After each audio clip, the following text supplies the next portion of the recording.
Let's dance.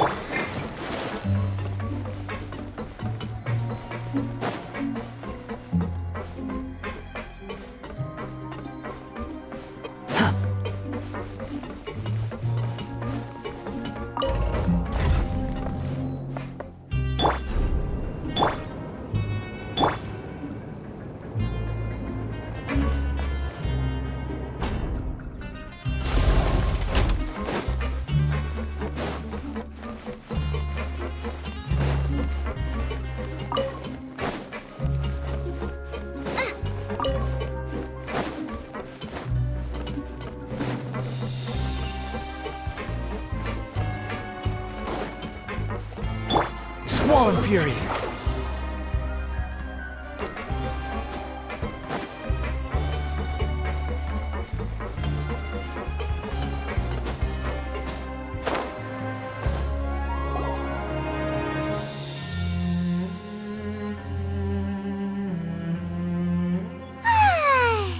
Now for a little rest after breakfast.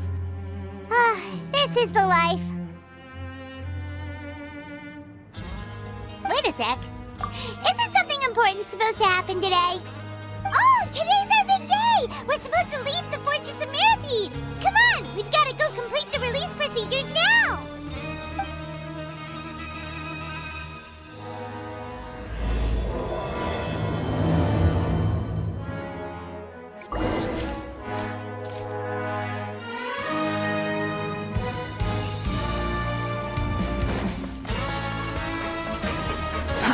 Too slow.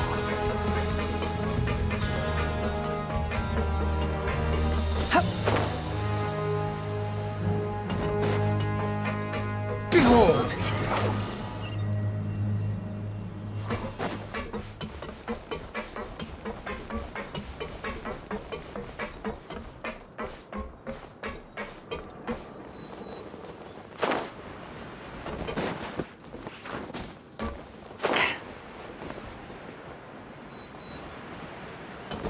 Let's come up with some fun activities. The wind rises.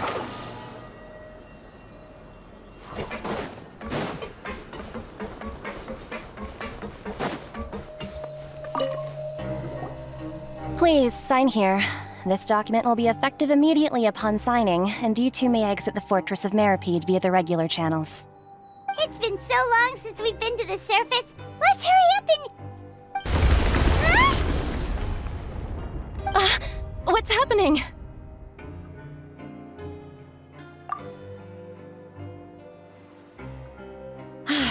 I'm fine, thanks. But I wonder what that tremor was just now. Let's go ask the Duke.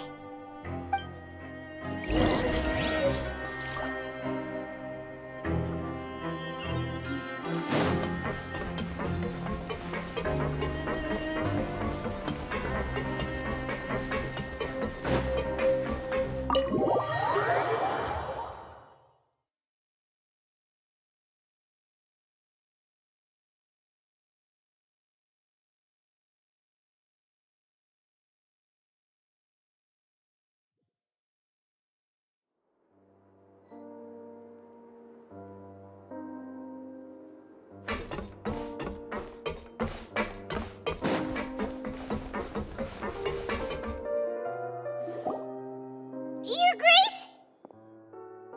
Ah, good to see you two. Is there something you wish to see me about? Yeah, what was with that earthquake just now? Ah, that.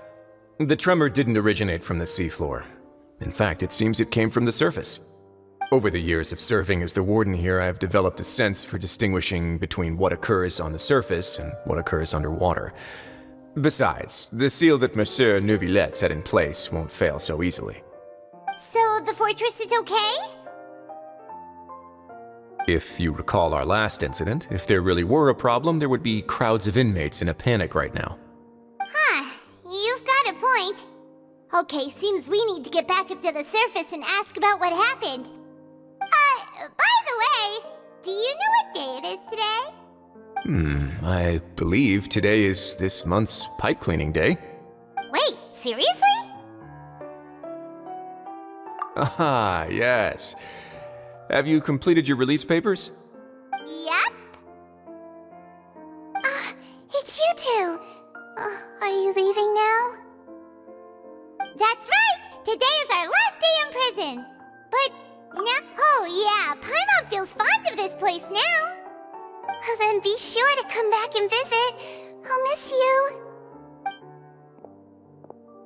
If you've signed the release papers, then you're free to go. The guards will escort you out. You're not going to see us off? I knew you'd ask. All right, sure. Let's go. Well, you actually agreed. No worries, you must be busy. Paimon was just joking. Ah, so you do have a polite side, I see. After being down here for so long, I imagine you must feel like you're lacking companionship. Shall I come along? Yeah, don't worry, we'll come back to see you. Paimon really likes the cafeteria here. The chefs sure do know how to make good grub. I hope you won't be here as convicts the next time I see you. We'll do our best to stay out of trouble. Well, it seems our work in the Fortress of Mirabine is finished. That's the end of another chapter in our journey. And since Neuvillette was the one who asked us to come here, we should probably go report to him now. Next up, the Palais Mermonia.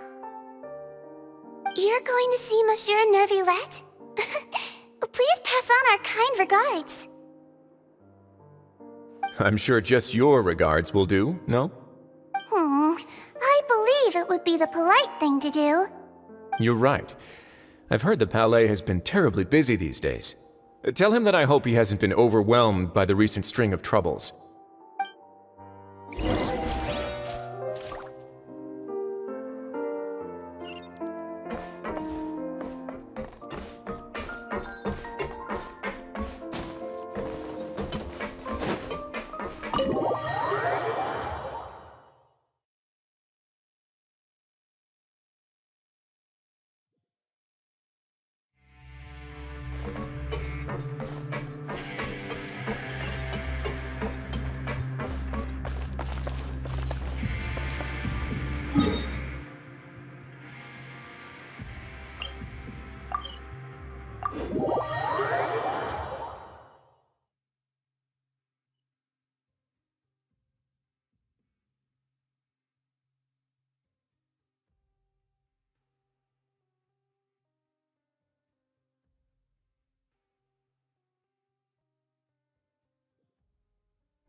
The Palais Mermonia sure is buzzing with activity today.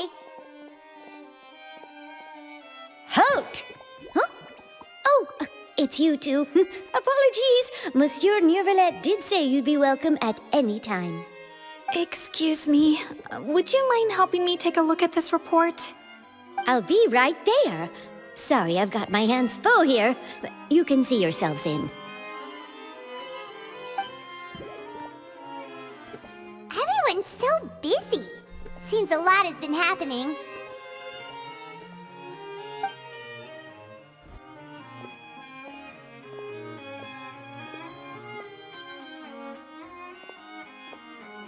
Neuvillette! Hello. You've come at the right time, but you'll have to wait for just a moment, as there are some urgent matters I must tend to first. In the meantime, please, have a seat. If you'd like to have something to drink, let the Melusine outside know. That's all right. We just ate. Very well, then. Let's take a break over there while we wait for him to finish his work.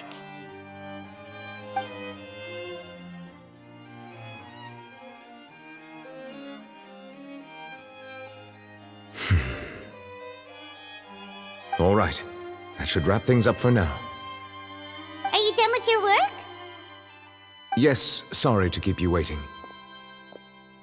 Today should be the day you were released from the Fortress of Meripede, and it appears that you've managed to complete all the release paperwork. That's right, and we came here to see you right away.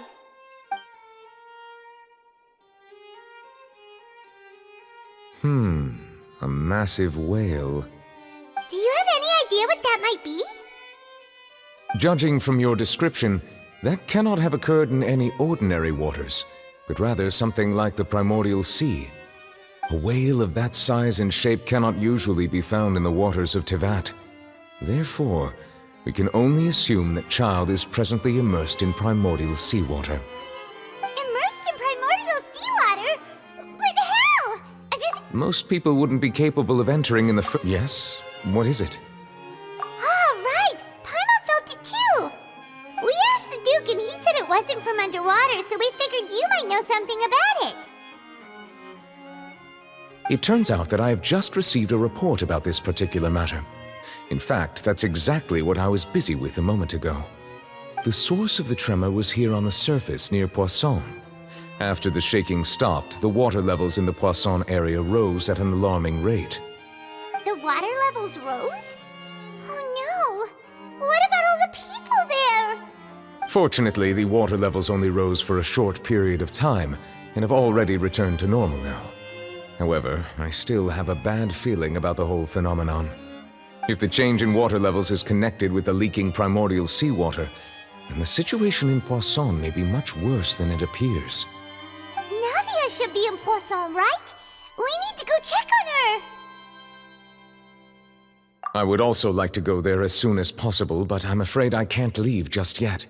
We must immediately formulate disaster prevention plans for the surrounding coastal areas to avoid potential catastrophes. I'll have to ask you two to go to Poisson first. I'll meet you there to check on the situation once I... There's no time to lose! Let's get going! Please be careful.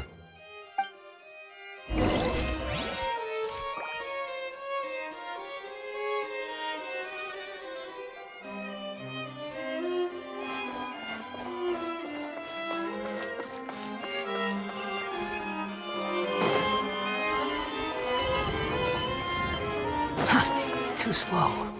These newcomers are full of enthusiasm.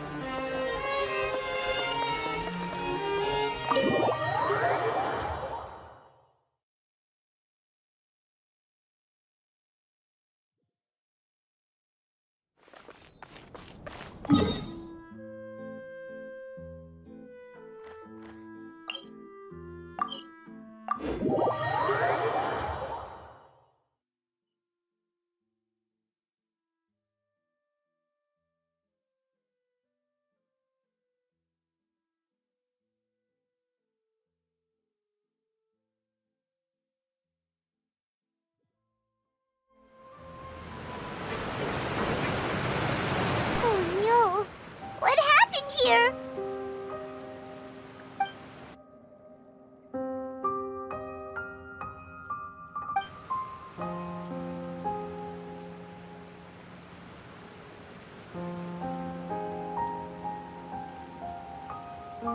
Navia should be around here, right? We need to make sure she's still... Paimon means we need to check on her.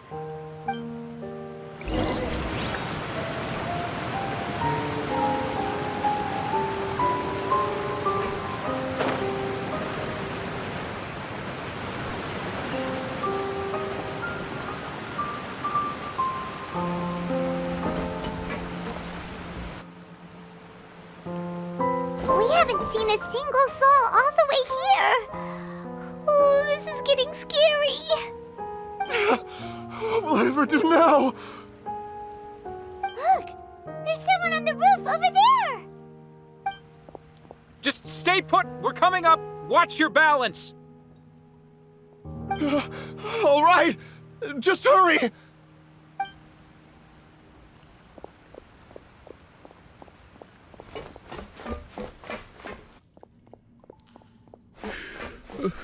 I'm not young anymore. How will I survive on my own? My Desiree! Oh, he looks pretty sad. My leg! My leg! How could this have happened? It hurts! Just hang in there. Help is on the way. You can hold my hand if it makes you feel better.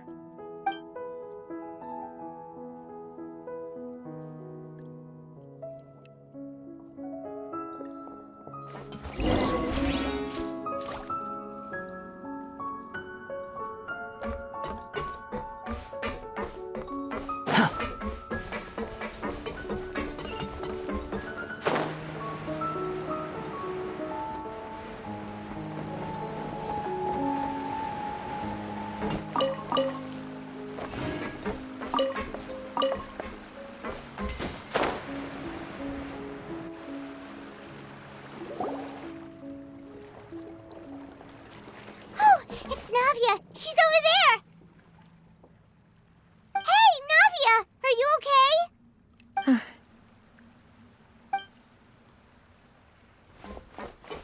You're here. We heard there was a situation in Poisson, so we came as quickly as we could! Yes. As you...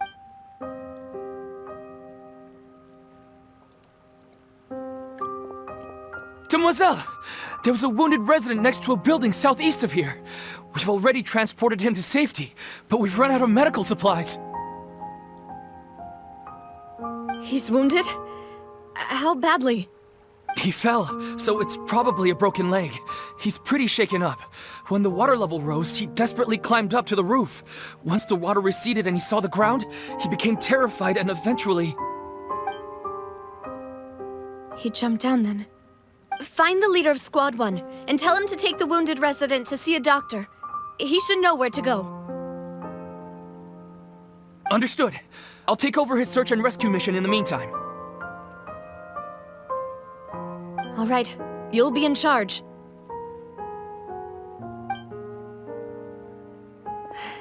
I'm sorry. Where were we? The situation in Poisson? Ah, right. Allow me to explain.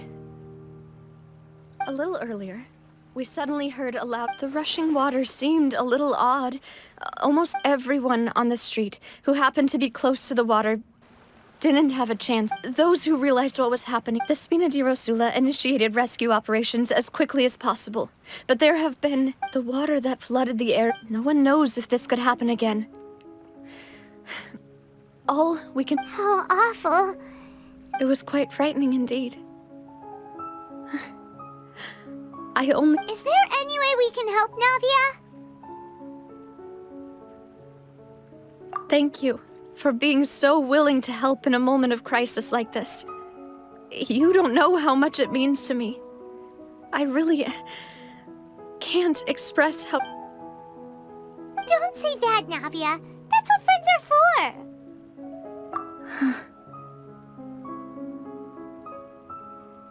Demoiselle! We've got a situation here! I'll be right there. Sorry, I need to go for now. And off she goes. Seems it might be a while before she can take a break.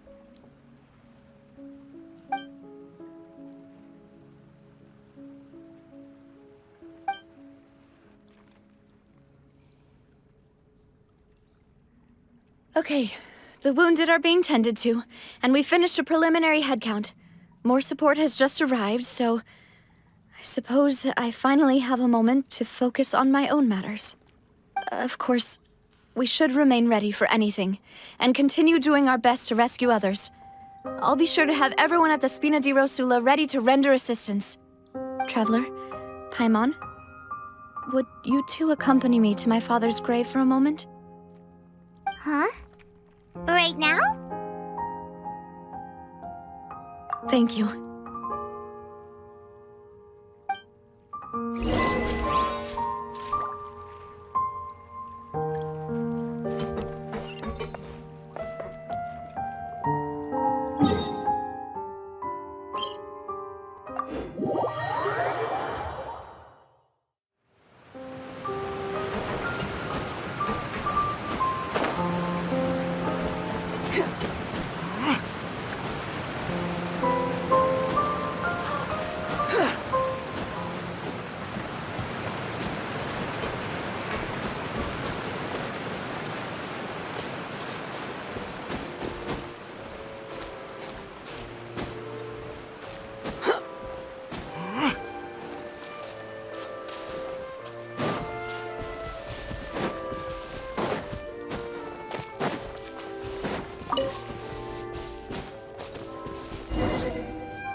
Not a lot of people here, huh?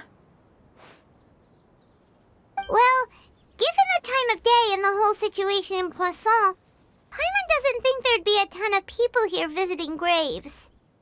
Right. That's how things are now. The living are so exhausted that they've no strength to spare any words for the dead. Navia?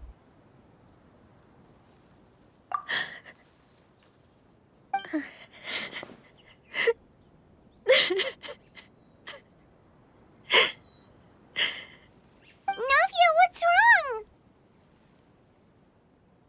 Sorry. I just... Malus and Silver. They won't ever come back here again. What should I do, Papa? Huh? What happened to them?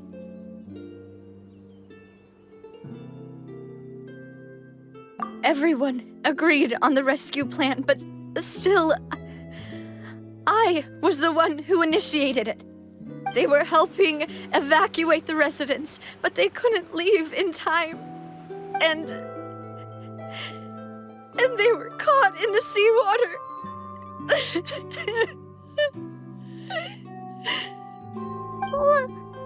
What should we do? I've known them for so long. And I know they weren't afraid. But I could at least hold a funeral for my father. And I know where he rests. But as for Malus and Silver, they're just gone. I just can't.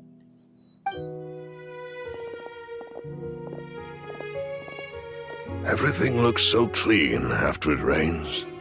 Even the gravestones. I didn't expect that you'd enjoy a glass of red wine in front of Master Callus's grave. I can understand. Besides, the scenery here isn't half bad. See, it's not just me. I always want to bring something when I visit Papa. Perhaps we might even have a picnic. He wouldn't be angry, would he? How could Master ever be upset with you, Demoiselle?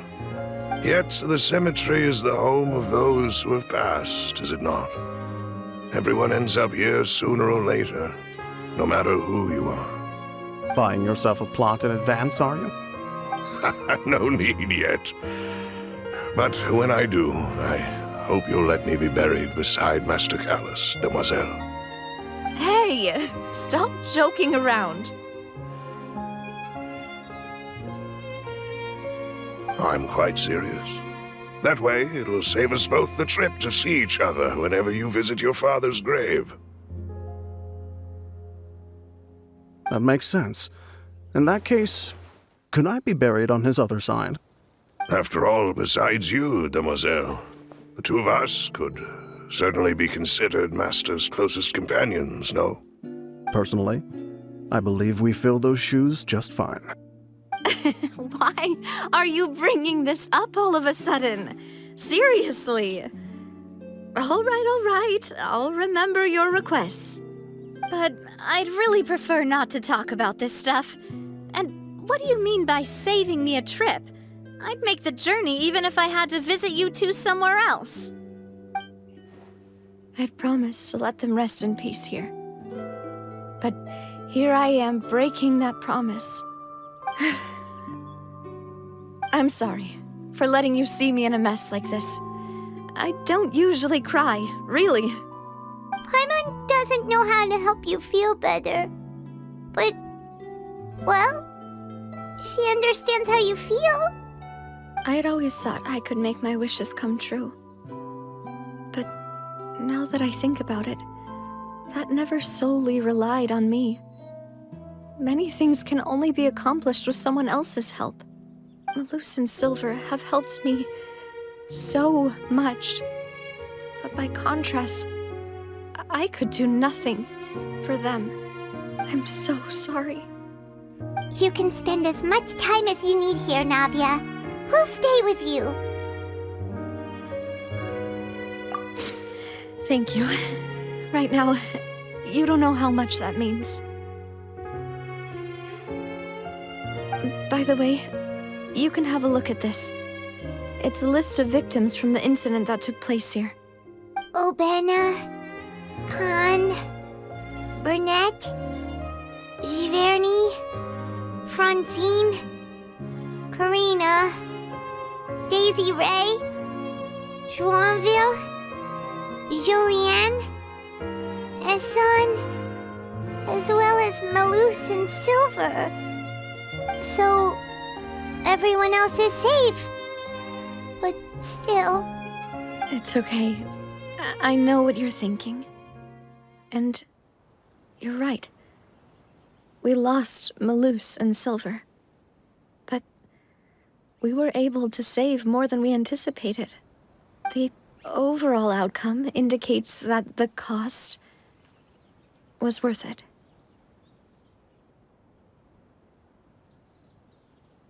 Right!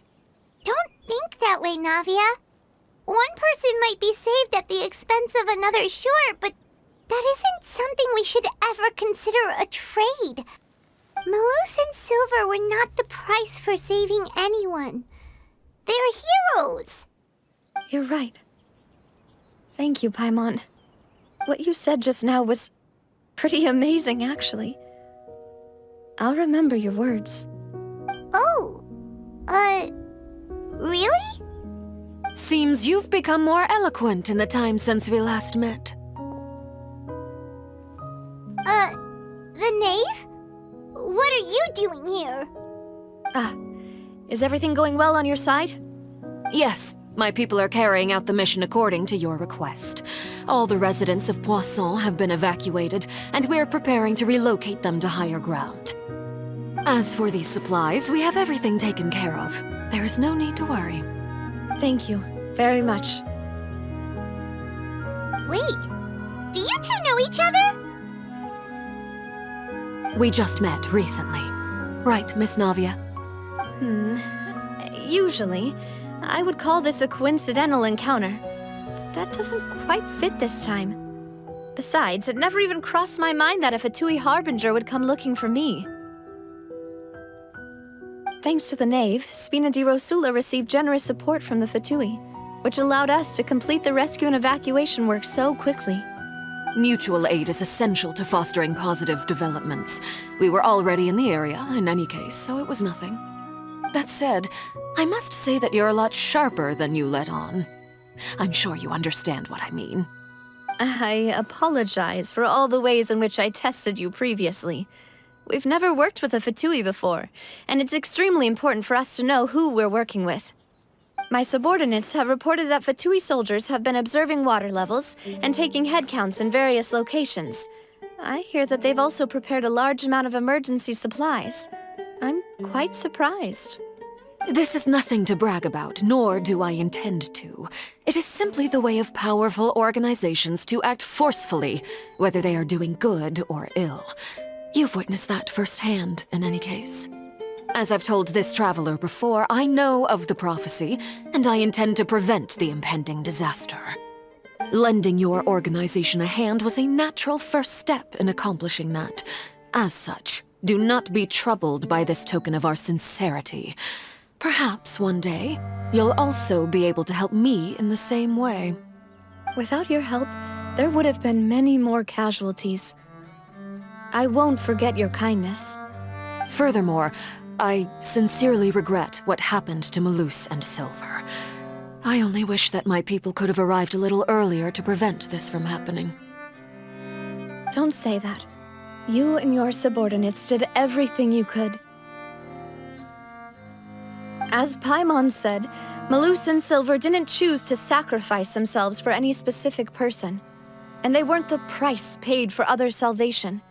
They chose to become heroes themselves. I've never liked hearing people put it that way.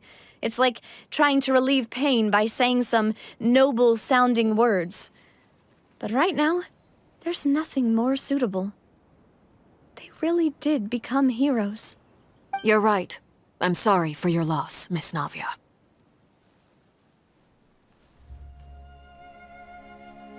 Water is life to Fontaine's people, and it also spells disaster. It's no wonder that people always say that prophecies represent fate. Fortunately, I've never been one for such opinions. So, you're one who will try to change fate then? Of course. That is why I'm going to Hotel Bouffe de Thé. I still have some things to take care of, and the children need my attention. By the way, Traveler, Paimon, one more thing. Alright, then we'll just... Huh? This isn't right. Paimon thought you would ask us to walk with you for a moment so you could tell us something in private. That is a clever and useful conversation technique, which I do like to use when necessary. But there's no need today. It would not hurt to have Miss Navia listening in. Traveler, I'm sure you remember that I said we could work together when we had the chance. You and I both know that there may be issues with the Primordial Sea. Previously, it was the Fortress of Meripede's sluice gate. Indeed. Allow me to share the latest intel I've received from the House of the Hearth's intelligence network with you. During some recent investigations, a child claimed to have discovered some ruins near Poisson. The ruins date back to ancient times, and seem to be worth investigating in many ways. Judging by the dating of the ruins, they may be related to the prophecy and the coming crisis. The situation is becoming more urgent, so any pertinent information will prove extremely precious. My people initially came to prepare for ruin exploration. Unexpectedly, this disaster struck, and at present, we're all busy prioritizing the rescue effort. So that's why the Fatui were already in Poisson. I wanted to take the children along, but unfortunately, Linny, Lynette, and Fremine have all been dispatched to higher ground to assist affected residents. Linny told me that outside of the house, the person they trust most is you. Which is why I want to give you this task.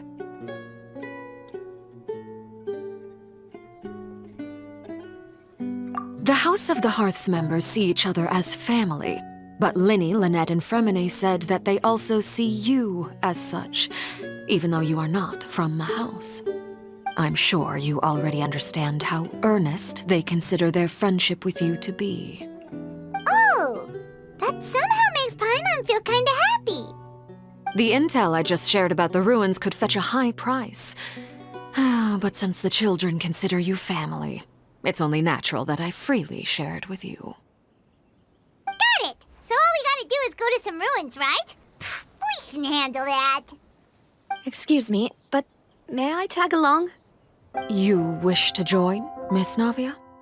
But are you sure you're up to exploring some ruins? You need to rest. Well, I'm sad, yes. But I can't just go back and plop myself into a chair by the roadside and do nothing. There's no point in being depressed while we still have a disaster on our hands. As my father's successor, I must live up to the hopes he had in me. Besides, I'm also doing this for myself. I need something, a distraction, to keep my mind off Malus and Silver.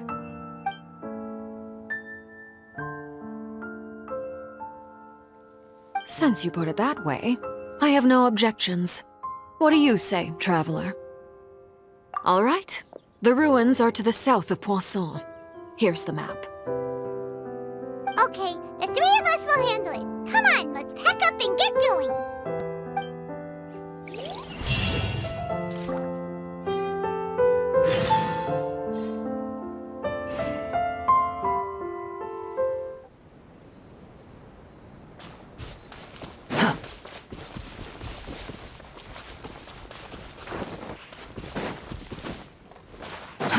Too slow.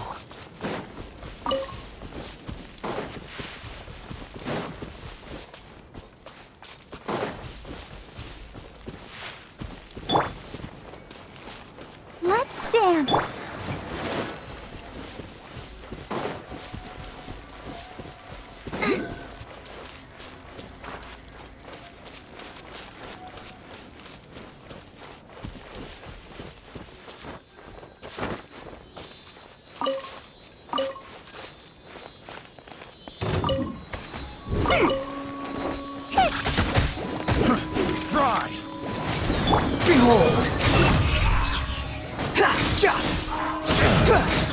How amusing.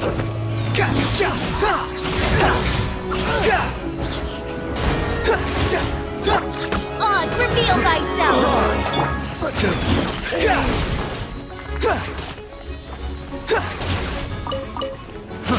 Fry! Cry louder. Nice and spicy!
Quit following me. Another test subject. Get them!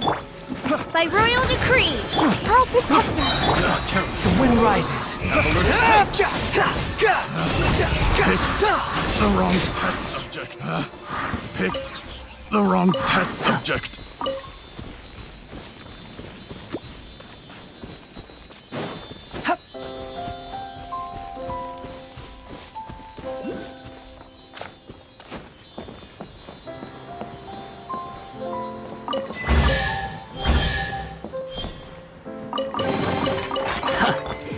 You even want this?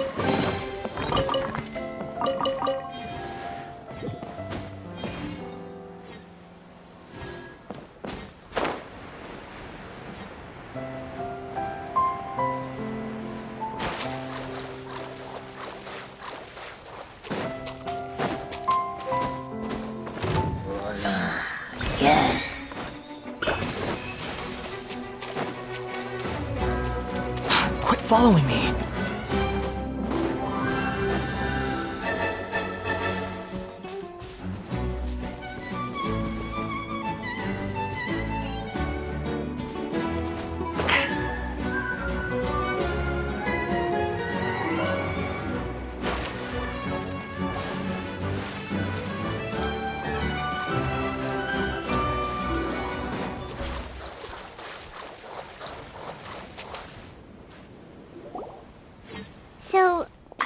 ruins the knave was talking about? Oh, talk about old.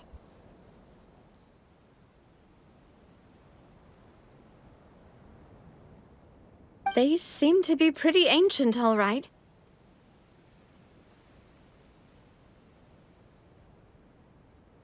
Let's go in and have a look. Just be careful.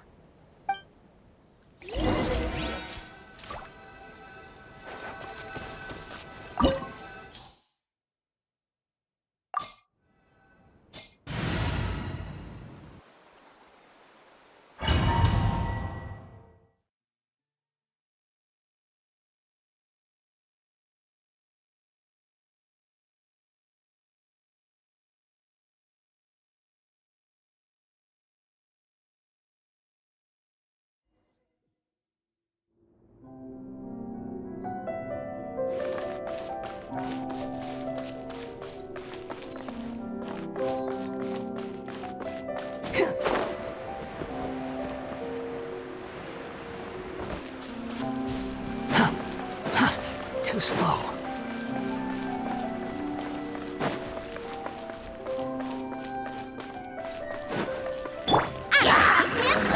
Odds revealed by... Let's dance. Swarm Fury.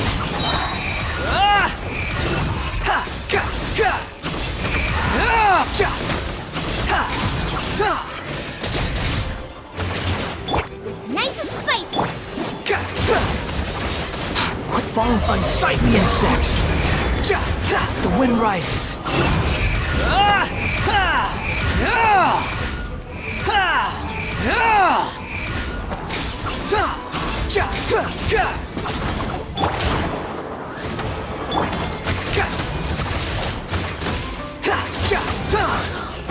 Dada Kundala.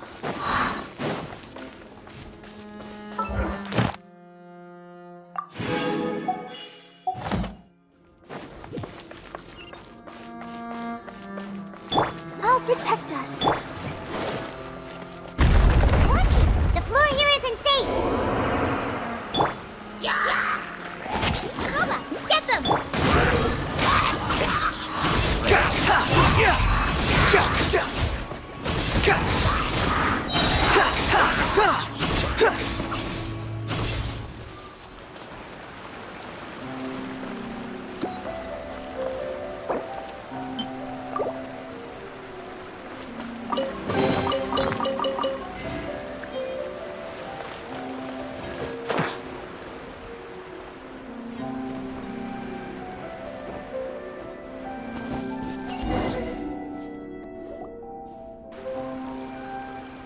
This place has also been contaminated by primordial seawater. Yeah. And a lot of it, too. A Fontanian would most likely dissolve the moment they fell in. Right! You can't go down if there's primordial seawater. It's too dangerous and it won't be... don't get my wrong. We're not saying you're useless. It's just that... No, you're right. I can't do anything in this situation. I'll leave this to you.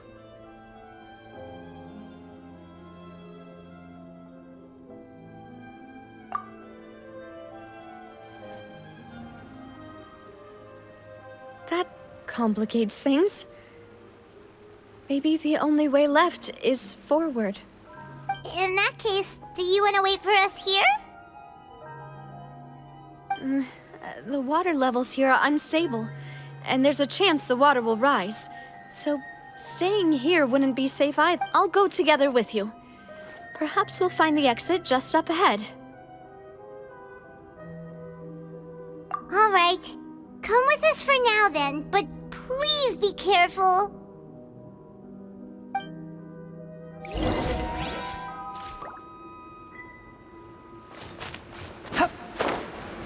Oh no, it's a dead end! Let's try climbing over from the side.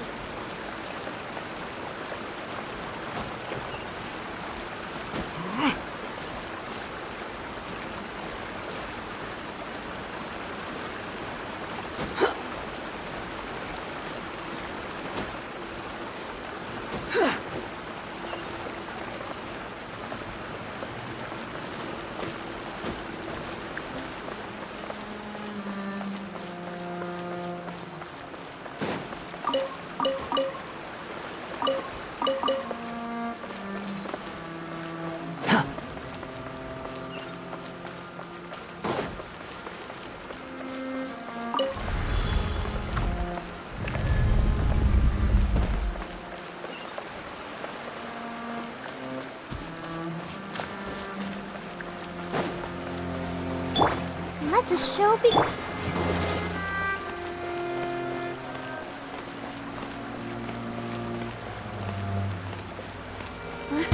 Wait, there's something wrong with this bridge! Run for it!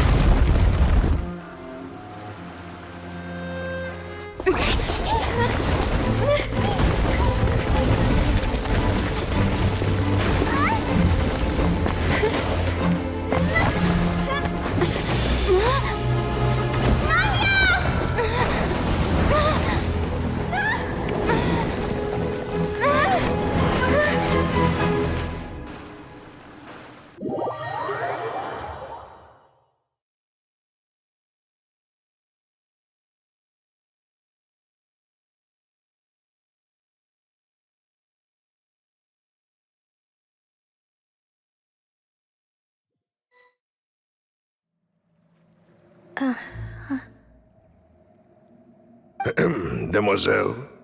Huh? Demoiselle, what are you doing here by yourself? Would you be standing here till dark if I hadn't come to get you?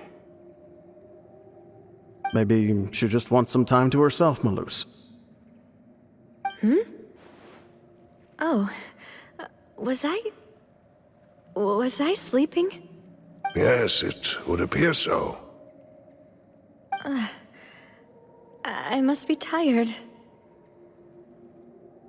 That's quite possible. However, you were the one that suggested we go out for a walk. Oh, right. I nearly forgot. It must have slipped my mind when I dozed off. I haven't had a nap today yet. Have I? This is a familiar feeling, yet something's a little strange. Is something the matter, Demoiselle? Oh, no. No, I'm fine. I was just trying to recall why we came out for a walk. Do you remember Mr. Giverny? He'd requested our help before with foreign merchants who had a debt dispute with him, and we'd resolved the matter not long ago. We were headed to see how things were going with him at the moment. Ah, right. Yes. I remember now. Oh, Miss Navia. Ah, Mr. Malus. And Mr. Silver, too. It's good to see all of you. How have you been? I've been great. Thanks to your help, those bothersome merchants finally realized that I wasn't the one they were looking for. Why, I wasn't even the guarantor for that person. They were knocking at my door day and night. Even my neighbor, Obina, was getting fed up with them. Sometimes force is required to calm someone down and get them to listen to what you have to say. That's right. Oh, by the way, Burnett, what was it that you wanted to give to Miss Navia again? Oh, yes. One moment, I have it right here.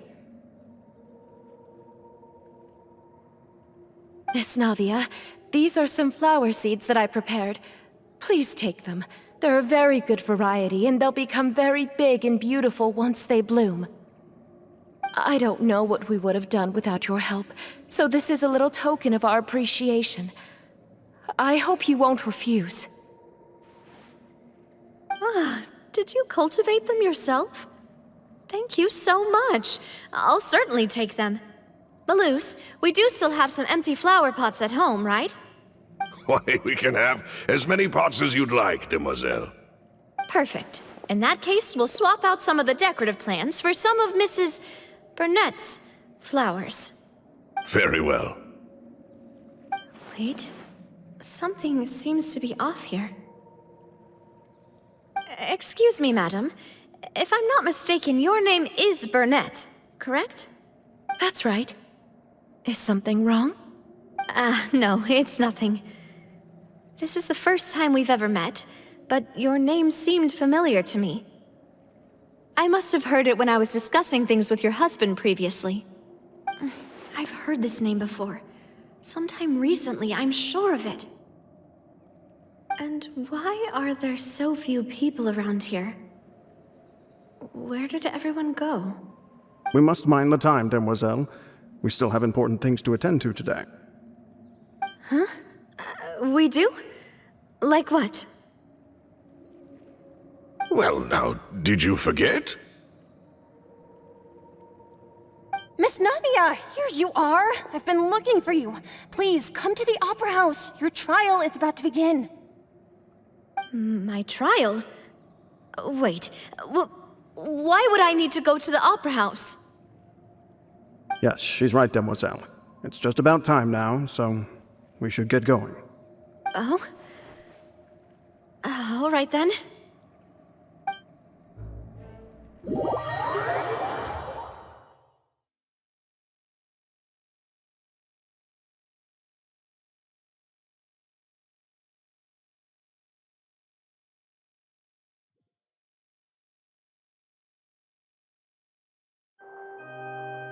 Look, it's Navia! She's here! And her two attendants are with her! Goodness, everyone's finally here.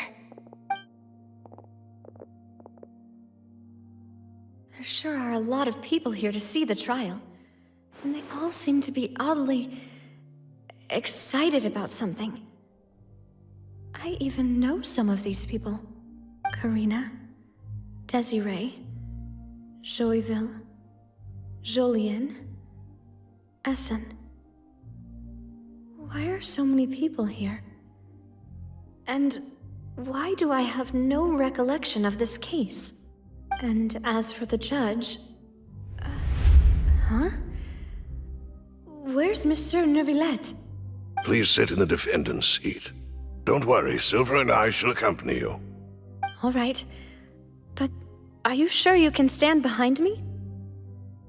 Typically, it wouldn't be allowed, but today is an exception.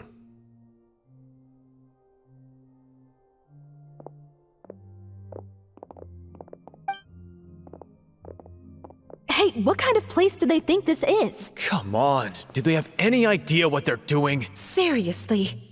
Enough with the whispering! Could someone please tell me where Monsieur Neuvillette is? And why I'm standing trial?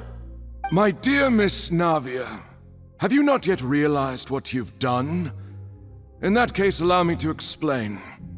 As all here know, you are Master Callus's successor, the head of the Spina di Rosula, someone held in high regard by every soul in Poisson.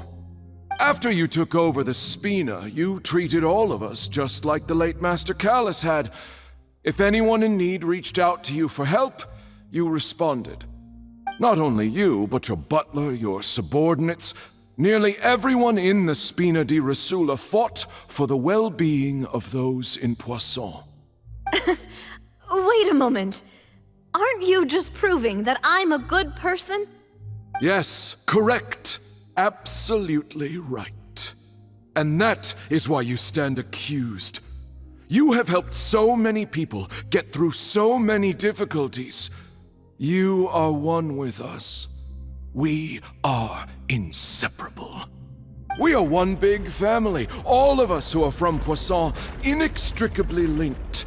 And with you being so important, we couldn't possibly do without you. Therefore, this fair and honorable court shall declare you guilty, and you shall stay here. You will be together with us forever. Huh? What are you saying? Everything you have said is correct. I have indeed done a lot for my hometown, and I would be willing to be with you all, but what is the purpose of having me stand here like this? What is there to discuss? Ah, well, if that's what you think, then I have no further comments. How wonderful, Miss Navia!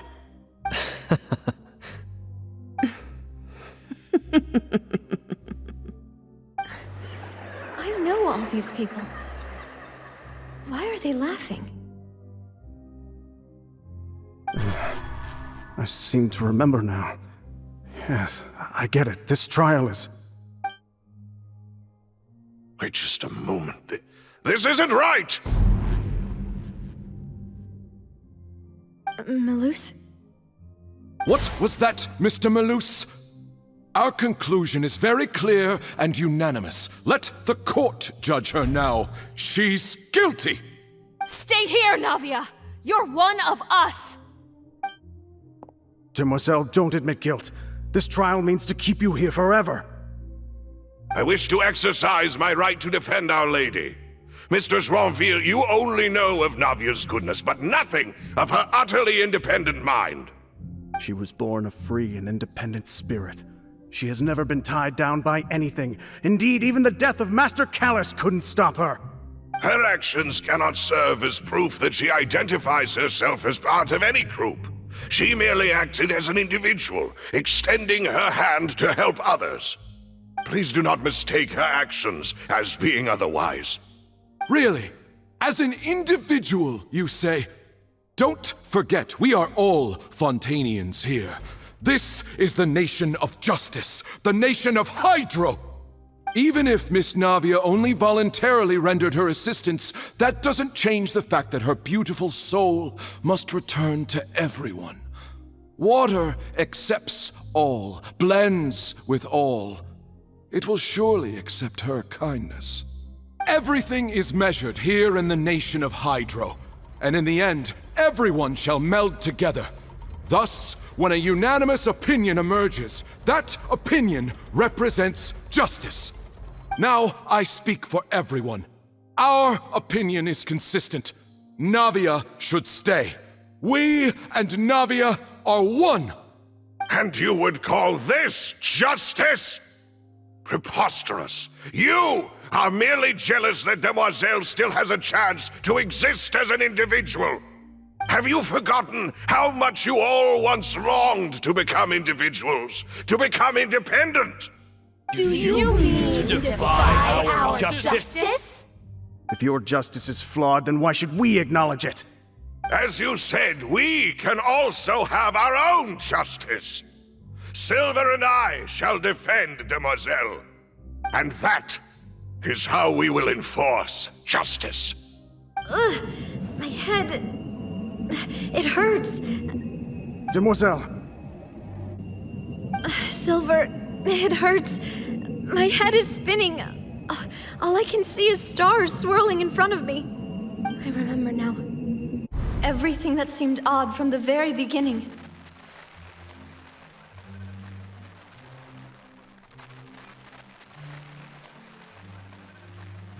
Karina, Desiree, Joyville, Jolien, Essen, and Mr. Giverny and Mrs. Burnett, who we met earlier.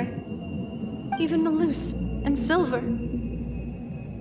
I don't want to admit it, but they're all dead. Don't be afraid, and don't admit guilt. We will protect you to the very end. Absurd! Who are you to say that she cannot be judged? We are the majority, and in the nation of trials, the majority is absolute justice. We are the will of all. Don't let them escape! We shall keep Navia here with us! Mr. Malus and Mr. Silver, must you be so stubborn? How could the two of you possibly hope to stand against the collective? Do not resist. This judgment is fair and just. Navia belongs to us. After all that happened, she should not be left alone in Poisson. What are you saying? No more excuses! She says we're jealous. Jealous? How could she possibly be an independent individual? What's with these people? Who's jealous of her? She belongs to us! Miss Navia, she... Silence! That's...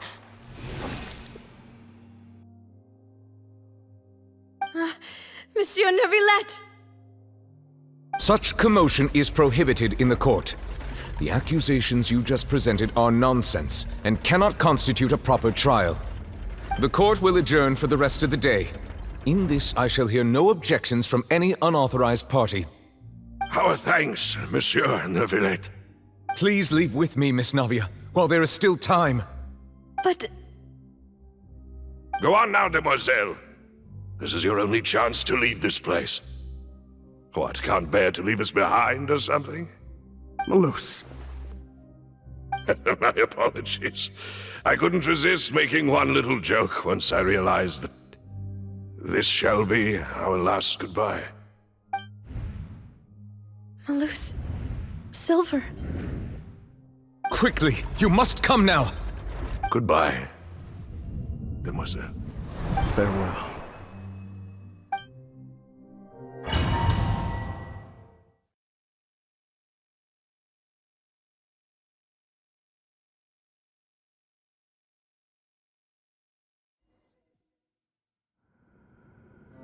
No, wait! Just a second! Navia? You're awake. Good.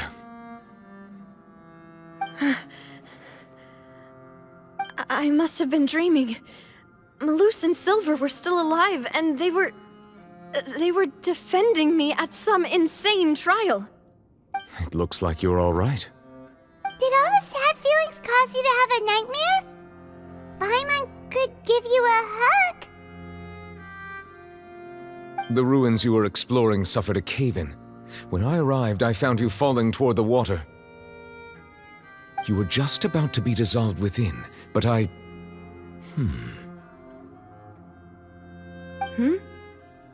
What is it?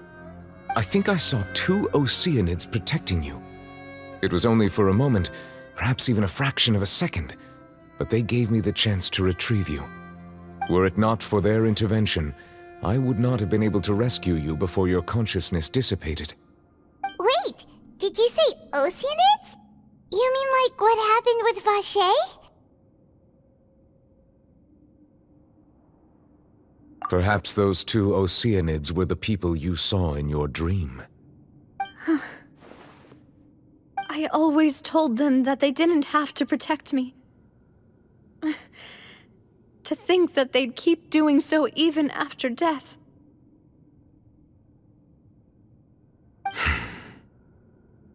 Please come with me.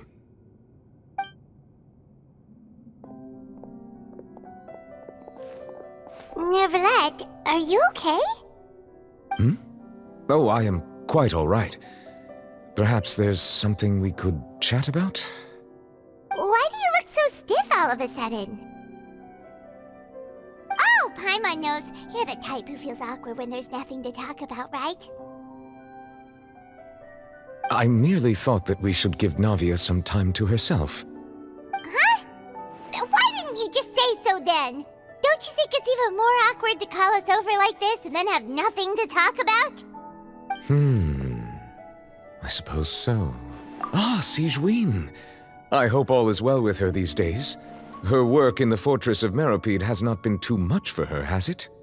No way, don't worry. She's doing fine down there. She's an amazing head nurse. I see. Well, that is good. I have always worried that Sigewinne would need a lot of time to understand the world of humanity, just as I have. Oh, and the Duke also says hi. Even though Sigewinne made him do that. He hopes that you haven't been overwhelmed by all that's happened lately. Thank you. I have indeed been busy lately, and I also hope that everything is going well in the Fortress of Meropide. He still doesn't know what to talk about. So, Neuvillette, you're probably quite the swimmer, huh? Yes, of course. This isn't going anywhere. Let's try something else. How did you find these ruins? Did the knave tell you? Yes, in fact. I had arranged to meet you in Poisson, but when I arrived, I discovered that the Fatui were helping the residents evacuate. They had even transported a large quantity of supplies to the area. Amid my astonishment, I ran into the knave, and we had a chat. She informed me that she had asked you to investigate the ancient ruins here. Yeah, we originally planned to meet up with you, but we thought you might still be busy with all those official documents. We didn't think exploring the ruins would take very long, and who would have thought you'd wrap things up so quickly?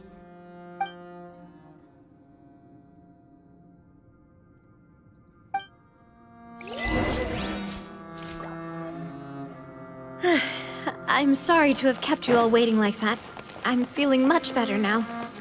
I guess we should get going again. Will you come with us, Monsieur Neuvillette? Yes, if you wouldn't mind my company. Oh, right! Another one goes to the party! Let's get going then!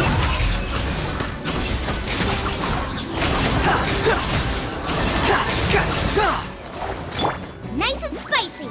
I'll protect us. Cry louder! Behold!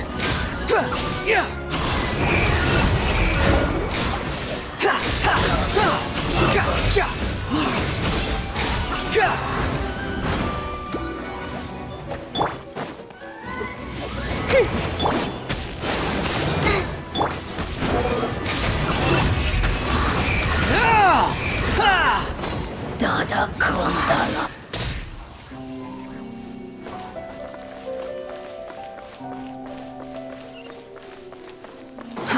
Too slow.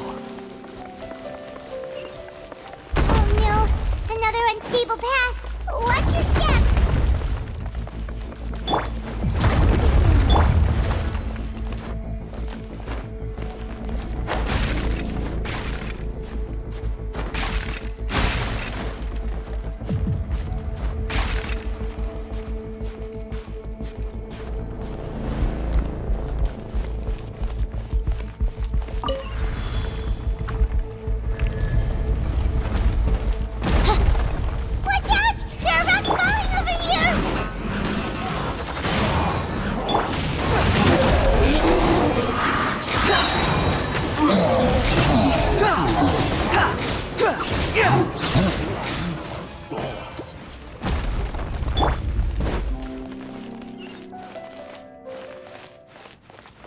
Let's dance.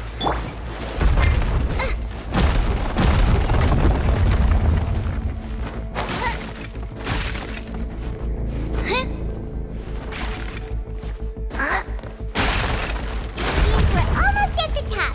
Keep it up.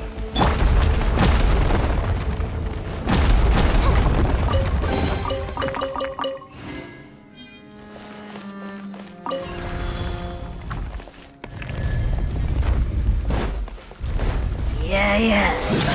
You can. Nice and spicy. Wretched vermin! Squall and fury!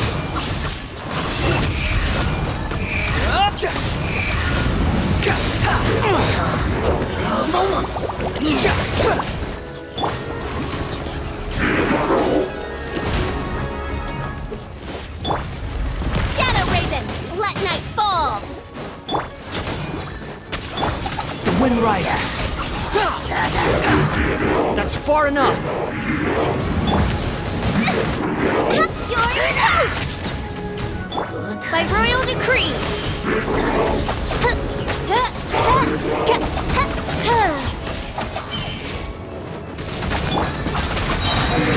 Bow your head! Ready, steady, go! Go, Barbara! Out of the frying pan!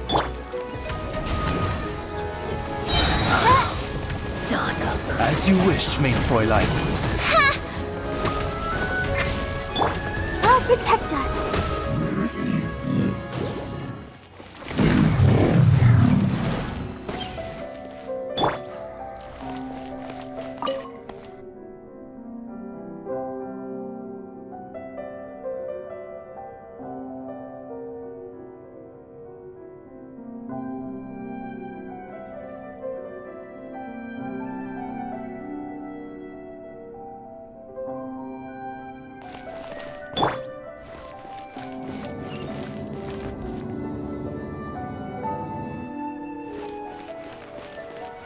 Let the show begin.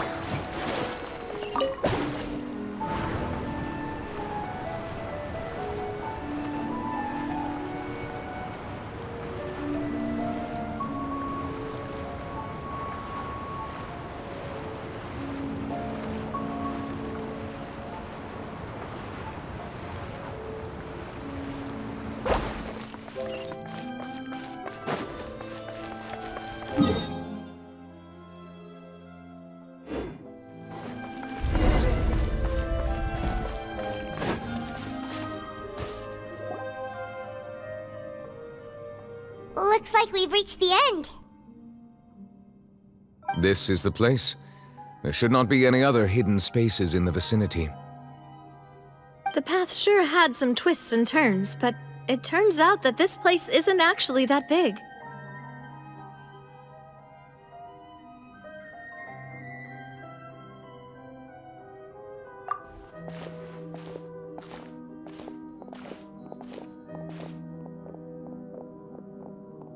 Stone slates? It seems like they were put here as an offering. Could we take them down and have a look? Perhaps we should just leave them be for now.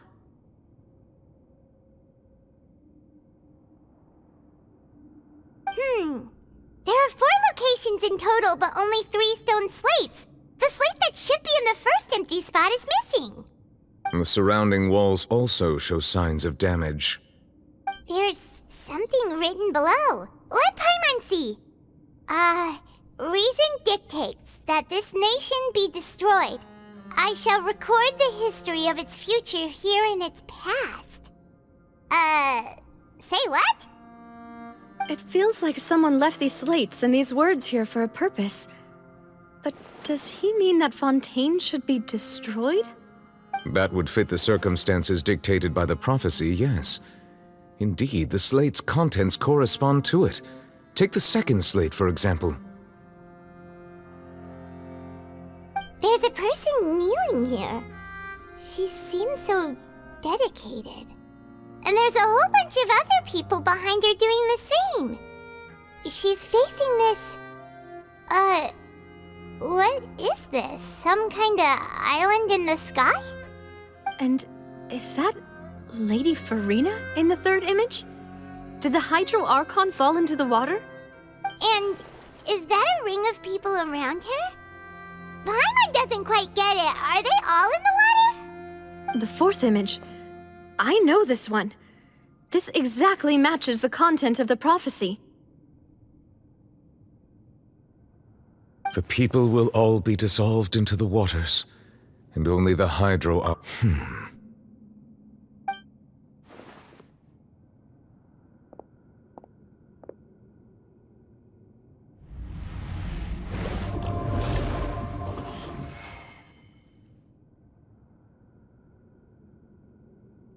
More information should be hidden in these slates, but I fear I cannot easily uncover it, most likely due to us missing the first slate. I am very sorry. Don't blame yourself, Monsieur Neuvillette. Deciphering ancient stone slates isn't one of your duties. Ooh, Paimon's getting the chills just looking at these slates. This says that it's the history of the future, right?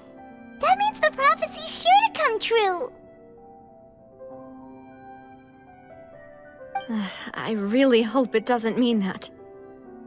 Still, Paimon feels like these images are kind of weird when you look at them together.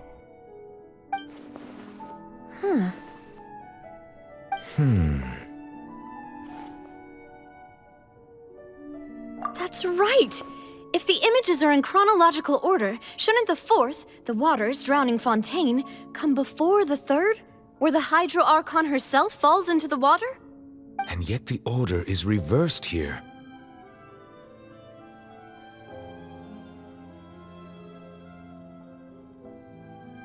If we go by timing, Lady Farina only emerges in the third image. That means that the person in the second image might be the previous Hydro Archon. Egeria, then. I had never met her, but her appearance here does match the records. The previous Archon kneeling before the floating island in the skies, as if confessing a sin. Did she herself commit that sin? And if not, why would she be in such a posture? Also, I'm still wondering why these ancient stone slates are here at all. Judging from their contents, could this place be the origin of the prophecy? Does that mean that someone, or some people, once saw these slates? But who would have created these slates and left these words here?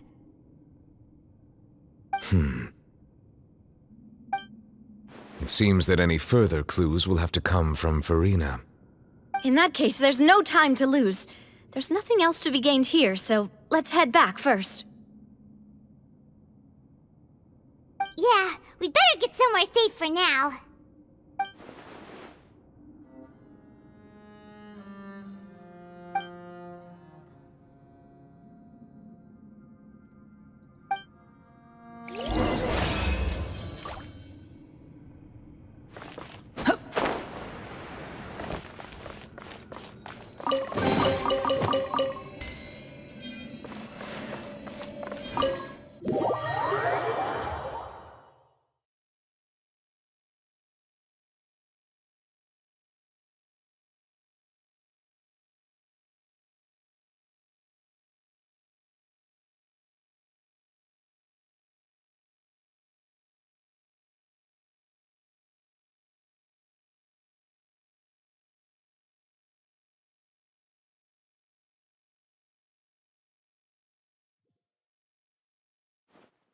Let's split up here. I'm going to check on what's happening with the Spina. You know how it is. There's some things you just need to be there for yourself. You still have energy for that, Navia? Paimon's already beat! Just head back to the Fleuve Cendre and have a rest then. Thanks for keeping me company all this time. I'll depart as well. Thanks for your hard work today. Rest well, everyone. Traveler, I will go talk to Farina tomorrow morning to ask about the stone slates. I'm sure that you're concerned about this matter as well. If you have time, drop by my office. I will share the results of our discussion with you. Are you really gonna talk to her about this directly? Will that be a problem? Paimon's getting a little scared now that it's come to this.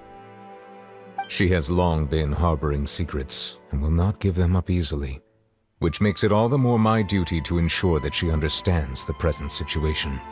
All right, we'll leave it in your hands then. You're probably the best person to talk to her anyway. I will be carefully considering my words tonight. Traveler, Paimon, our safe house at the Fleuve Cendre is always open to you as ever, so please don't think you're an imposition. All right. I'll be on my way then.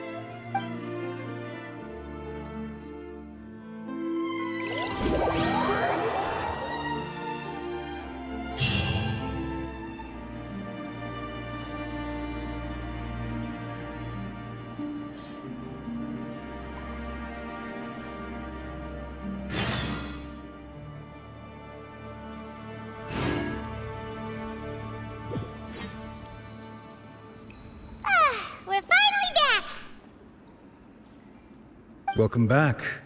We've got a special menu prepared for you two tonight. Yay! And there's good food too! Navi, no, the boss is the best.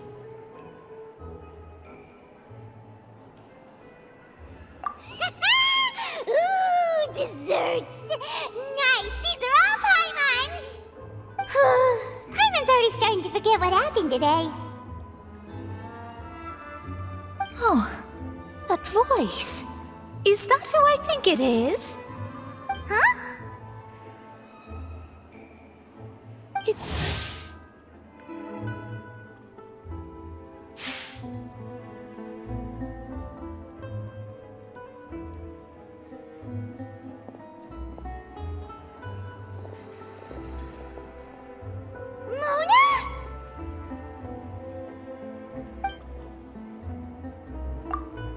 Seriously, nobody just uses a scry glass whenever they've got time to just see who they'll meet on the road. Still, we didn't expect to see you here.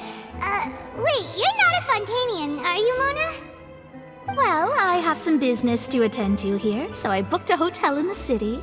I was just out for a stroll when I bumped into you. Quite unexpectedly, if I might add. Why did you think I was from Fontaine, though?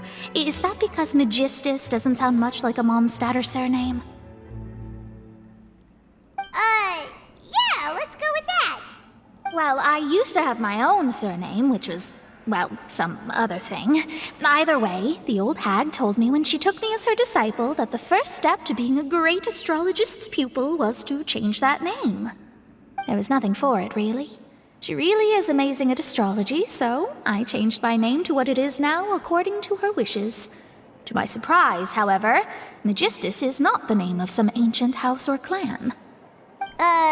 It isn't? Nope. Although it is used by us in place of surnames, it generally just means great. Wow! Imagine including a boast in your name. Wait, are you gonna have to put that into your genealogy as well? I reckon so. In any case, I'd give my disciple a name like this as well, if I were to take one.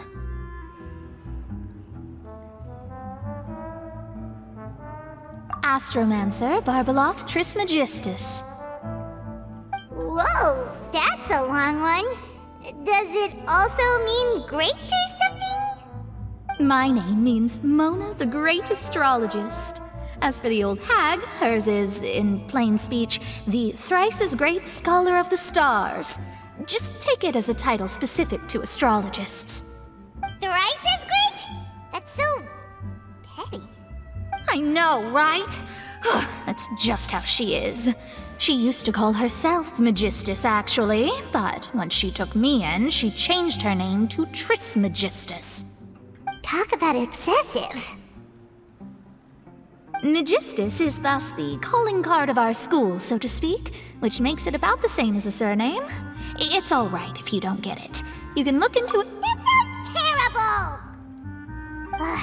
But anyway, you're not Fontanian, are you, Mona? You're from Mondstadt, right? Well, I was born in Mondstadt, yes. My parents migrated to Dorman Port, and I traveled with the old hag for a while, after which I settled down in Mondstadt City. Oh, that's a good thing then. At least we know you won't be dissolved by Fontaine's waters. Speaking of that, I'm sure you're aware that a bunch of things have happened here in Fontaine, right?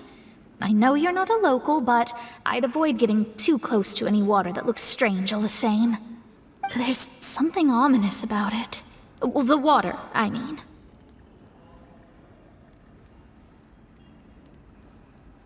That was the main reason, yes. Just a while back, the Steambird invited me to take part in a panel and speak about the circulation of the prophecy as an astrologist. The invitation was sent quite early on. I don't think anyone expected Fontaine to be in this much trouble. What do you make of that prophecy, Mona? Just tell us what you think as an astrologist. Your word would go a long way to make things more certain and less scary. What I can tell you is that I'm an astrologist, and that this prophecy concerns the fate of Fontaine, even that of all Tevat. Ascertaining this is akin to reading the fortune of the whole world. I'm afraid that this is not something that just anyone can do. If I could do it, you would no longer call me an astrologist, but a visionary. But on the flip side, the prophecy is so huge and powerful that it must surely come from a powerful visionary. Its contents involve the fate of the world. Disregarding it would be a mistake. A visionary?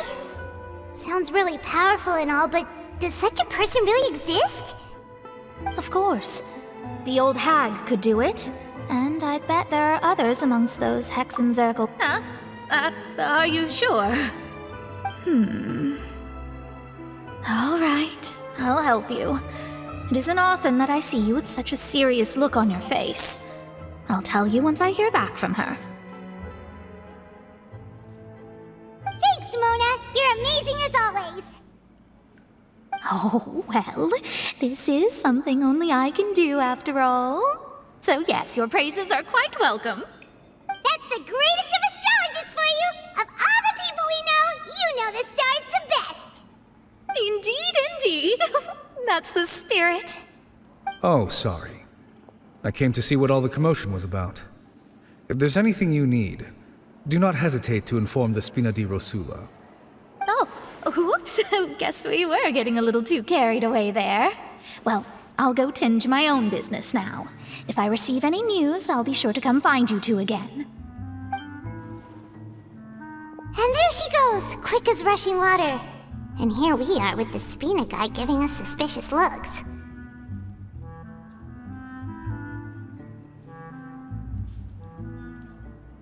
Right, but we were able to recruit Mona's help, didn't we?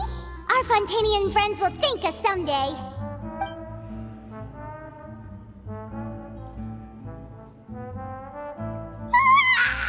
Good morning. To be honest, Paimon's still feeling kinda sleepy. But it's time to get up, Traveler. We agreed to go see Novelette, so let's pack it up and get going.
Following me.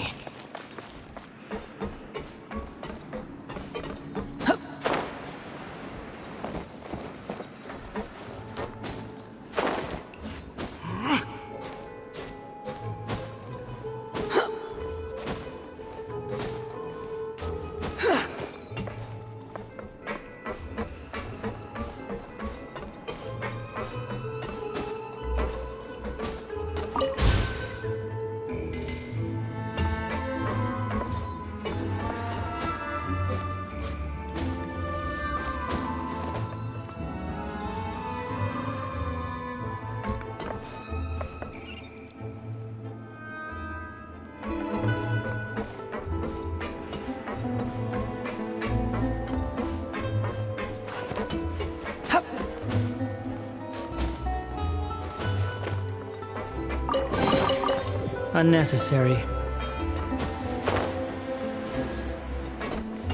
Behold!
You're here! Finally!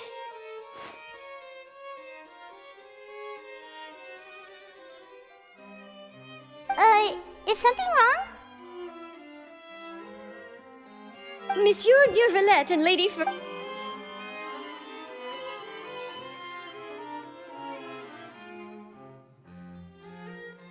Like I said, I've already explained everything!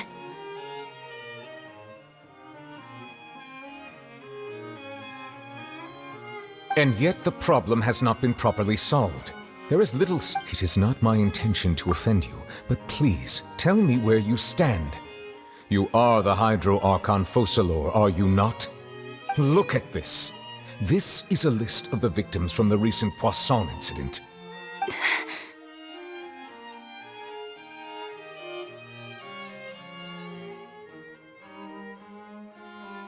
You mean... We did not arrive in time to avert this disaster, and I will not have it happen again. I will say this once more. You must tell me everything you know. Yesterday, I found 3 stone slates in some ancient ruins near Poisson. Do you know anything about those? Seriously? You're questioning me like this is a court case now. I don't know anything about that. But you found them in some ancient ruins, you say? That's correct, which is why I came to ask you some questions. There should have been 4 slates, but one of them was missing. The other 3 feature different images that seem to correlate to the prophecy. The prophecy? The second of these slates depicts the previous Hydro Archon Egeria kneeling before a floating island in the sky, as if confessing something. Do you know nothing of this either? I don't. I've never seen such slates. I'll ask you again. Do you really have no information regarding the previous Archon? My deciphering of the slates indicates that the Hydro Archon Egeria once had to confess to, or apologize for, a certain sin. If anyone would know about it, it should be you. All gods don't have the same secrets, you know. She was herself and I'm me. Is it really so strange that I know nothing? I understand your concerns, but I'm sorry. I just don't have anything to tell you. Forgive me for saying this now, Lady Farina, but I have long known of your various secret investigations into certain matters. There are several indications that you have been investigating the prophecy on the sly. This is not strange in itself, considering that you are the Hydro Archon. But it is strange that you should also claim to not know any of Egeria's secrets, as well as do nothing following your inquiries. You have never been as superficial as you have presented yourself to be, nor are you a fool. And yet, your behavior is very inconsistent.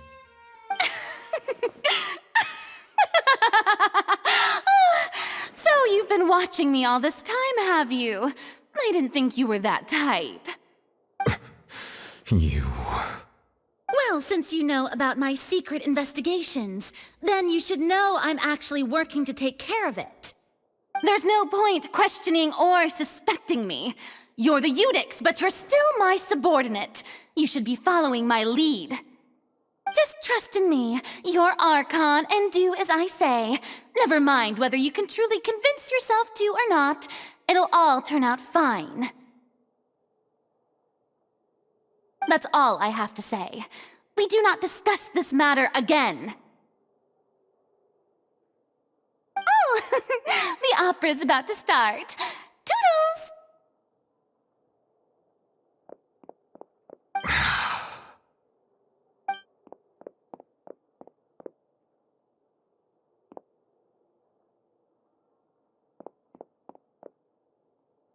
Did Farina not notice us standing by the door? Wonder what's up with her. She was smiling. Huh. She didn't seem in the mood to care if we were listening in or not.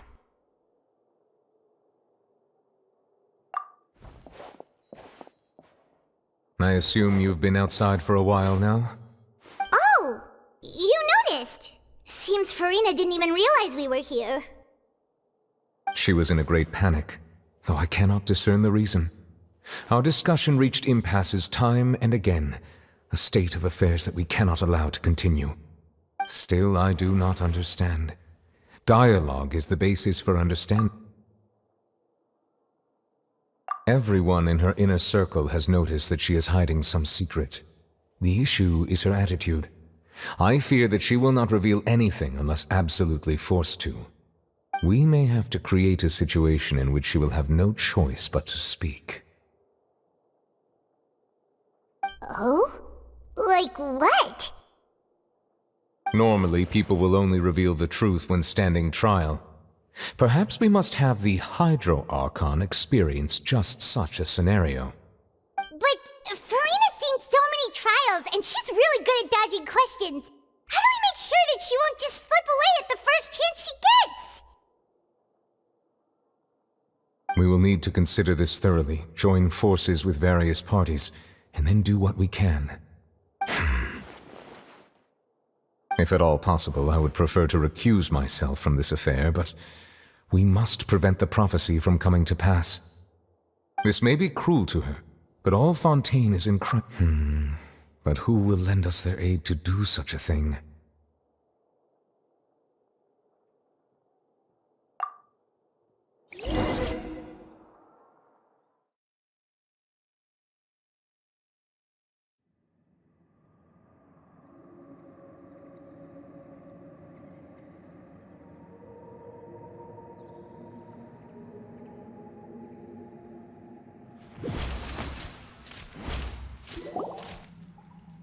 Well, that's everyone, huh? Speaking of which, it was pretty smart of you to think of hiding here. Poisson was just involved in a disaster, so it's presently devoid of people. That naturally makes it the best choice. And here you are drinking tea like it's the most natural thing in the world, huh? That's what families should do. Sit and enjoy a leisurely time together. It's nice to enjoy tea here, you know? Care for a cup? Lend me your ears, everyone. Or perhaps one of you might like to start us off. How about you, friend? Me? No, I don't think I can. Then, how about you, good sir? I fear that I will cause the mood on this boat to become as somber as it is in court. Well then, I guess we're lucky we've got a local like me to organize things. Wonderful, the spotlight at last. I guess I'll be facilitating things from here. That was a little long-winded, don't you think? Oh, you might be right. Anyway, to cut to the chase, our friend here, the Traveler, has brought us together to discuss something. As for what that is, well, let's start by saying that we'll be pooling our efforts together to create a series of traps. Oh, how intriguing. Well, it's just an expression, really. One that I just learned from Chlorand, and used on the spot. So, let's invite her to explain in detail. A round of applause, please.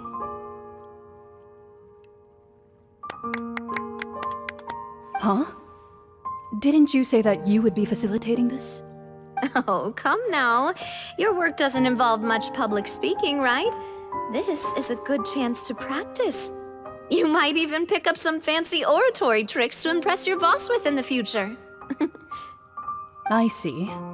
And what does my boss say? He is glad that you consider him your boss. Do go on.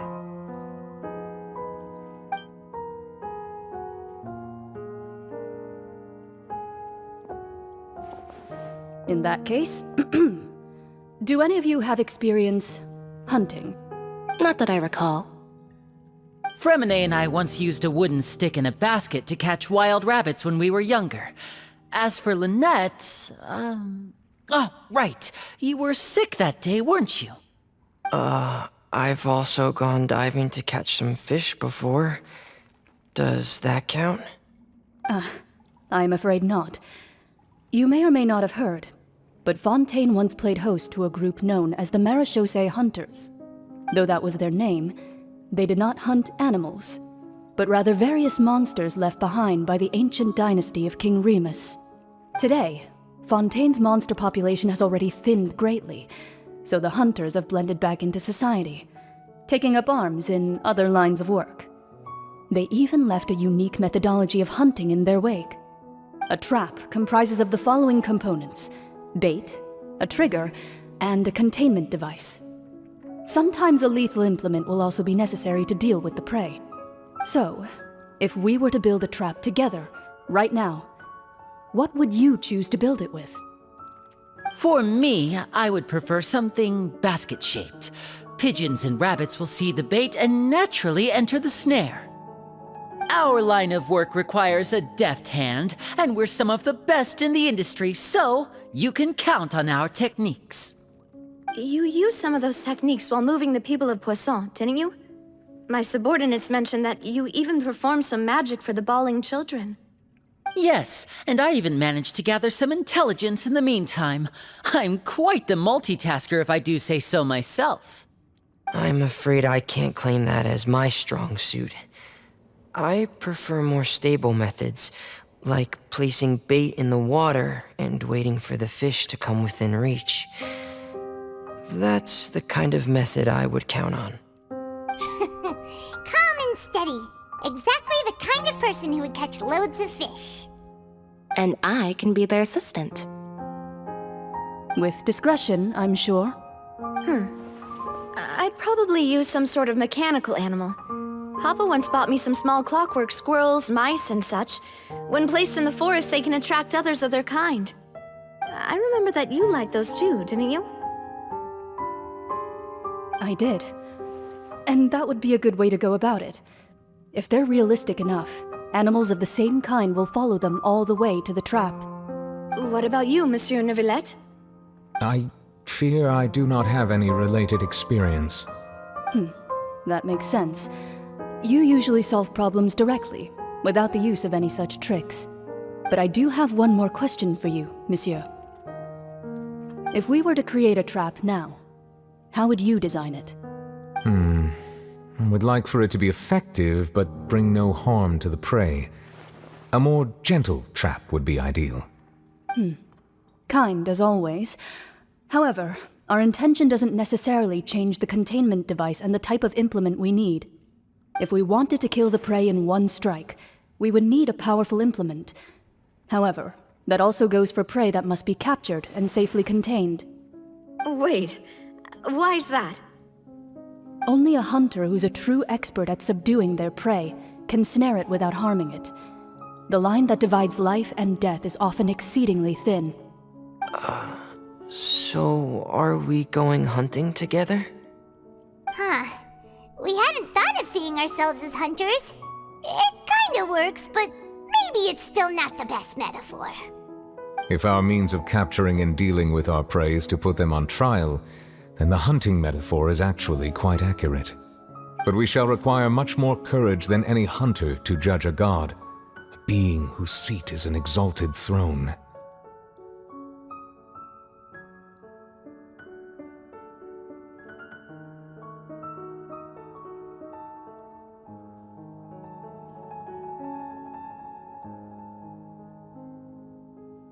Oh, so that's what's going on. Sounds very interesting.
few days, hasn't it?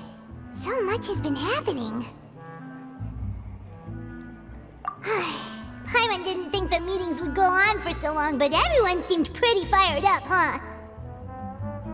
Paimon thought they'd be at least a little frightened. Well, Fremine was, now that Paimon thinks about it, but everyone else just looked a little surprised. Well... It's hard to say. Paimon doesn't have any experience with this sort of thing. But with you around, Paimon sure will do great.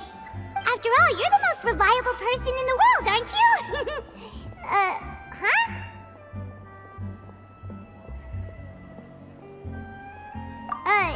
Did you just pour some tea? Paimon didn't notice you doing that at all! Then what's that? Paimon's never seen that cup before! Don't be frightened. I'm just joining you two for tea. I merely refrained from saying anything till now. Who's that voice? But there's no one here! Ah, have you forgotten me already? Wait, you are familiar. You're the voice we heard from the sky in Sumeru. The voice from the sky, I fear that description is wrong. Though, not completely wrong. You're feeling lost now, just as you were feeling previously. I sensed that confusion and thus came to you. Guiding people is an irresistible hobby of mine, after all. Consider me a passerby, just accepting a commission from my friend's disciple. The prophecy. Yes, what has been prophesied will be fulfilled. You may view such things as the history of the future. What? Then is there any way we can stop it? I believe you have witnessed a failed attempt with your own eyes. Can everything in Tevat so easily be changed? Ah, so you've caught on. Just as prophecies are usually only the future as seen from the perspectives of the gods, could things be happening in hidden corners where the gods' gaze does not fall? Are the things that you shall see different from the fate that the gods perceive?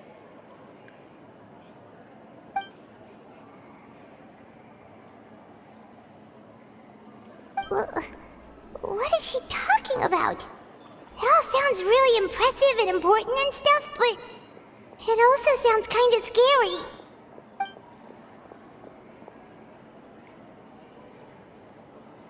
I believe that you understand, right?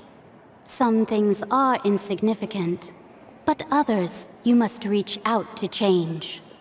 Ultimately, fate shall serve as your only guide, no matter what will happen in Tevat's future. All you need to do is to play your part.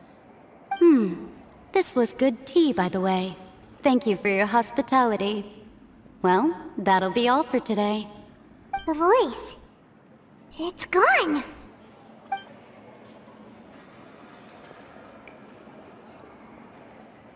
What?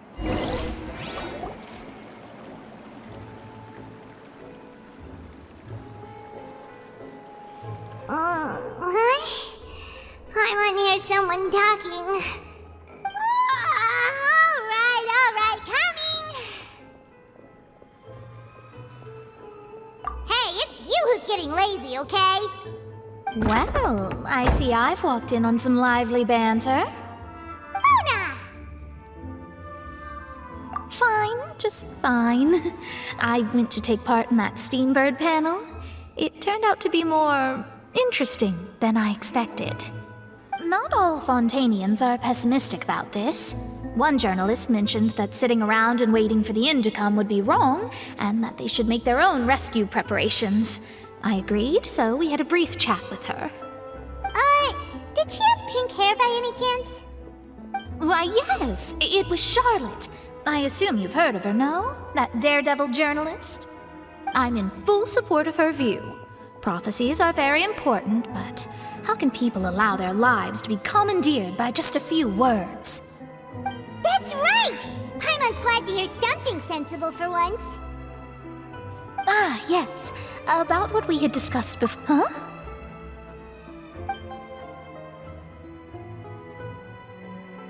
Goodness gracious. Are you serious? She said that even the god's gaze has blind spots. Pretty bold if you ask Paimon. Most people would believe the gods to be all-knowing, right? The Hexen Circle members are certainly anything but ordinary. As for the mage named N, the old hag has mentioned her a few times, but I've never met her, and if she were still alive, she'd be... well, suffice it to say that the hag's at least a few hundred now, and N's been around for longer than that. Whoa, the Hexen Circle sounds like a scary group. But they must really stay in shape to live so long. Their abilities alone are pretty terrifying. If she came to see you personally, then the problem you're facing must truly be of great importance. Well, it's not like Paimon could understand anything she said. Yes, she was quite cryptic, but I suspect she means that there is still a way to turn things around. She didn't say when or what that would be, though, so... perhaps it is something that you cannot know right now.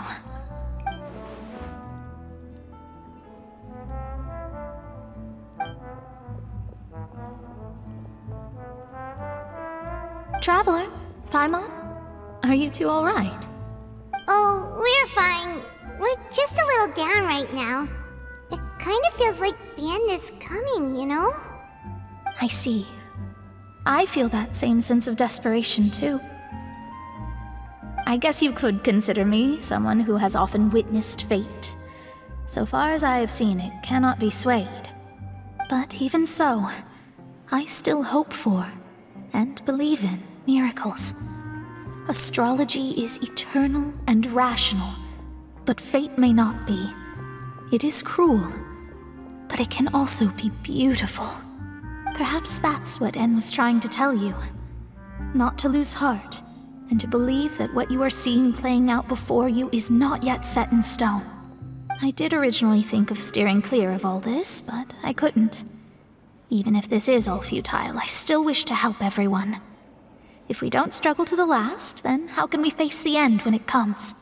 Huh. You do have a point. There I go, talking about astrological principles again. Sorry about that. The moment I start talking about work-related stuff... Oh, I need to get going.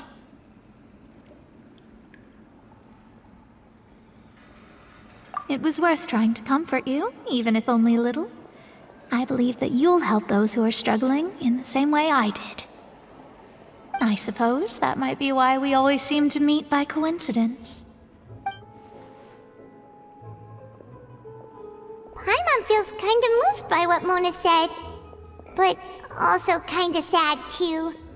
Hey, Traveler. Paimon suddenly feels like going outside for a walk. Let's go. Let's walk around the city, shall we? There's a few spots we always like to walk by.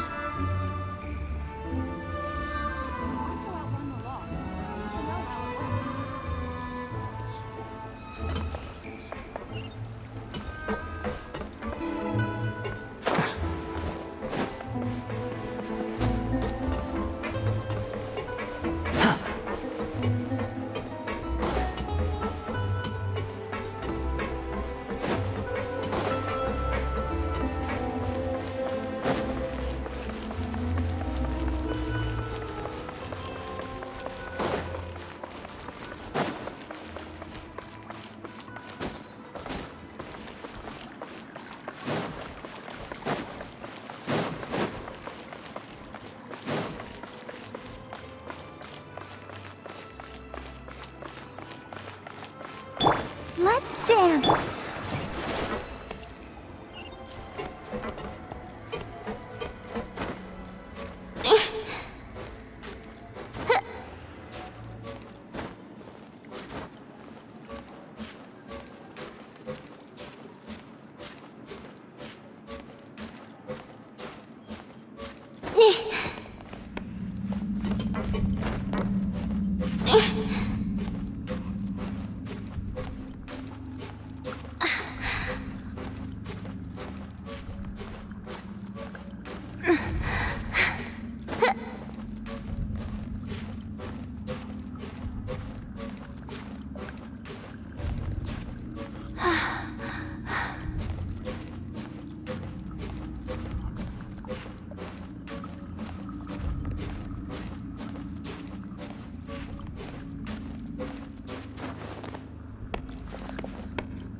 The show begins.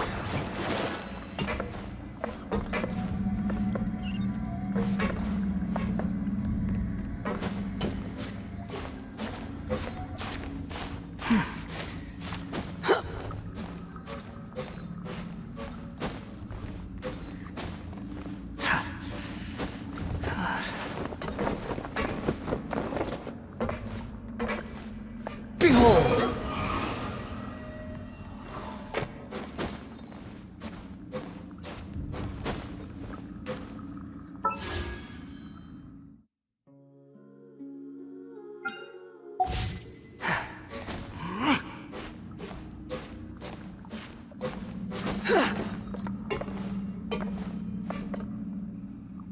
Squall and Fury!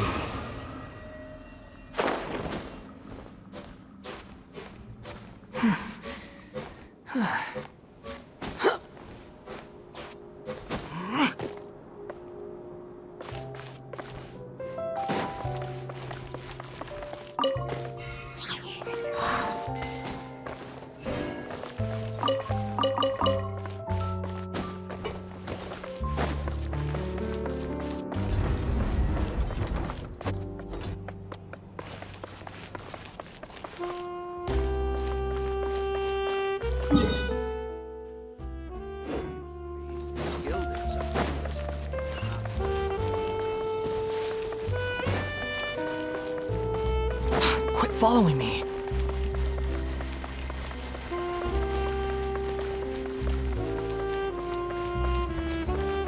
Behold!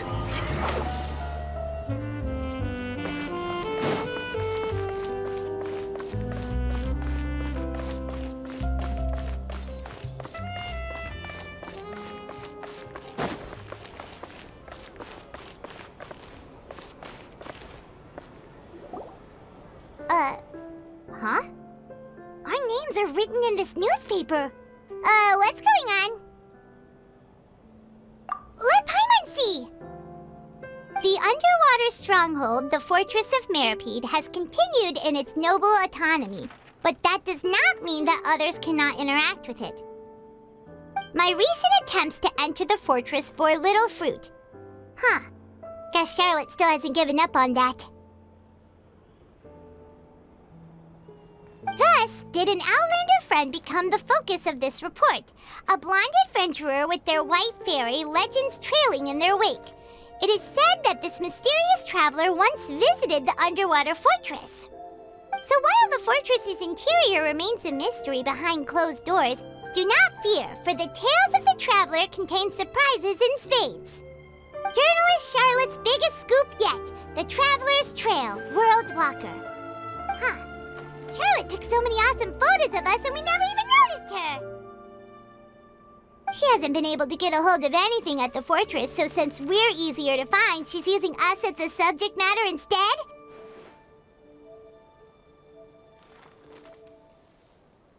Ugh, seriously? Well, fine. Those headlines and photos do look cool, so Paimon will forgive her this time.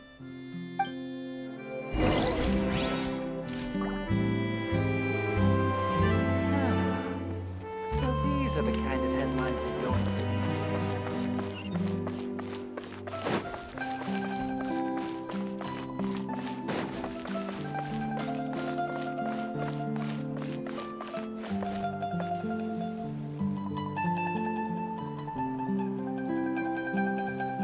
We're here!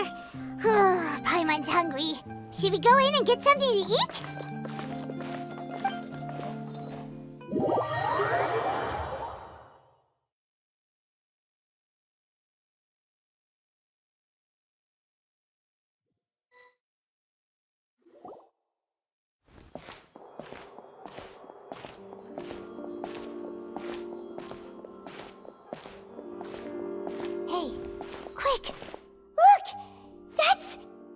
That's the limited edition, only 16 slices a day cake!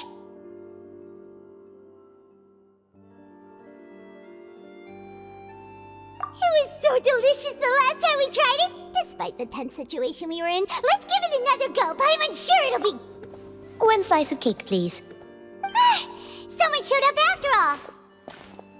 Oh, wait, you're the one from the Palais Mermont. Maya. Oh, are you here to buy cake too? It seems Monsieur Nervalette was right. You really can eat. Wait, did he really say something like that? That's right. Even he has his own preferences when it comes to food. As for me, I love the cake and coffee here. Do you come here often? Usually every day. Every day? It's part of my daily schedule, apart from work. I shall have my cake and coffee. Then what if someone told you one day that this place would be closing soon, and you wouldn't get to eat cake here anymore? What would you think? But why would it close? Well, Paimon doesn't know either, but maybe the waters will rise tomorrow. You know, like in the prophecy. Oh, the prophecy. To be honest, I haven't paid much attention to that. No, still, even if there'd be no more cake tomorrow, that wouldn't keep me from having some today. No, it's the same for eating in general. You might not be able to eat tomorrow, but if you can do so today, then you should carry on. That's what people call living, you know. Huh. Don't be sad. Excuse me, could I have 2 more slices of cake to go? These 2 slices are for you. Sijuin said that this kind of expression you're making is what humans call being sad. Oh, you know Sijuin? I sure do. She was born before me, and she sometimes comes to the surface to teach us things about humans. She said that humans are creatures that are saddened easily, yes, and you can only lift their spirits by feeding them delicious food. So please try the cakes here. I've got something else to do, so I'll be going now. You two try to stay in a good mood after eating, all right? Bye.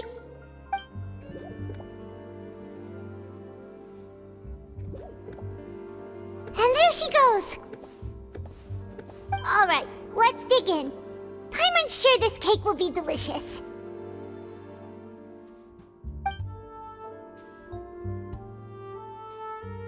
It's more delicious than last time, and the flavor gets even better with a sip of tea. It sure would be nice if we could come again tomorrow. Sure would be nice if we could always eat delicious food here.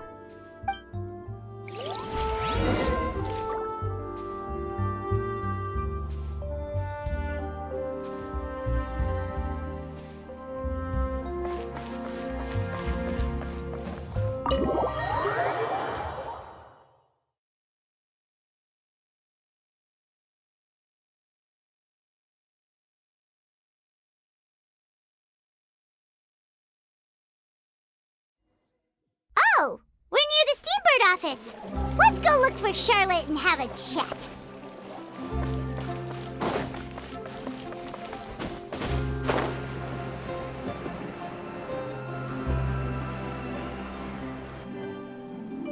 Wow! If it isn't the Traveler and Paimon! Oh, have you seen the article I wrote about you? Ha! You've got some nerve! You just used us to make some quick mora! Oh, you needn't worry about that. I heard that you were in Poisson some time back, so I sent you a letter to discuss just that. It appears you didn't receive it, though. It's all right, though. I've set aside the amount intended for you. I've even set the table with some food. Really? Oh, you're the best! You're almost a little too easy to win over, Paimon. If I were a journalist with ulterior motives, you'd be in trouble now, you know. Oh, Paimon knows you're not like that. Still, what brings you here all of a sudden? Were you looking for me? A friend of ours met you a while back, and when she mentioned it, we thought of coming to see you. Her name's Mona. Ah, so you know Miss Mona as well. She's a guest columnist for our paper. Really good one, too. She's so young and already such a brilliant astrologist. So she mentioned me? What did she say? She said that you're a real daredevil of a journalist. Nice. In which case, can this daredevil journalist dare to request an exclusive interview with the legendary Traveler and Paimon? Huh? So you're article in the paper today doesn't count? Oh, of course it doesn't. That was more like live photography. What I'd like to do is dive deeper and ask you to talk about the things you've seen and experienced.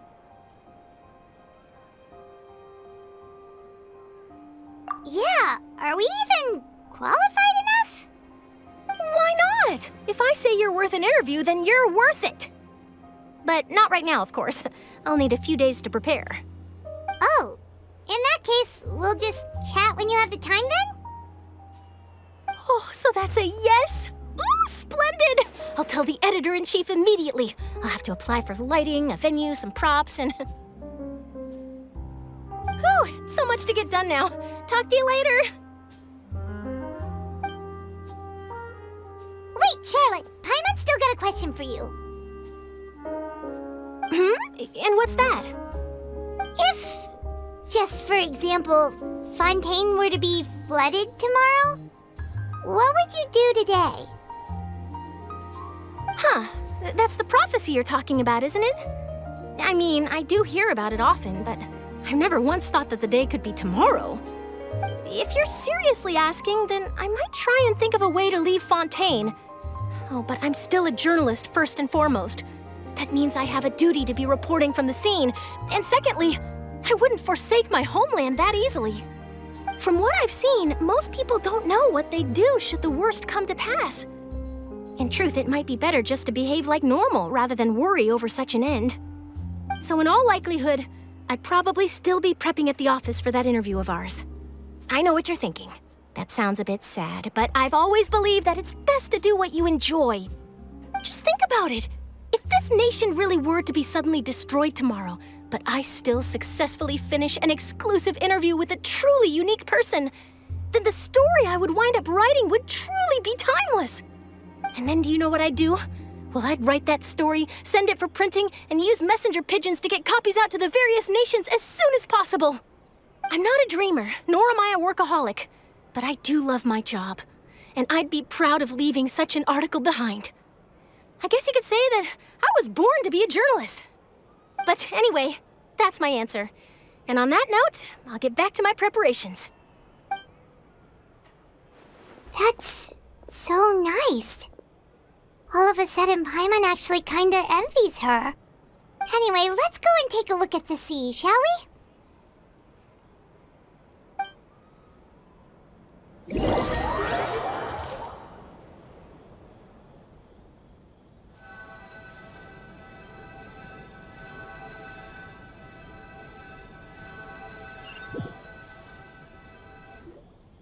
The sea breeze and scenery can be a pretty soothing combo, huh? Paimon's been thinking. If it wasn't Fontaine, but all of Tevat that would be destroyed tomorrow, where would we go and what would we do? No, Paimon should ask, if you could choose, what would you like to do?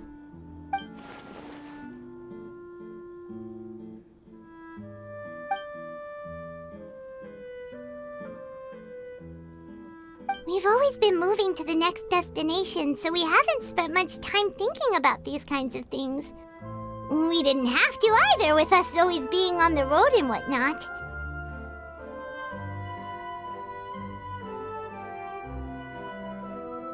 You mean, still traveling?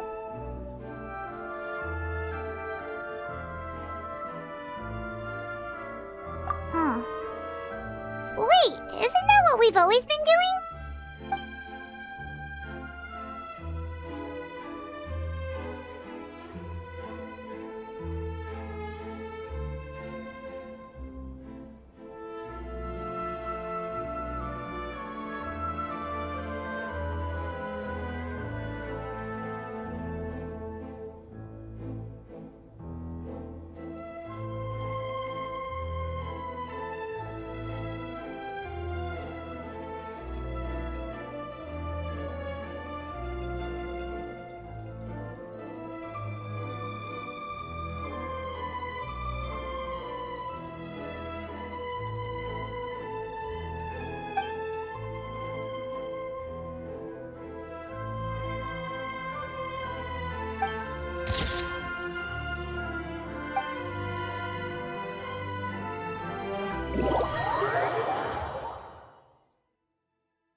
looks like he'll grow mold if you stay here long enough.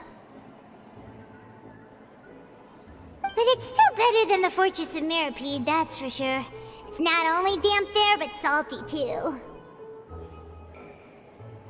Ah, so the two of you are still here. Wonderful. Oh, you're from the Palais Mermonia, aren't you? Yes, I'm Isadora. Monsieur Nervillet sent me to look for you two before. I heard that afterward you went to the Fortress of Meropide.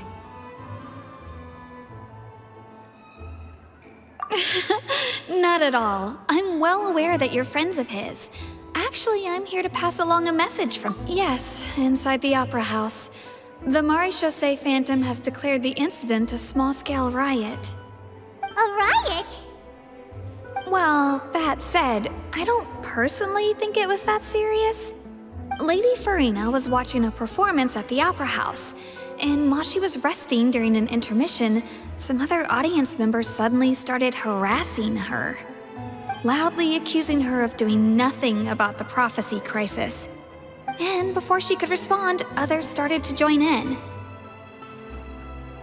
The crowd continued to grow, and protests against the Hydro Archon started to break out. So people have started to put the blame on Farina. Guess they finally found an outlet for the pressure they've been under due to the prophecy. I agree. People will naturally rely on gods, as is customary.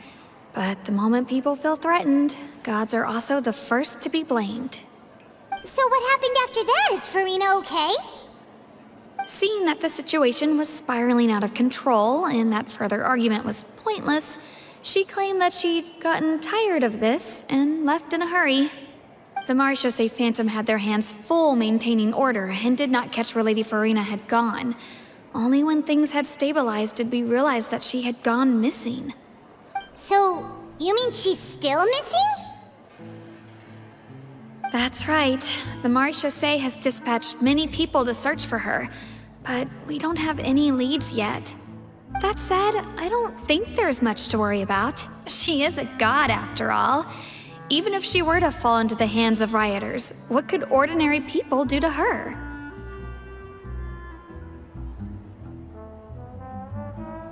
Good. Monsieur Nervillet sent me to tell you about the situation, but he didn't say anything else. Don't worry, this is more than enough to go on. Thanks for keeping us informed. Ah, is that so? Well, all right then. In that case, you two take care. I'll be heading back to the Palais now.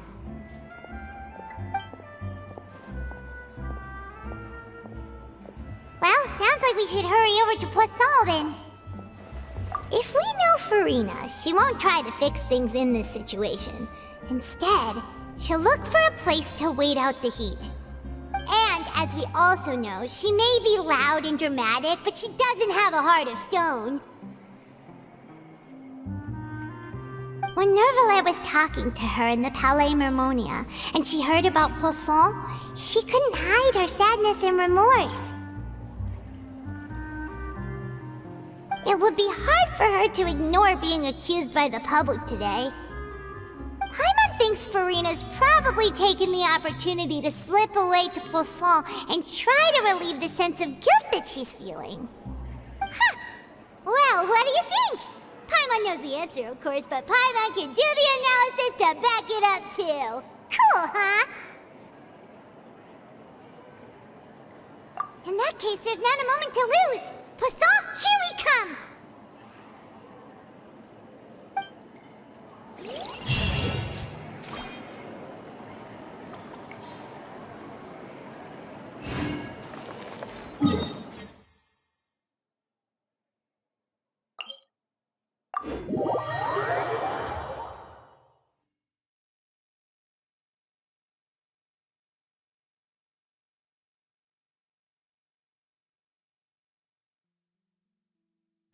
This place looks deserted.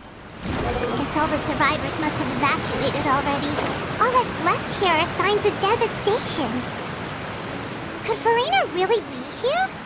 Let's try to find her as soon as possible.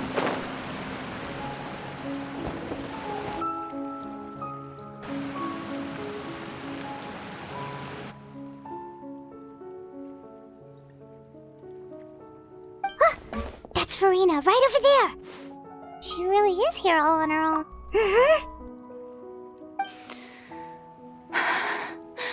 Should I just give up? This is all meaningless. What was meant to happen did happen after all. Everyone's dead. I'm sorry. I am so sorry. Give up, Farina. There's no point in holding out. I'm sorry. But what can I even do other than to repeat? Who's that? Don't worry, Farina. It's just us.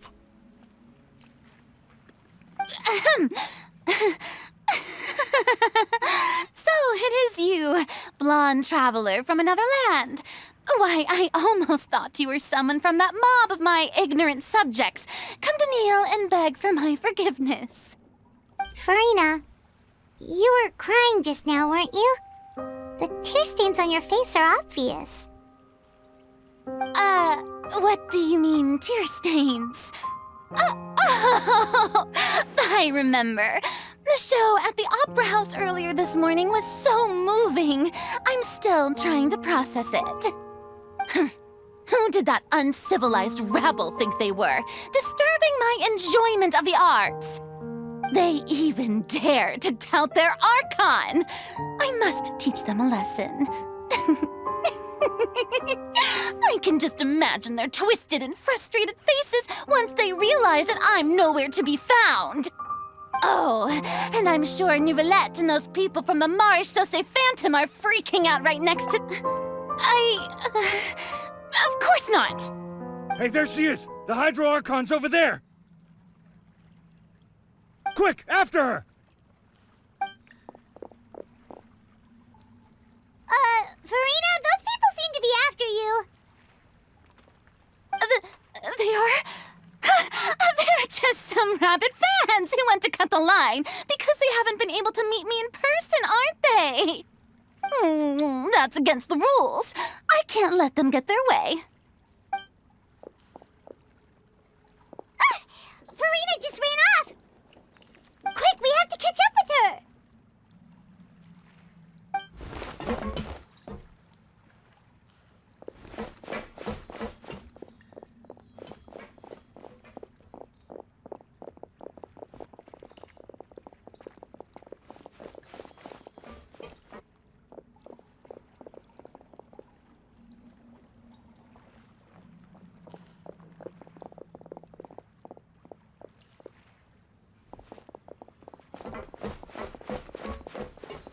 This should be the place, right? Hey, Farina! There's a good hiding spot over here. Quick, come to Paimon before the rest of them catch up to you. What is this place? Hurry, they're almost here! Fine. I suppose haste is warranted. Lead the way.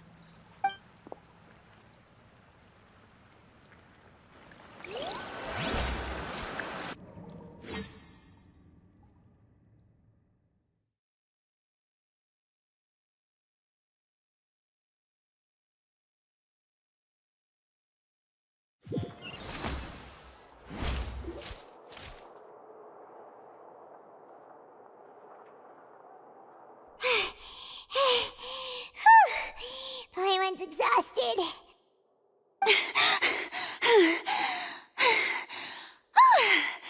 I'm so tired. I totally thought they had caught me. No, I merely gave in to the sheer enthusiasm they displayed. You're right. Yep, that's a good girl.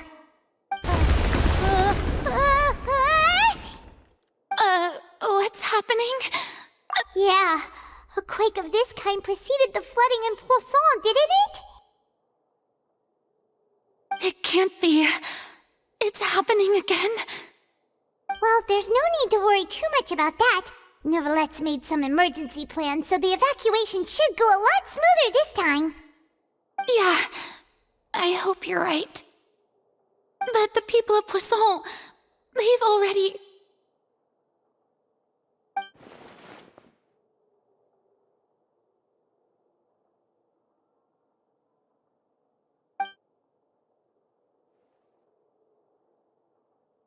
It's true.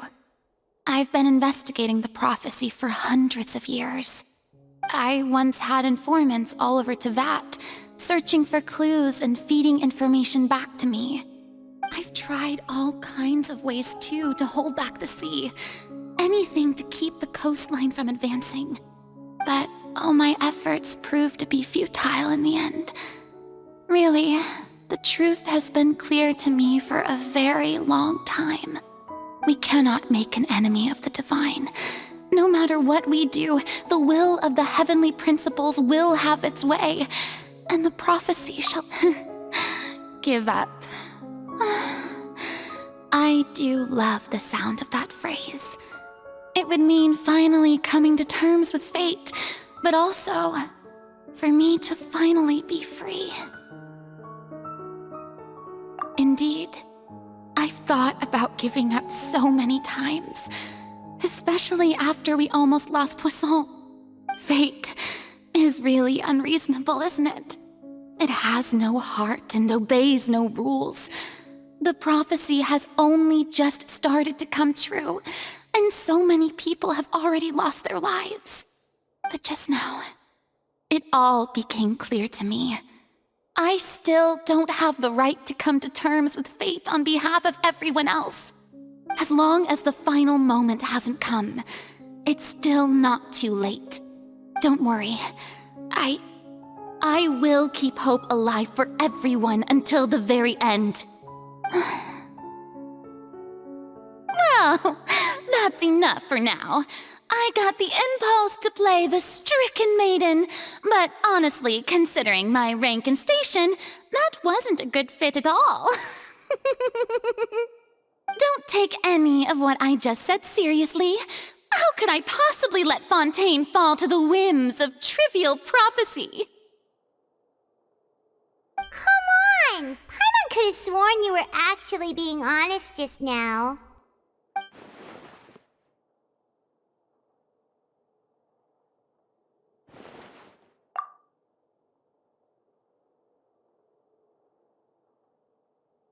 Share my burden. That's impossible. It was fated right from the start that this would be my duty alone.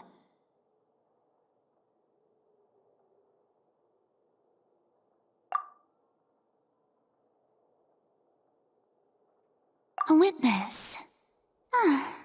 Yes, I've heard that you came to Tevat from beyond the stars, yes. In other words, you never belonged here. And if Tevat is, in its entirety, a show on a stage, then you're just a spectator, aren't you? If that's the case...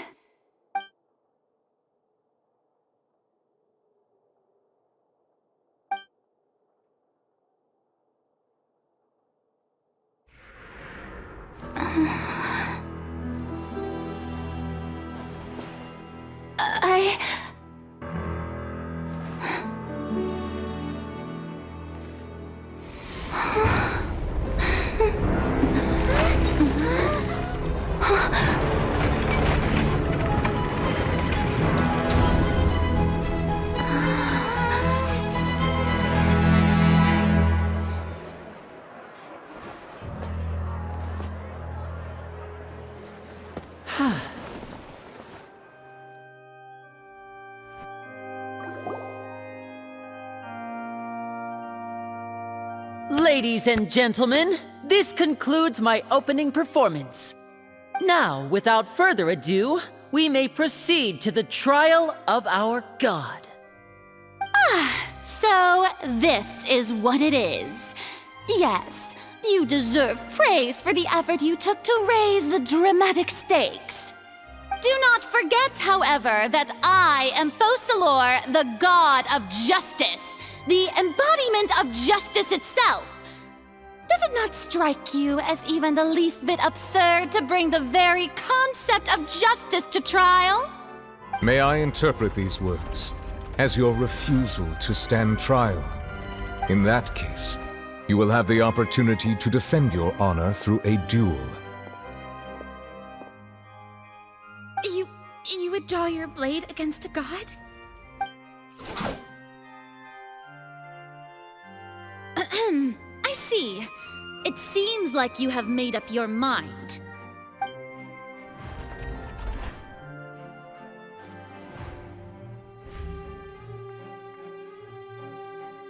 Paimon can't believe it. She just surrendered.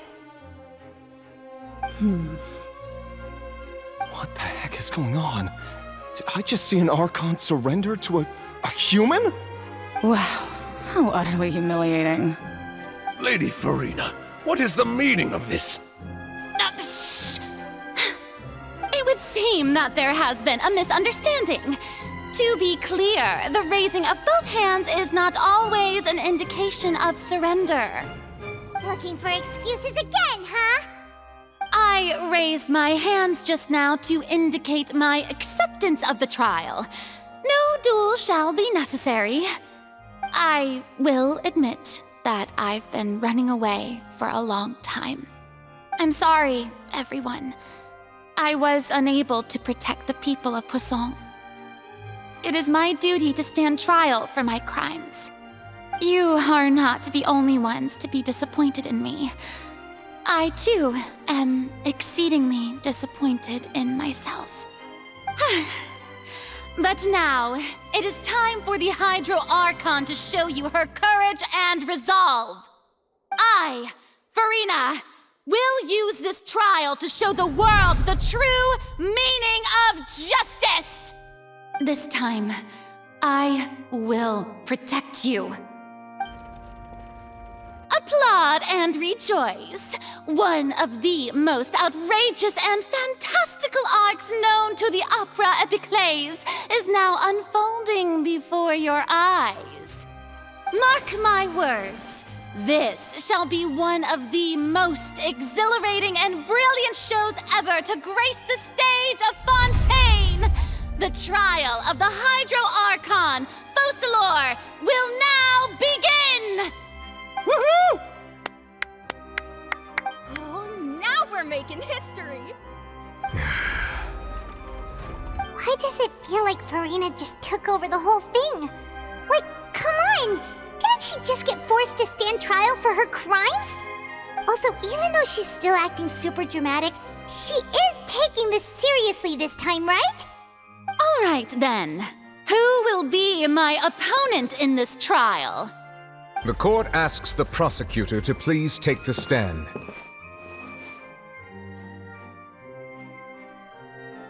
Is that so? Very well. Then please speak, witness of Tivat, my accuser and fated opponent.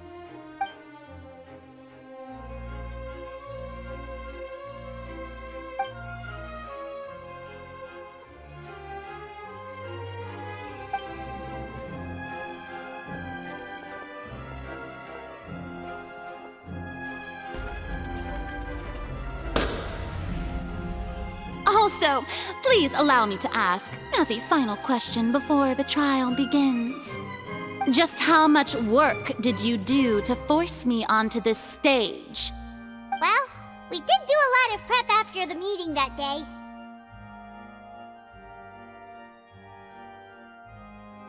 I can go over the tasks assigned to the Spina di Rosula, since they were rather straightforward and easy.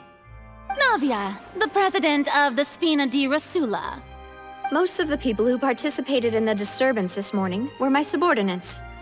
They changed into plain clothes and came to the Opera House as regular audience members, waiting for the perfect opportunity to incite insurrection against you. The people's resentment against their Archon has been building as more and more of the prophecy is fulfilled. A spark was all we needed to turn smoldering anger into a flame. Moreover, according to our understanding and analysis of you, when something like that occurred, you would likely flee the scene and head to Poisson by yourself. So, we arranged for a second group to lie in wait there. So, you mean the ones who scoured the settlement for me were also from the Spina? And their goal was to force you to step into the giant magic box so you may personally participate in the greatest magic performance in all of Fontanian history. That's right. That house was a magic box, rather than someone's residence. As the super ultimate version of the setup that I used when I first performed at the Opera Epiclese, the volume of the box was increased by a whole order of magnitude, and the distance it traversed was the entire gap between Poisson and Areneas. Its cargo, of course, was an Archon instead of a human. My thanks, Farina. Without your help, we could never have pulled off such an extraordinary performance. You're welcome? Of course, this performance was only made possible with Father's support. The House of the Hearth spent a massive amount of labor in Mora to pull this off. We had to select a location, construct the giant magic box, dig a tunnel, and open up a path through the water. It was a lot of work for all of us. So, in other words, the earthquake that we felt within the giant magic box was just a normal tremor from the transportation of the whole house? That's right. It wasn't a sign of another disaster to come. Then, I can guess Nervilette and Cloran's parts. You gathered a crowd, prepared a stage, and made sure that the champion duelist would be immediately ready for a fight. Also that as soon as I appeared on the stage, the trial may commence without a hitch. Am I right? Yes, that is correct.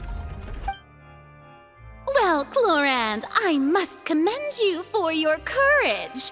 Only the most outstanding champion duelist in all of Fontaine would accept a duel with an Archon without flinching. Thank you. As for you, Traveler, I suppose your role was to keep me distracted with conversation once you found me in Poisson.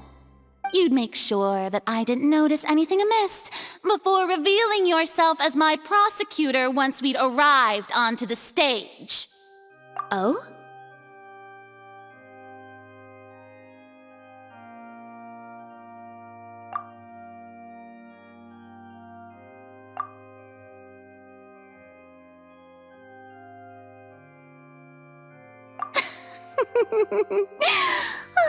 Is that so?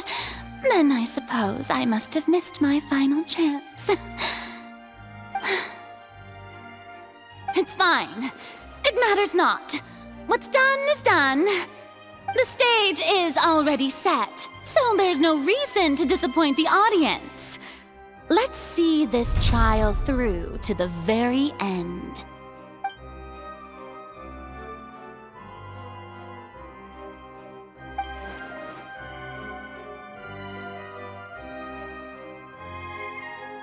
Madam Prosecutor, please allow me to pass this along. This is a document that Miss Charlotte applied for and received permission to share with you during the trial. According to her, it should speed up the proceedings. Huh? Charlotte wanted to give us something? Oh, so she's here too! Hey, Charlotte! Oh, let Paimon see. Isn't this the exclusive interview that she did with us before? So she's already finished it, huh? Wait, then that means this document is a perfect timeline of everything that's happened ever since we stepped foot in Fontaine! So in other words, we can refer to this anthology of evidence every time we want to use something from our journey as evidence for an argument! Let's quickly confirm the information in it. Just think of it as a refresher, alright? You defeated the Hydro Archon in the very first duels you took part in at the Opera House. I didn't think this is the first time a Fatui Harbor, the fortress of... According to Monsieur Neuvillette, the words of someone as extraordinary as a witch can probably only be truly understood when something surreal happens to you.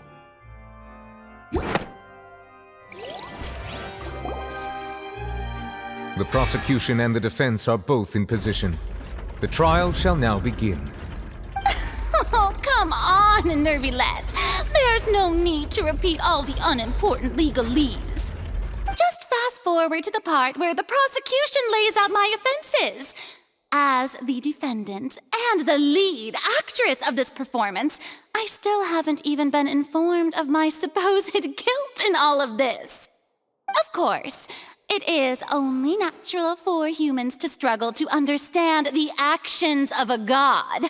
However, you will need more than that to convict me of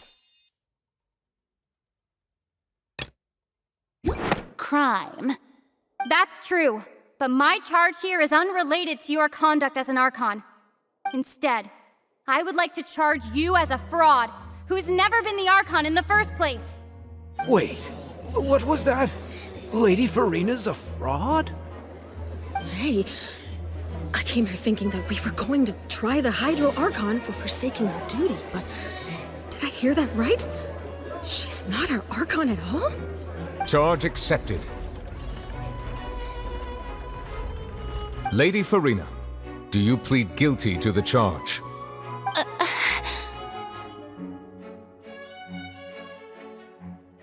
Lady Farina. I plead not guilty. How can I be guilty? There is no way that I, Focalor, otherwise known as Farina de Fontaine, a member of the Seven and the Regina of all waters, kindreds, peoples, and laws of Fontaine, could be anything other than your true Archon. Yeah, even though Lady Farina can be rather eccentric, isn't it going too far to doubt her very identity? Yeah, I've never questioned her identity either. Sure, Lady Farina can be super irresponsible, but what grounds does that prosecutor have to make such a huge claim? I have cause to believe that common sense will prevail in this case. Many of the members of the audience have known me as the Hydro Archon ever since they were born. There would be no fooling their memory. See? Even the Oratrice has decided to show me its favor. Are you sure you want to commit to a charge that will never be upheld? If you wish to drop the case, I can promise you as the God of Justice that you will not have to face trial for making a false accusation. We will treat everything that's happened as a dramatic spectacle and move on with our lives. What do you say to that? Huh. An argument with near impossible odds, huh? You have to not— Well, I tried to give you the chance to surrender. If you must persist, then let me ask. If you believe I'm not the Archon, then what manner of being do you think I am? And if I was not the Archon, then how did I manage to live for over 500 years?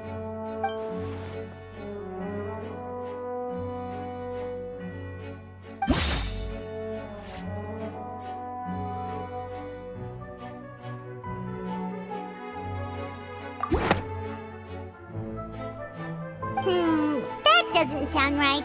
Paimon doesn't think this clue can be used as compelling evidence to build our case.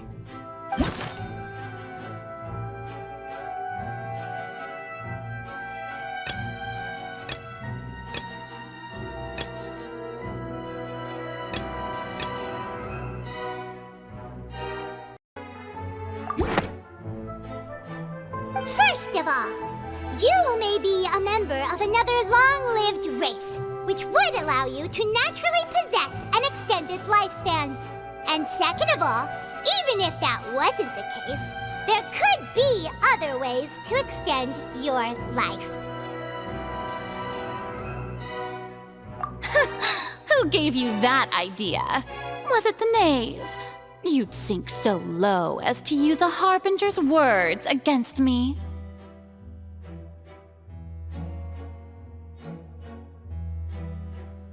A curse?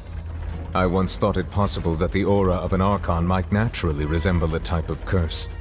But in light of this claim, perhaps what I sensed was not your divinity, but a curse after all. You sensed it too, huh, Nervilette?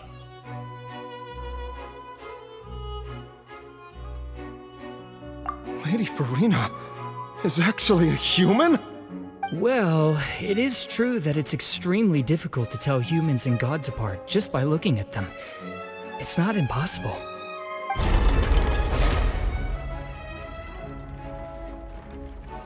Well, don't start celebrating too early now. Even if I have been carrying a curse like you said, how does that prove that I am merely a human being? Besides, everyone knows that the main difference between a human and a god is the possession of authority. Gods can do what humans cannot. That's why they're worshipped as gods. For centuries, manifestations of my authority have served the nation of Fontaine. One need only to turn their eyes towards the Oratrice Mécanique d'Analyse Cardinal in this very opera house, or consider the indemnitium that is used in every aspect of life.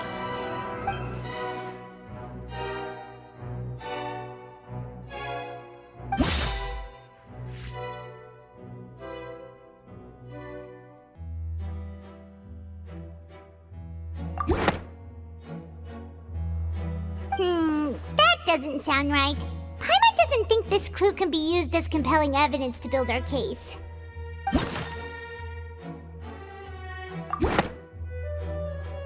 You tried to reference the Oratrice, but weren't you as confused as all the rest of us when the Oratrice declared Child to be guilty without any proof? Otherwise, you should have come up with a good explanation for that by now. Didn't I make myself clear at the time?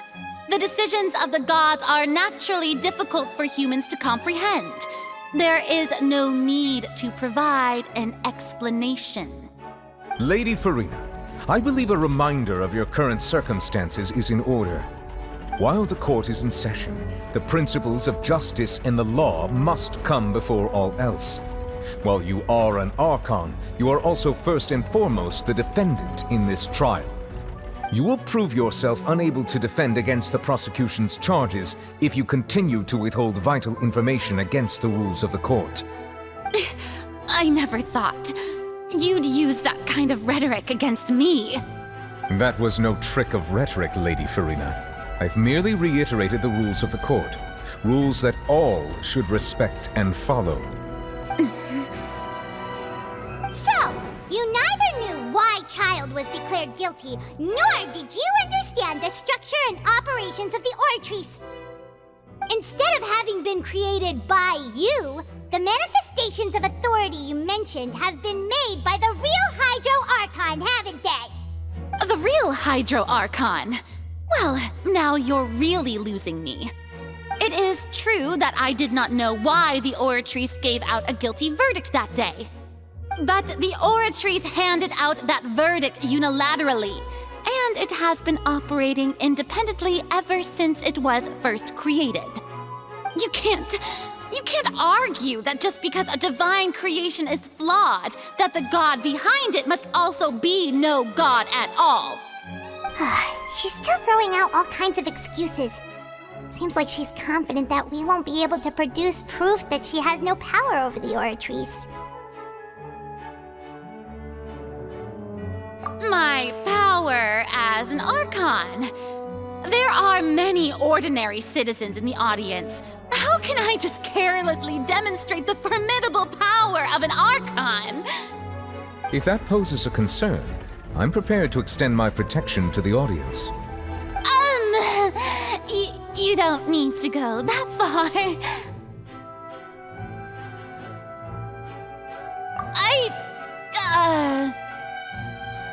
Aren't you the Hydro Archon? Or is it that you can't even wield the power of Hydro, much less the authority of a god? Indemnitium! Yes! It's all because of Indemnitium! All Archons derive their power from the faith of the people, and I've converted the people's faith in justice into Indemnitium! Thus did I give up all of my divine power to provide everyone with energy for their daily lives. Have you ever seen a more magnanimous god? Isn't that a huge stretch? Yeah, no matter how generous an Archon can be, how could they give up all their power? Can a god with no power even still be called a god? It seems like nobody's buying Furina's excuse. Hey, come now, everyone! Please don't stare at me as if I was a liar! I'm still the same Furina you knew, right? The one that you loved! Shouldn't you want to believe in me? Please? You've got to believe me! If what the prosecutor said is true, she really has committed a grave offense. Did she deceive all of us? And all of our parents and grandparents too? And all of our ancestors? Ever since they were born? Enough! That's enough! Tell me then, if I'm not the real Hydro Archon, then who is? If you have no evidence of another Hydro Archon's existence, nor can you find anyone who can back up their claim to be such, then what grounds have you to say that I'm not actually the real deal? Wow, she came up with yet another argument. How can we refute her now?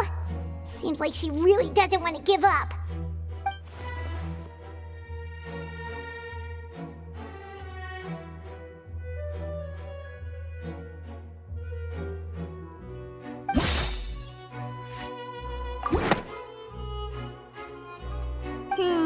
That doesn't sound right. Paimon doesn't think this clue can be used as compelling evidence to build our case.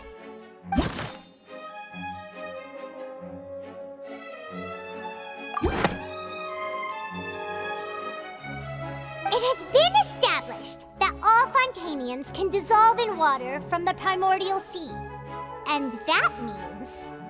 Since you insist on claiming to be a god and not a human, then there's a method that you can use right here and now to eliminate all suspicions of you being the latter. Miss Navia, please apply to serve as a temporary attorney for the prosecution before addressing the court. Though you act in partnership with the prosecutor, you must still adhere to proper procedure. Super sorry, Monsieur Chief Justice. I swear this really will be the last time that I'll speak out of turn. Now, I've brought some seawater from Poisson. As everyone knows, a massive flood struck the area not long ago, taking many lives, including those of some of my closest friends. So, Miss Furina, would you dare to touch some of this seawater? If we are to believe that you are indeed the real Hydro Archon, touching this seawater would have no effect on you. All it should do is strengthen your case. But if you don't dare to touch it, then we would have basically proved the reverse. Oh, and I must remind you that after the disaster at Poisson, nobody wants to see any more people dissolve. I do hope you'll act prudently and choose the simpler path of admitting guilt. Navia from the Spina di Rasula. The Spina has governed Poisson for many years. I guess her suggestion is valid. If Lady Furina is indeed just a human, she's probably Fontanian like all the rest of us. Would she really dare to try?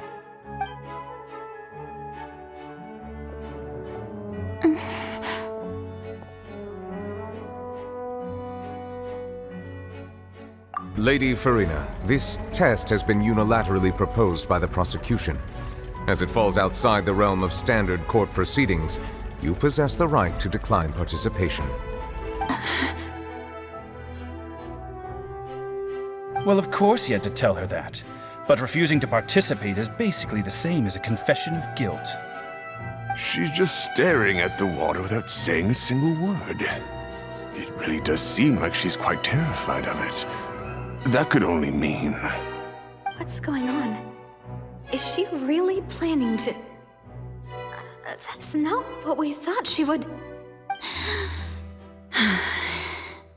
Due to the inherent risk of the test, Lady Furina, you may... What? Hey!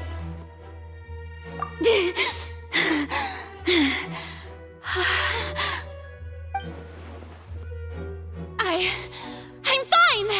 Look at me, everyone! My hand is still here!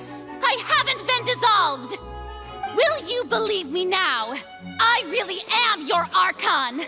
I'm nothing like a normal human who would fall apart as soon as they touch the this water? Really? Was this not the most obvious thing in the world? Miss Siegewien? If you are present, Miss Siegewien, please come forward and attend to the defendant. Siegewien? Don't be nervous. It'll just take a few seconds.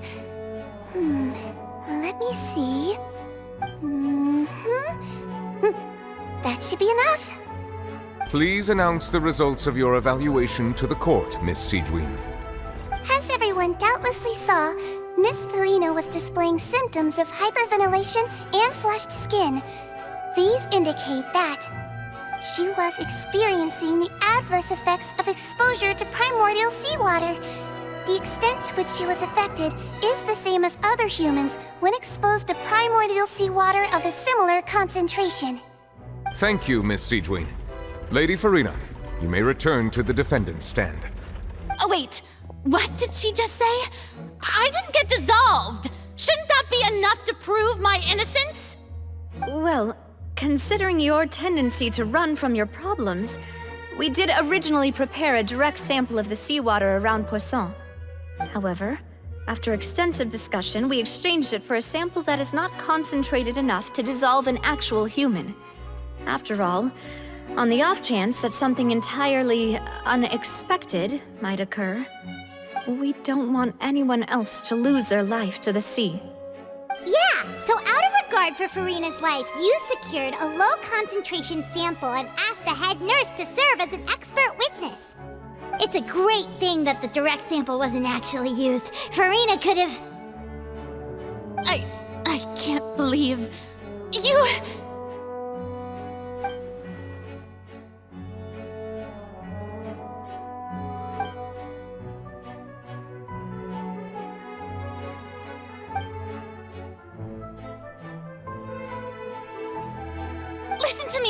Listen to me, everyone! Please don't give me such cold and disdainful looks! What happened just now didn't prove a single thing! Think about it!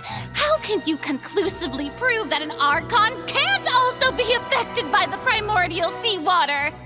Also, if I was really just a human, why would I dare to just put my hand in that kind of water?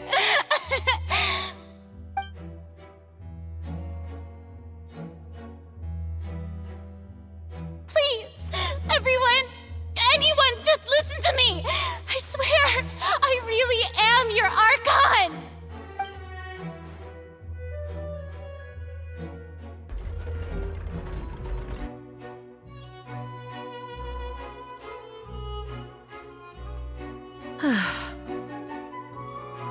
I don't think anything she says at this point will sway anyone.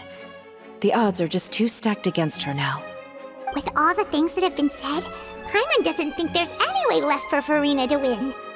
I believe the time for arguments and presentation of evidence has come to an end. If there are no objections, we will move on to the final judgment.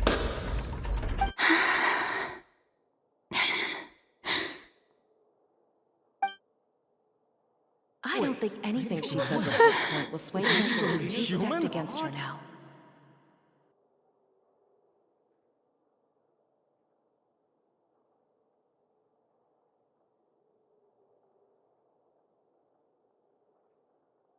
In my capacity as Chief Justice, I shall now render judgment on Farina's misrepresentation of herself as the Archon of Fontaine.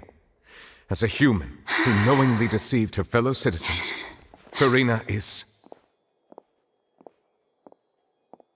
guilty.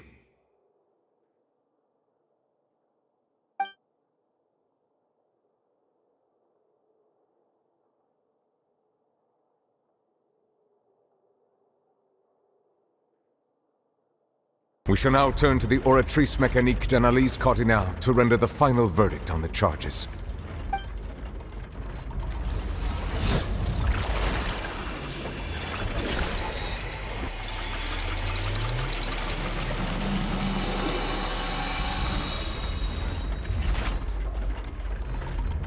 According to the judgment of the Oratrice Mécanique d'Analyse Cardinale, Farina is... Well, what's wrong? What's the Oratrice's verdict? No, The Oratrice also displays a guilty verdict. Isn't that correct then? However, the exact wording of the verdict is thus. The Hydro Archon, guilty, to be punished via the death sentence. The death sentence? That's actually one of the available sentences? I've always thought that it was just a myth. The one and only time the death sentence has been handed out at the court, and it's been given to the very person we've worshipped as the god of justice?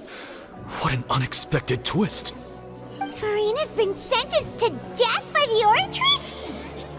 We just wanted to use the trial to show her the seriousness of things so she'd tell us the truth. How did things escalate this quickly? This outcome is indeed quite strange. According to Fontaine's current definitions of justice, as well as its recommendations for criminal sentences, is this sentence really appropriate for the crimes that have been committed? Yeah! Even Vacher wasn't sentenced to death by the Oratrice. You know, the real evil mastermind behind the serial disappearances. Indeed.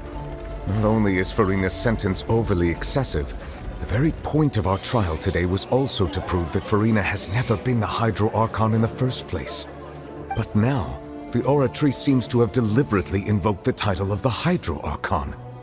What does this mean?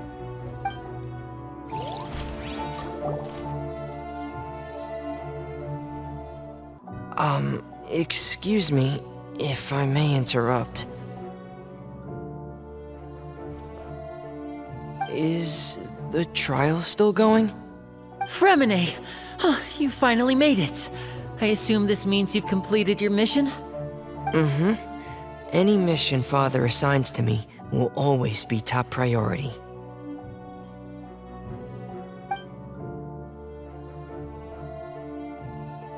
Is that the first prophecy slate? Huh. So the knave privately arranged for Fremine to try and find the missing slate. I looked everywhere and finally found it at the bottom of the sea. It took me a long time to get around some dangerous stretches of water. But has the trial already concluded? Then doesn't that mean I've come too late? Oh. Thank you for your hard work, Mr. Fremine. Please allow me to review the record left on the slate. Traveler, I believe that you have already seen the other existing slates, and would like you to come here and confirm their contents.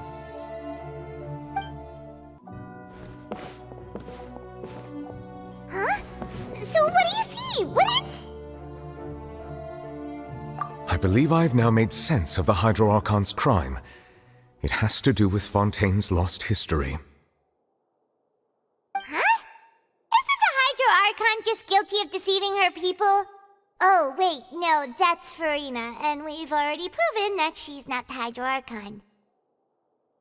So when you say Hydro Archon, do you mean the real Hydro Archon we've been kinda talking about? In truth, everything that you've encountered in Fontaine up until this point can be traced back to the contents of these stone slates. However, I'm uncertain as to how much sense... Okay, let's try to recall the contents of the other 3 stone slates. Paimon will do her best to help you remember.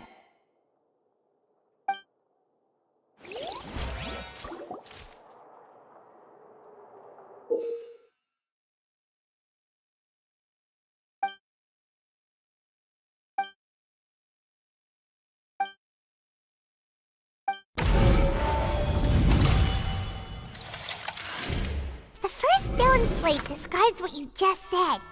It seems to show the previous Hydro Archon using her divine power, and then the Oceanids turn into humans. Does that mean that Fontanians are... The second stone slate shows Celeste. This must be the point when the Hydro Archon and the Fontanians were branded with their original sin.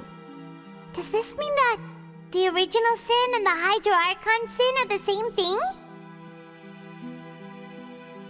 The third slate shows the Hydro Archon sinking into the sea surrounded by many people.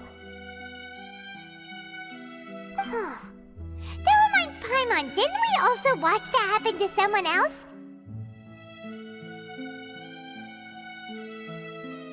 Well, the fourth slate is the prophecy the Fontanians have been talking about. People dissolving into the sea, the Hydro Archon crying on her throne, and so on.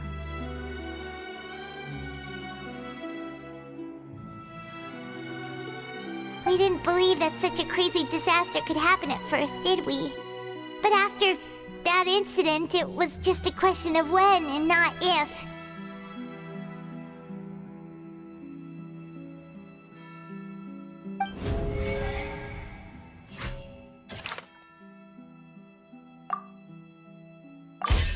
We know from the case of the serial disappearances of young women that Fontanians can be dissolved in primordial seawater. And the first stone slate tells us that long ago, the Hydro Archon used her power to turn Oceanids into humans. This might be the reason that Fontanians can dissolve.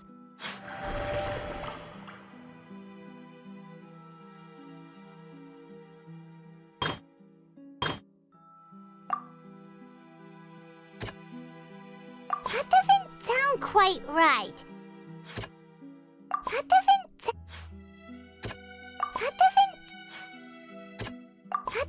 sound quite... Perhaps what is about to take place has all happened. The true sin and the original sin cast down on the people of Fontaine by Celestia.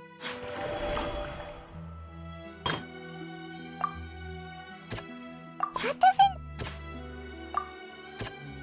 doesn't sound...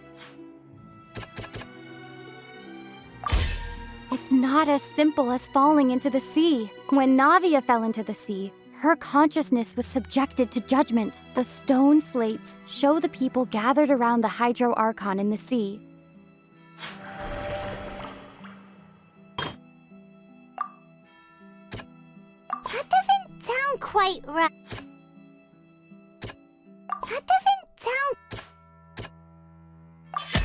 The prophecy from the stone slates found its way into society. But not the fortress of Meropide was nearly flooded with primordial seawater, which, if we hadn't dealt... They'll dissolve into the primordial sea but won't cease to exist. Their essence will flow in the seawater, converge, and take the form of an Oceanid.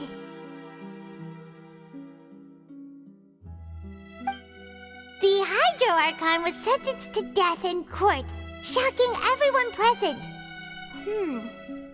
Perhaps this means that her sin was actually Fontaine's original sin. Navia fell into the water inside those ruins, and she nearly dissolved. She was surrounded by the people of Poisson in a court within her consciousness, and was forced to take part in a trial meant to make her stay.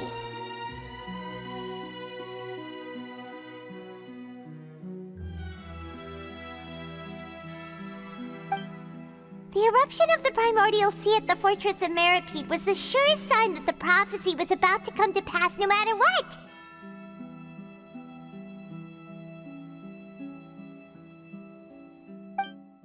The prophecy's contents can all be verified by recent events. If we combine what we know together, loads of truths should come to light.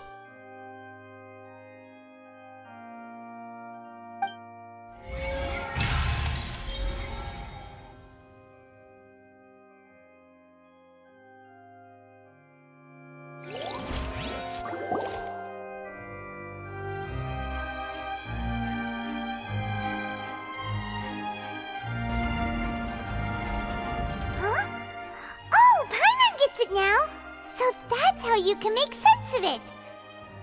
But then it feels like we're going to have to share some truly shocking revelations. Let's hear them. Incredible. Linny, did you hear that? We're not real humans. All Fontanians were originally created by the late previous Hydro Archon, with Oceanids as their basis. The evidence for that can be found in how only Fontanians could dissolve in primordial seawater, and how all the girls Vacher dissolved were also turned into Oceanids. Oh, and according to Navia, when she was about to get dissolved, she also saw everyone gathered around for a trial, all of them in the shape of oceanids. Indeed. Yeah, and it follows from the content of the first slate that she probably anchored Celestia by creating humans without prior permission. That could also explain why the Oratrice judged the Hydro Archon to be guilty. It's to account for that ancient sin. The Hydro Archon's true sin was creating us? And yet, after many hundreds of years, the Hydro... Yeah! Isn't the image here just like when Navia fell into the sea?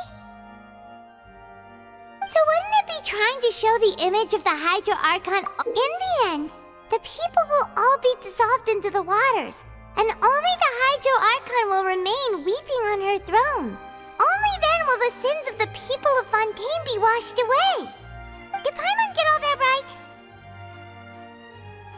You've made some keen deductions. I must say, given how much you still don't know, it is impressive that you've already managed to connect so many pieces of the truth.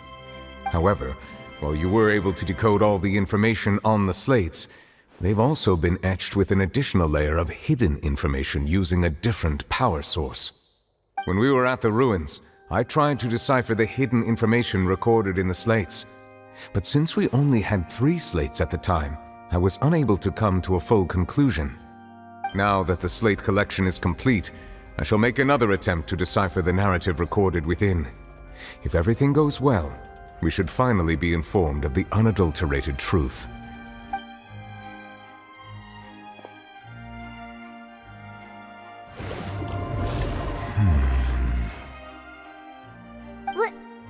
Well?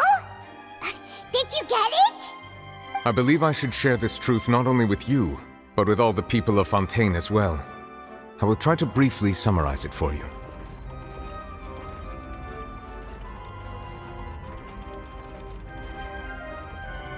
Your hypotheses regarding the origin of Fontainians and the sin of the Hydro Archon were both correct.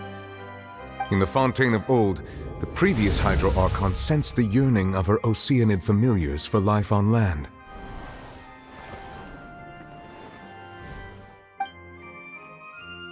The Oceanids were enamored with the beauty and romanticism of human beings, and wishing to have those experiences for themselves, expressed to the Hydro Archon their desire to become of a similar kind. However, even though water as an element is intricately linked with the power not one to give in, she eventually found a way to create permanent humanoid bodies for her familiars by appropriating the power of this planet's primordial sea. She poured primordial seawater into the Oceanids' blood vessels, creating humanoid mimics in the process. But if Fontainians were to ever come into direct contact with water from the primordial sea, the power within their bodies would escape these artificial restraints and return to the sea. As a result, their forms would collapse, and they would be reverted to their original forms as Oceanids. Of course, the Hydro Archon never received permission from the heavenly principles to create a new human race. And thus, the Hydro Archon and all of her creations came to shoulder the original sin of appropriating the power of the primordial sea. That is the true history of how the people of Fontaine first came into being. So we were all Oceanids before we turned into human beings? That's way too much information for me. I think I'm just going to pretend that I never heard a single thing. Wait, but if that's the truth, we can't let the Hydro Archon be sentenced to death. After all, her only sin was creating us. This really might be too much information for your regular Fontainian, but it does answer a lot of our questions. Alas, your hypothesis regarding the 3rd and 4th stone slates, a key point of the visual on the 3rd slate, is how all the individuals depicted in the water are humans rather than Oceanids. They have not been dissolved, which implies that the water depicted in this slate is not water from the primordial sea. The nation of Fontaine is the nation of Hydro, as well as the nation of trials and justice. Instead of being the literal element, the water in the scene symbolizes judgment and justice. You may also recall Navia's experience. When she fell into the sea, her consciousness was surrounded by that of many others who intended to hold a trial to determine her fate. Therefore, the meaning of the third slate is that the people of Fontaine shall try the... Yes, it refers to our present situation. I think I'm following now. So, what you're saying is, even though we decided to put on this trial to avoid fulfilling the prophecy, in truth, everything we've done has happened exactly as the prophecy foretold. So now, it seems, we're the ones making sure it comes true. What should we do? Huh. No matter what, the prophecy will be fulfilled. Is this what it feels like to be a prisoner of fate? If that's the case, does that mean the scene in the fourth slate will also be fulfilled soon? Traveler, I would like to point out another small fallacy in your deductions. About the fourth slate, you probably thought that the eruption of primordial seawater beneath the fortress of Meripede served as the surest sign that the prophecy was about to come to pass, yes? However, I believe that rather than being a sure sign, that eruption could in fact only be a small warning of something far worse to come. As for the root cause of the catastrophe, I believe...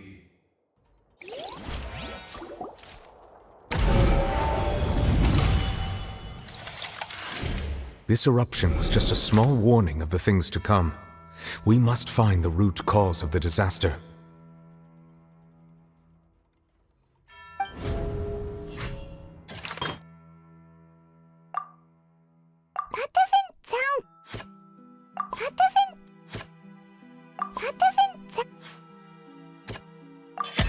It was both dream... If we're talking about a true culprit, that could only be that thing inside the primordial sea, right?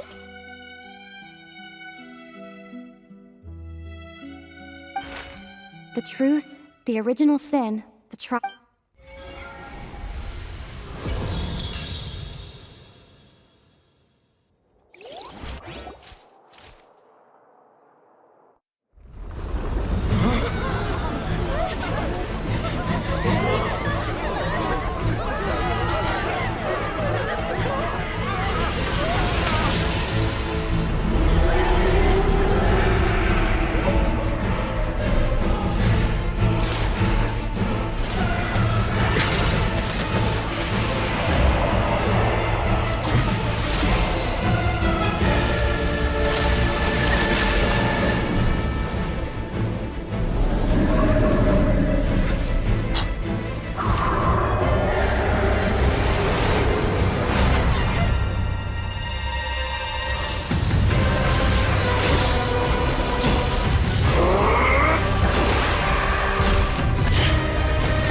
That was way too close! How did that thing just burst into the opera house? Wait, was that the huge whale you saw in your dream? So we've met it at last. I understand very well why it has chosen to make an appearance here. That whale does not belong to Tevat. It is a monster that has traversed the stars, weeping all the while. It has been greedily consuming the energy from the planet's primordial sea, using it to grow. That is the main cause for the rising sea levels. And once it has finished consuming all of the energy contained within the sea, its next step will be... You said that when the Hydro Archon first created Fontanians out of Oceanids, She filled their blood vessels with primordial seawater. Precisely. That whale finds the blood of Fontanians nigh impossible to resist. Therefore, when it left the primordial sea, it decided to make its next stop a packed opera house full of food. Food in the form of Fontanians. We just barely managed to push it back, right? In that case, won't it come back to target the people again once it's managed to recover its strength? That is correct. Indeed, it is more accurate to say that we should thank that Harbinger for buying us some time. Without him, the whale would have likely come onto land far sooner. From the way he looked, he must have been fighting the creature for quite a long time. That battle maniac. We've always known that he had a special connection with that whale, but we definitely didn't expect it to help us out like this. Anyway, now that we know that this whale is the actual cause of the disaster recorded in the prophecy, all we need to do to stop the prophecy would be to find a way to beat it up, right? It is too late. It had already absorbed too much of the primordial sea's energy before we could notice it. At this point, it has become practically integrated with the sea itself. Even if the entirety of Tevat were to be destroyed, it could still survive and swim off towards some other world. That's not something I will accept. We've already done everything we can, and we even found the true culprit. We've come so far. You can't just tell me that the last hurdle is some impossible foe. That's just not fair. Indeed, that's not how a grand performance should end. I'll fight it to the end, no matter what. So the prophecy will be fulfilled no matter what, huh?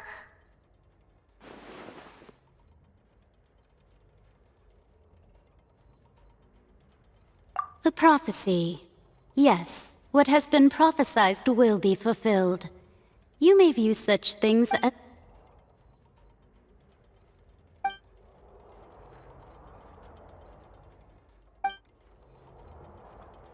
just as prophet...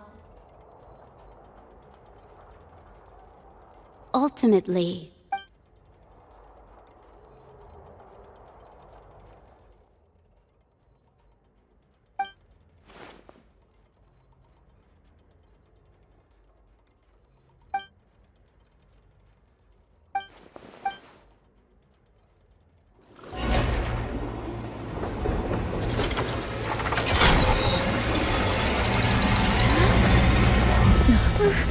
What's happening with the oratories? I believe it is preparing to carry out the death sentence.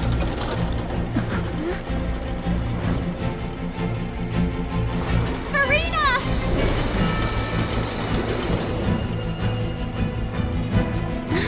No, I still need answers.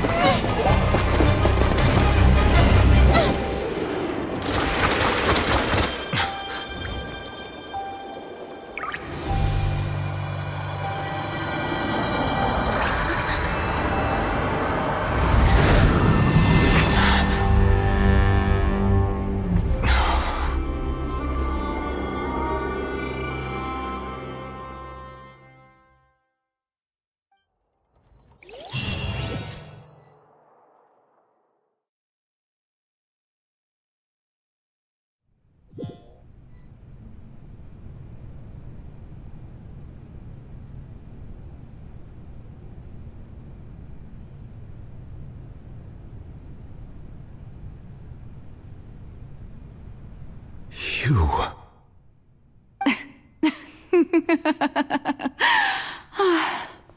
Sorry. That shocked expression on your face is just too amusing. I couldn't help myself.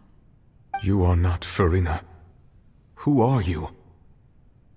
The sweet sound of bewilderment. Marvelous. A sure sign that my attempt to deceive everyone was a resounding success. But to answer your question, I am Focalor. You know, the god. Focalor? Why did you deceive us?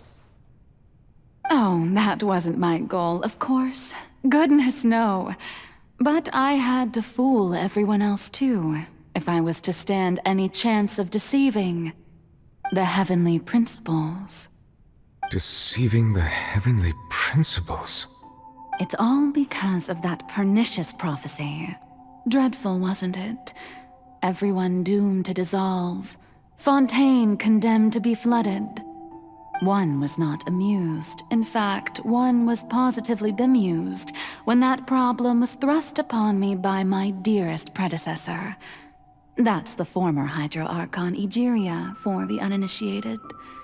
It hardly gets more disastrous than a preordained national catastrophe, now does it? She knew full well that the prophecy would surely come to pass. And as one of the seven, she also knew full well that one defies the heavenly principles at one's peril. So yes, as you have no doubt surmised, it was a rather impossible situation that I found myself in. I spent a terribly long time mulling it over, alone on the ocean floor. And I was almost growing barnacles by the time I finally realized there was only one possible solution to this confounding conundrum. I had to outwit the heavenly principles, allow the prophecy to be fulfilled, ostensibly at least, while saving everyone at the same time. I'm a genius, I know. I can only assume that's why Egeria chose me as her successor. Although, looking back now, it was hardly the inheritance one dreams of. Between the task of saving the nation, the quotidian duties of the Hydro Archon, and not to mention the original sin of creating a new race of humans, I dare say she left me quite a colossal mess to clean up. But one can only play the hand one is dealt. I did not choose this, any more than I chose to be one of her Oceanid familiars. So you were also once one of the Oceanids, transformed into a human by Egeria's hand? Yes, I was. I always dreamed of becoming human. And I still do, even now. In my eyes, to be human is to be part of the greatest opera ever known. After becoming a god, I separated my divinity from my body and spirit, leaving behind only a self that was as naive and bewildered as my past self on her first day as a human being. The me you see before you now is that divinity, and the human counterpart I left behind, I named Farina. She could feel joy, sorrow, and everything in between. She could be as vain and conceited, or as meek and vulnerable as she wished. Her strengths were of a kind only a human could possess, as were her shortcomings. But in my eyes, Farina's humanity was what made her perfect. She was perfectly human in every way. The person I always wanted to be. Anyway, so then I cursed her. All part of the plan, of course. The plan to deceive the heavenly principles. Do you still remember the final scene of the prophecy? The Hydra Archon alone, weeping on her throne. In order that the prophecy might appear fulfilled, I invited Farina to be an actress, to play the part of the Hydro Archon in the prophecy. Under the curse I placed on her, so long as I, Focalor's divinity, continued to exist, she could not die. But nor was she free to live her life in the pursuit of happiness. Instead, she was forced to take the stage in the opera house, to embrace the role of leading lady, to forever play the part of the god from the prophecy, all to create a deceitful appearance of that prophecy coming to pass. I suppose now you probably understand why your court is called the Opera Epiclese. But Farina is only human, isn't she? Even though she has had a long life, her mind is no stronger than that of any other ordinary human being. I cannot begin to fathom what she has had to endure. It must have been torture for her. It has indeed. And although she is, in a sense, me in human form, I most definitely owe her an apology for it. It's been 500 years, and all along, she's been playing her part in the most unimaginably long, unbearably lonely, and agonizingly painful opera of all time.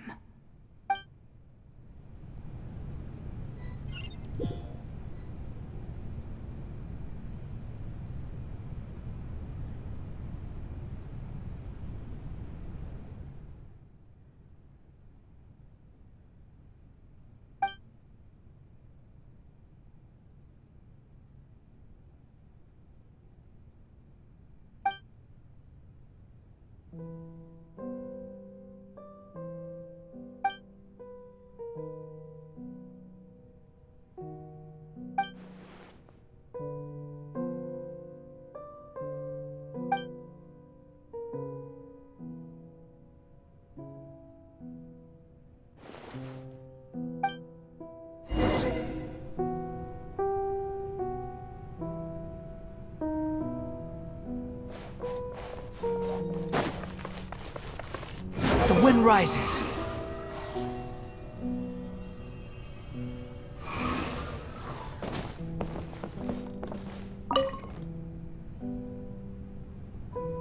Oh? Who permitted you to come onto the stage? Now, I understand your admiration for my august self, but I must ask you to keep to the rule. All right. It is not my intent to reprimand you. There is no need to state your name. Just be off with you. Do not distract me from my performance. Oh, do not jest. Can you not feel it? I am Focalor. The eyes of countless Fontanians are upon me. I must, at all times, display the utmost elegance and nobility.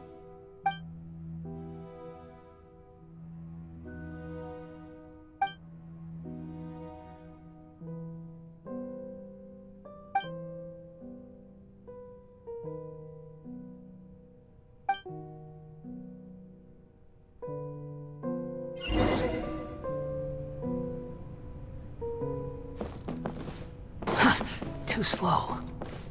Dear audience, the performance is experiencing a technical difficulty, but worry not. The guards shall resolve it soon enough.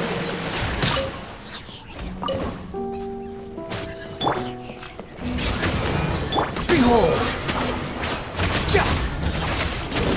Quick fall. Squall and Fury.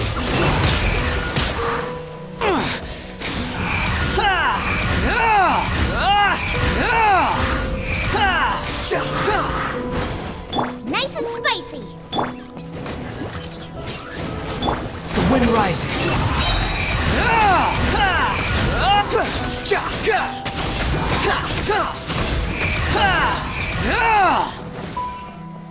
Hey, what gives? The audience is still watching me, you know. Guards? Wait, where are the guards? Guards! Squall and Fury. Search for it.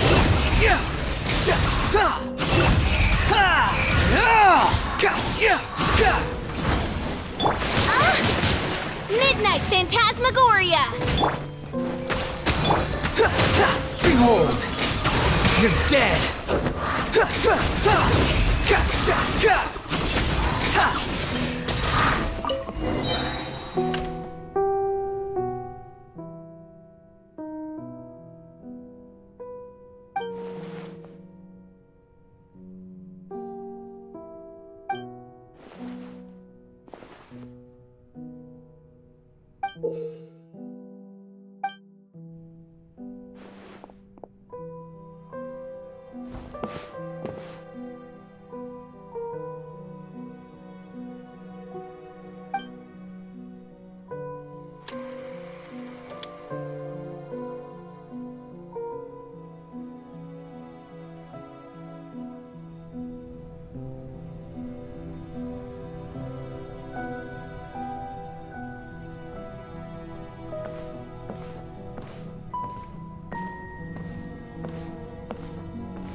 Farina. Huh? Who's that? Who's calling me? Where are you? Be not nervous. Be not afraid. I am before you. Wait a moment. You're mirror me? How can this be?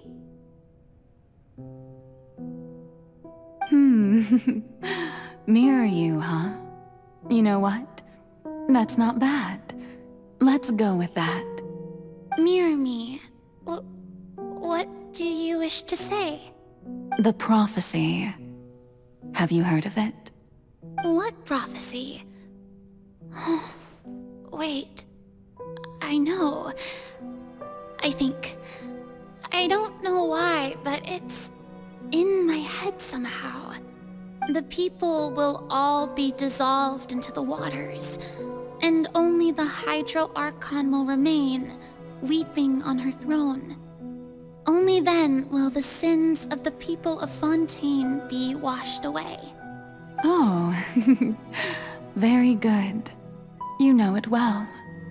What's going on? I can't seem to remember anything clearly. The only thing I know for sure is this prophecy. Will it really come to pass? Yes, it will. And that is why I've come to you. Disaster will come to Fontaine sooner or later. Things will develop just as the prophecy declared. There is no escaping it. But doesn't that mean everyone will die? I'm a Fontainian just like them. Will I dissolve too? Oh, don't worry. Magical meetings exist in this world precisely to give people a chance to turn things around. It is the reason why you met me today. I will tell you how to save everyone, but you may have to suffer somewhat. Oh, so there's still hope after all. Goodness, you frightened me. You spoke so much and with so much certainty. As for the suffering, well, I will admit that the first thing that came to mind was, why do I have to be the one to suffer? But if the prophecy will come true, I'll also die anyway, right? So if I've already met you as my magical meeting in this world, if there were scales, with all the people of Fontaine on one side, and my pain on the other, is it not obvious where the scales should tilt? You truly are the perfect human, my ideal. I suppose this would also be the justice that belongs to you. Huh? Don't worry, it's nothing. Listen well. Fontaine has just lost its Hydro Archon. I need you to play a role, that of the new Archon. Play as a god? That's right. You must begin a never-ending masquerade. You must never let anyone suspect your identity. If you can keep it up, then I shall have my way of defying this prophecy. But should your identity be revealed, then all hope will be lost. But how will I do this? A human assuming the role of a god without being exposed. Don't worry. What you must do is not to turn yourself into a real god. You simply need to play the role of a god as humans imagine them to be. Being a human yourself, I'm sure you already know what such an entity would be like. Remember, your true challenge will not be pursuing divinity, but contending against humanity. I'm still not sure I understand, but I'll try. I'll try to do this. So, how long am I going to have to play this role? To accomplish this mission, you will have to stay on the stage for many, many years. You will endure and not grow old until your task ends. But I promise you, all will eventually end in a magnificent and dramatic trial, and everyone will be saved. A trial? Huh. How exciting. I'll be looking forward to it.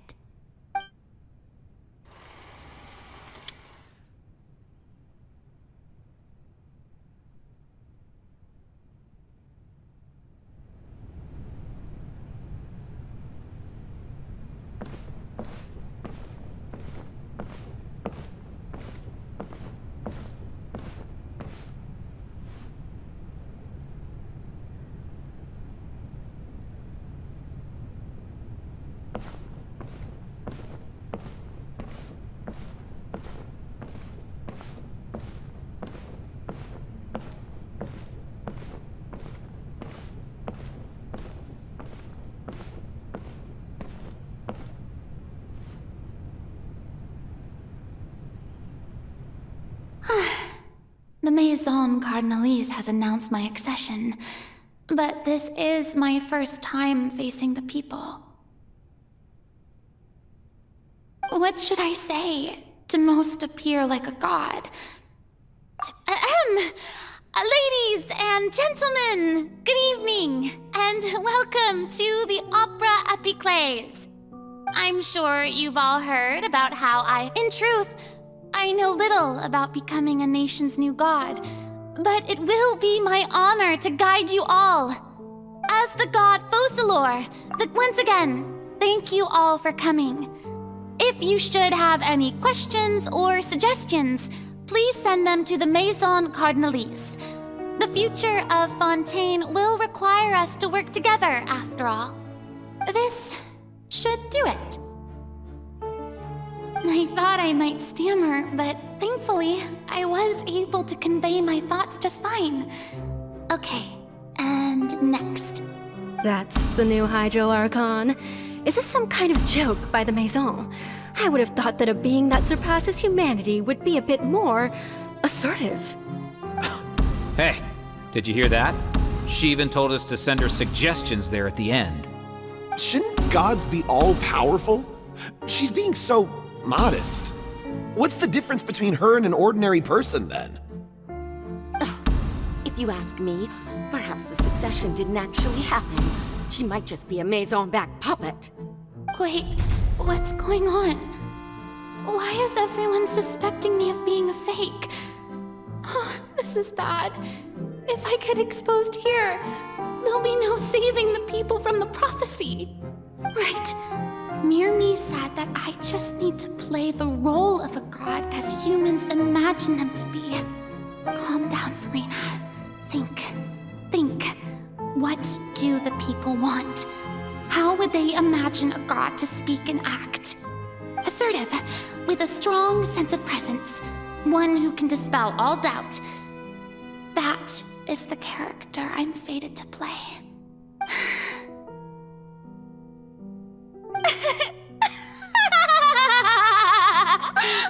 Oh, very good, my people. Only ones such as you are deserving of my rule. Now, I was wondering if some weak puppet were to one day come onto the stage and claim ownership of this opera house, would the children of Fontaine follow them? Well, it seems that you would all see right through them. Having passed my test, you are qualified to witness wondrous trials alongside my august self, here in this opera house. You may consider my previous act a door gift of sorts. I thought it was a debut that suited the atmosphere. Now then, let us be reintroduced. Ah, so that was just a performance. How could I have forgotten that we were inside an opera house? Her personality. It's quite shocking, to be honest, but suppose it's a better look than before. Such a fascinating and bold deity. How wonderful! Our future may yet be bright after all. It seems I've turned them around. Best follow this flow and restart. My dear people, whether you acknowledge me or not, whether you trust me or nay, I say to you, keep faith in your ardor for justice. We have heard it said that this nation... No, this won't work. They'll suspect me again. I must play the role that they want me... No, this won't work. They'll suspect me again. I must play the role that they want me to play. The scales of justice should not weigh heavy in the hands of its god. On one side, it must carry fairness and justice. And on the other, praise and applause. May law be the prayer on our lips. May judgment be our worship. No, this won't work. They'll suspect me again. I must play the role that they want me. No, this won't work. They'll suspect me again. I must play the role that they want me to... No, this won't work. They'll suspect me again. I must play the role that they want me to... There is no trouble in this world that justice cannot solve. All that is needed is for you, my people, to believe in it, heart and soul. So long as I, the Archon Focalor, stand within the Opera Epiclese, so long as I stand before the Oratrice, I shall even judge the gods of this world!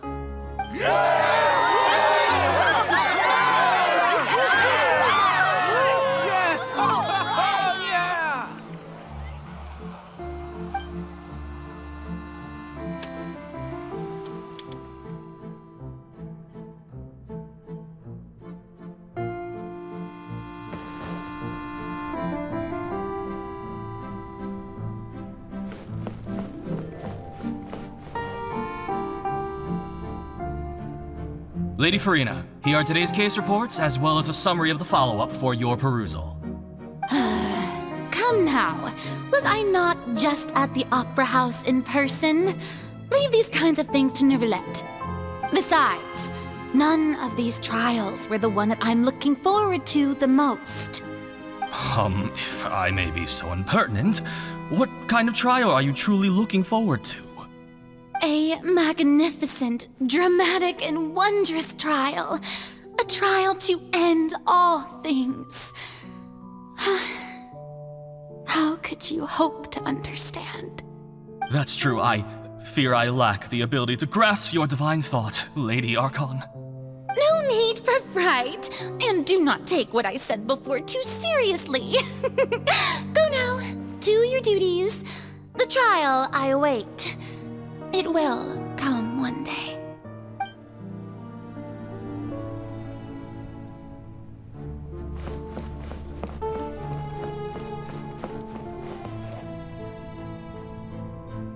Lady Farina, I don't know what to say.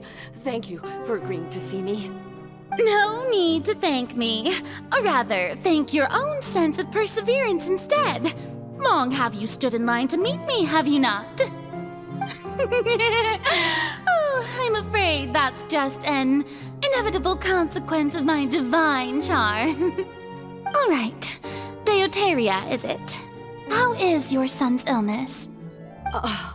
You remembered me, and you knew of my family, too. He is doing much better now. In fact, he is far more of an ardent believer than I. He was the one who forced me to seek an audience with you, and to bring your words back to him. Oh, good. Very good. If this should happen again in the future, please do not hesitate to come and tell me. Going down to citizens' homes every so often, while not usual practice, should serve as a fine change of pace. You're such a gentle and wise god. Thank you once again, on behalf of my son.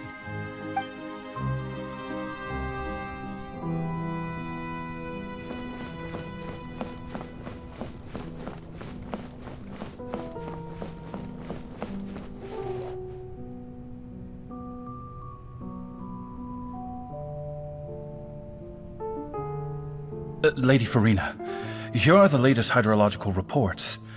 As for the specific parameters you asked to take note of, I'm afraid things still don't look good. I see.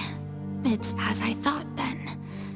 As your god, I did already expect this, but I wanted to see how far your human wisdom would allow you to analyze it. All manner of signs indicate that the prophecy will still come to pass. Forget it. That's not something you need to worry about right now. Well, as I understand it, the Fontaine Research Institute is also trying to find a way to counter the rising water levels. Really? Have they found anything? I'm afraid that they haven't found any effective solution thus far. Is that so? Well, no wonder. This issue has reached the realm of the gods, after all. Still, their spirit is praiseworthy.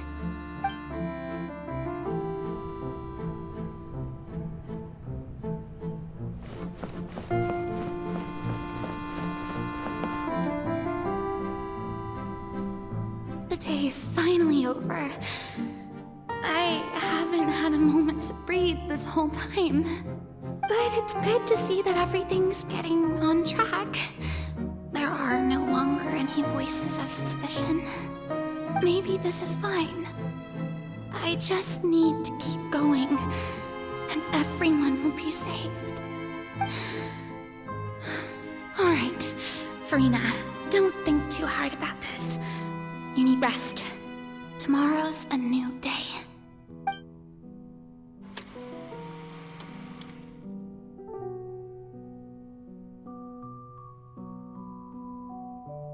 Lady Farina, here are the new trial reports for the latest cases, as well as a summary of the follow-up.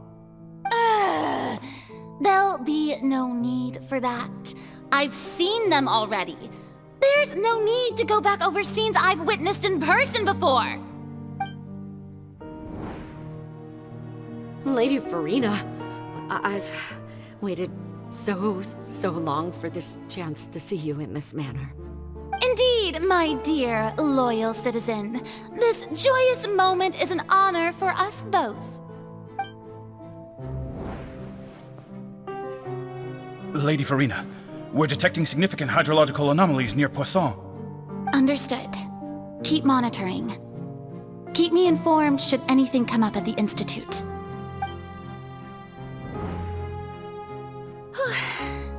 I don't think I let anything slip today.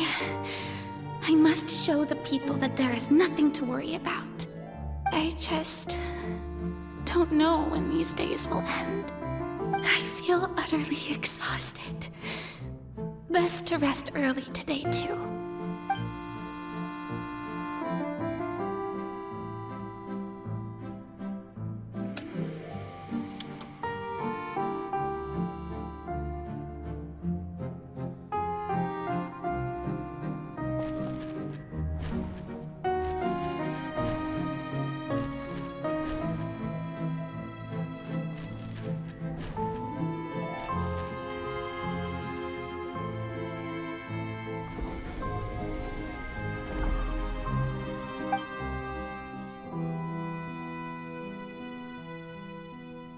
Lady Farina, it's like a dream being able to speak with you up close like this.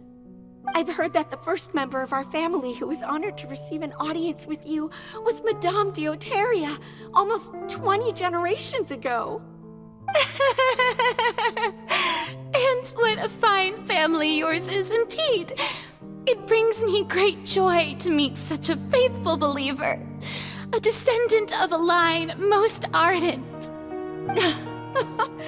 Surely you exaggerate, Lady Farina. My lady? What is it, good citizen? Oh, are you crying? Oh, really now? I didn't even notice.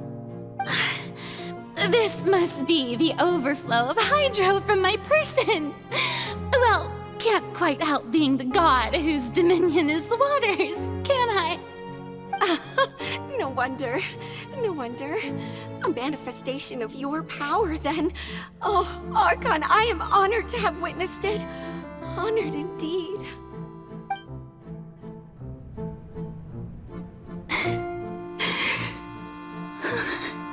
So interminable. So lonely. Just how much longer? Hundreds of years must have passed by now. Perhaps the show must go on for hundreds more. I never imagined that it would hurt so much. Have I reached my limit? No. Perhaps I reached it long ago. Today I didn't even notice my own tears. I want to tell someone, anyone, about this. But would that not destroy all I've done so far? I've conducted so many investigations across the centuries. But there's not even a sliver of hope that we might break the prophecy. All I can do is keep heart. I must maintain this act. It is the only way to save Fontaine. Please, mirror me. You have to succeed.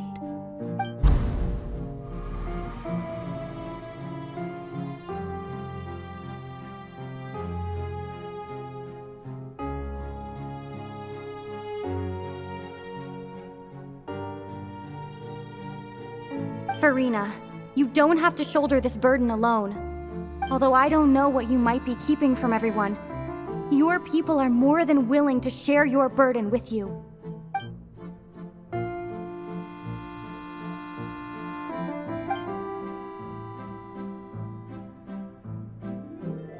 Share my burden. That's impossible. It was fated right from the start that this would be my duty alone. But even if your burden doesn't need to be shared, you can still choose to confide in someone. Just share it with me. I'm what you'd call a witness. A witness? Yes, I've heard that you came to Tevat from beyond the stars, yes. In other words, you never belonged here. And if Tevat is, in its entirety, a show on a stage, then you're just a spectator, aren't you? If that's the case... She's right. I could confide in her, couldn't I? But if things don't play out as expected, the people of Fontaine will be the ones to pay the price. No, Farina. You shouldn't be selfish. But what if it's really alright?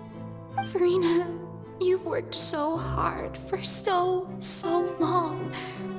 Surely it would be okay to put yourself first for once. Just this once. Is it such an outrageous thing to do anyway? To find someone in whom you can confide your frustrations and sorrows? Surely it could not hurt. If you let this opportunity slip through your fingers, it might never come by again. Think about it long and hard.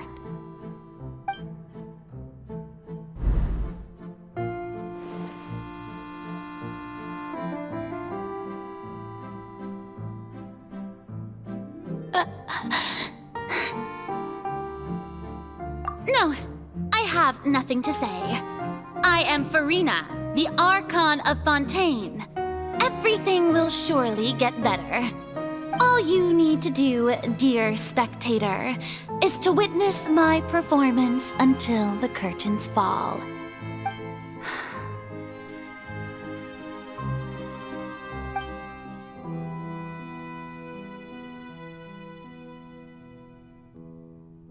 Fine.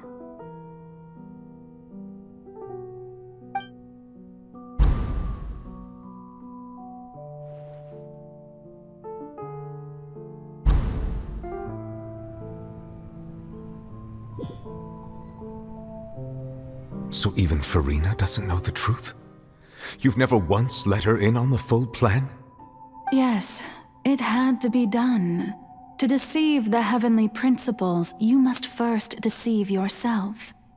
She did very well.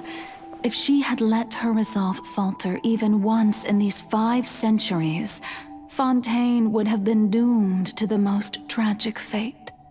It seems that trusting humanity was the right decision after all.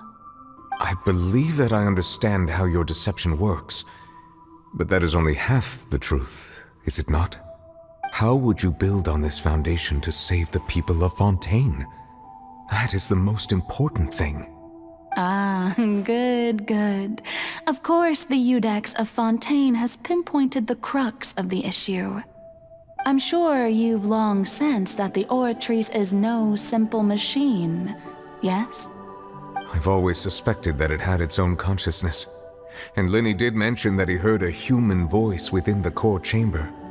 It now seems that that person was you, hidden within the machine all along. Am I right? And then I became one with the Oratrice, taking Fontaine's gnosis with me. Yes, it would seem so, wouldn't it? Alas, your understanding of this device still lacks sufficient depth. In truth, it is no enactor of justice. It is, in fact, a device created to kill the god of justice. I beg your pardon? Oh, you have it. And to be more precise, not only will the Oratrice take down the god of justice, it will also take down the divine throne upon which she has been placed. I mean, did you think I would be the sort to enjoy peaceful repose while Farina suffered? My work over these last 500 years has been to constantly accumulate indemnitium within the Oratrice. But really, some have already discovered that only a small fraction of the energy generated by the device was ever used to provide power to Fontaine. The vast majority had to be, accumulated to enact this death sentence. It was all a part of your plan then? Both the trial and the sentence? Indeed. This power, accrued over 5 centuries, could have sustained Fontainians for millennia had it only been used for that purpose. Almost all of it has now been stored within the Oratrice. But only power of this magnitude could hope to destroy the Hydro Archon's divine throne, shaking the rules established by Celestia, and breaking through the institution that is the Seven. So the Oratrice's call for death was for neither Farina nor Focalor, but for the Hydro Archon. The destruction of that divine throne. If I do not misunderstand your intent, you must be... returning what's rightfully yours to you, of course. In other words, this was all done to return the authority of the Hydro Archon to the Hydro Dragon of this planet. But...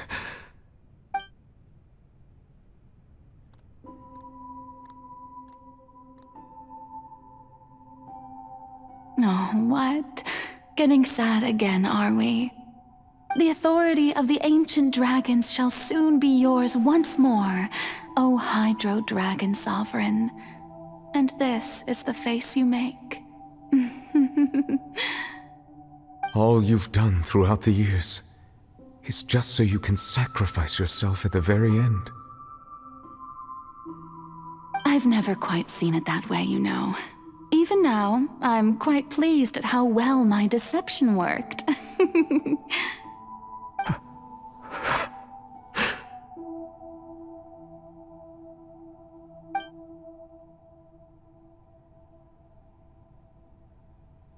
Hydro Dragon, don't cry. I must say, had it been within my rights, I would have loved to judge the heavenly principles themselves. Were they not guilty of essentially the same crime? Egeria stole the power of the primordial sea, and the heavenly principles stole the power you ancient dragons possessed.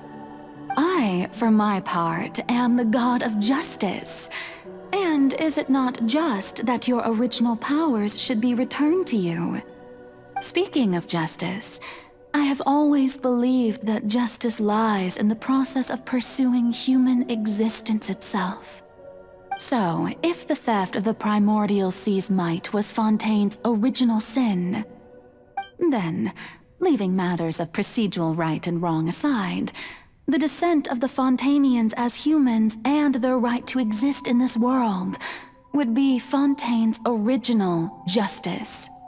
In other words, existence was Egeria's justice, and to me, justice is the continuation of that existence. Defying the prophecy and ensuring that Fontaine's people shall live on, that should be the justice enthroned over all others.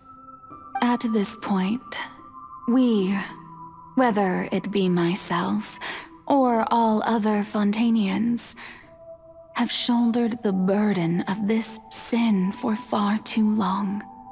Iudex Neuvillette, the highest judge in our land, when you regain your full power as an elemental sovereign, what verdict shall you pass upon us? So when I was invited to the court of Fontaine to serve as Iudex, I see now that that was your idea too. At last, I now understand the true purpose behind this position.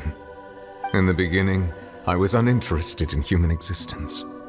But these 5 centuries of living alongside them have gradually brought about mutual understanding between us. And I have even attempted to feel as they feel. You are a devious one, Focalors.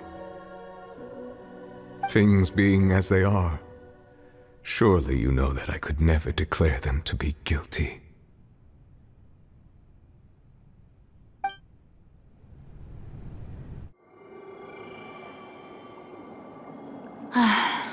The hour of my execution is almost here. For the sinner, the curtain call has come.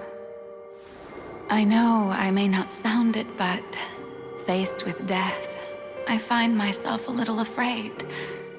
Perhaps this is one thing both gods and humans have in common.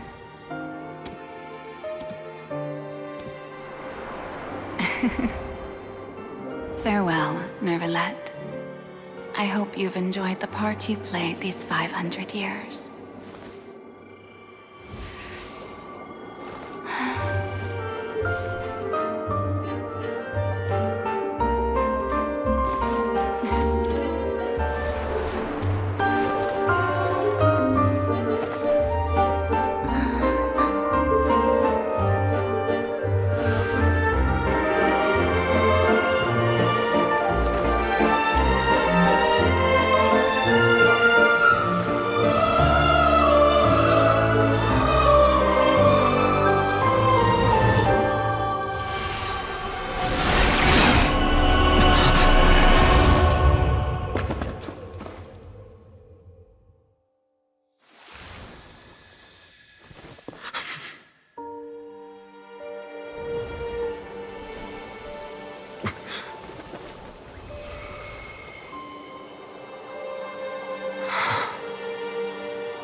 Iudex Neuvillette, hereby declare, people of Fontaine, your sins are forgiven.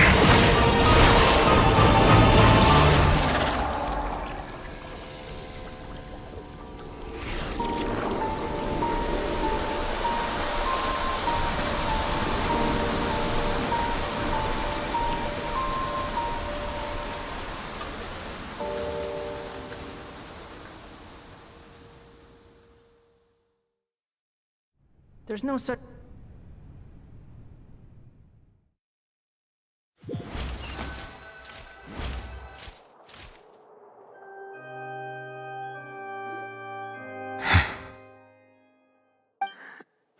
What just happened? Has the death sentence been carried out? Was that bright light some sort of misdirection? I have a feeling that something huge just happened. But since we're all still alive and haven't been dissolved, I assume whatever happened was good for us.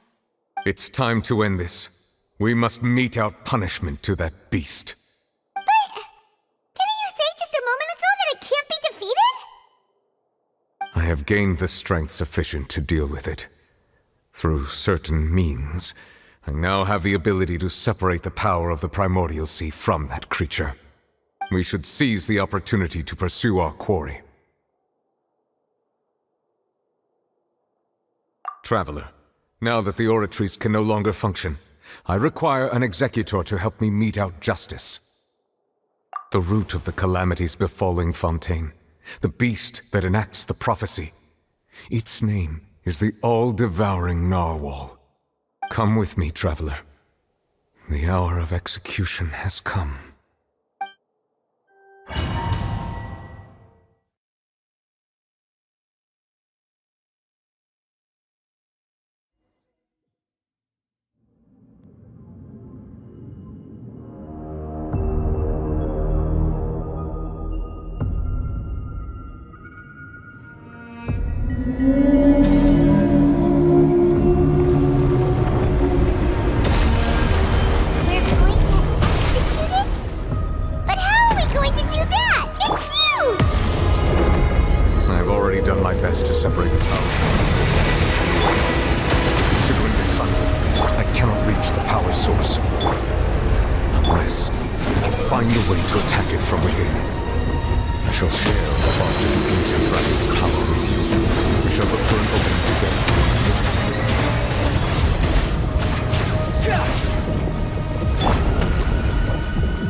Let the show begin.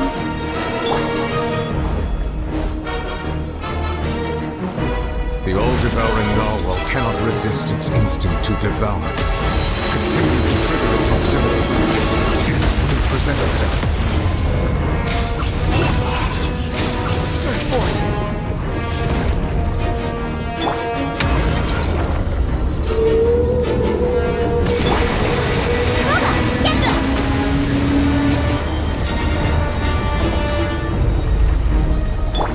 Let's dance!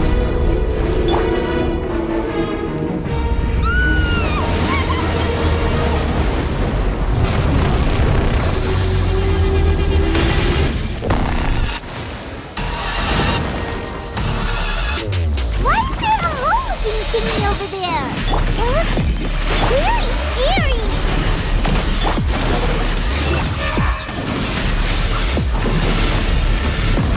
You're dead! Manifest the authority of the ancient dragons. Witness the might of the primordial sea. I have granted you my protection. Do not fear. Seize the moment and use my power to suppress its root from within.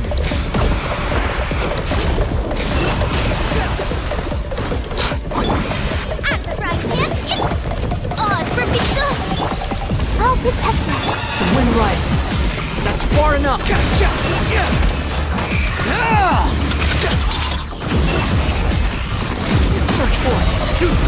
gaze upon me? Nice and spicy.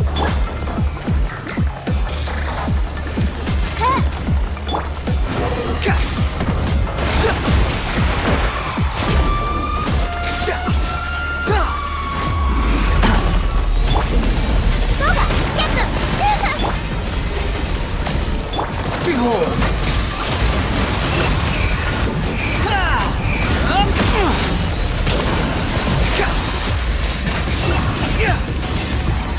How amusing. La la la la. Let's dance. Hi. Huh. Yeah. Huh. Hi. Huh. You're toast. Squall and Fury!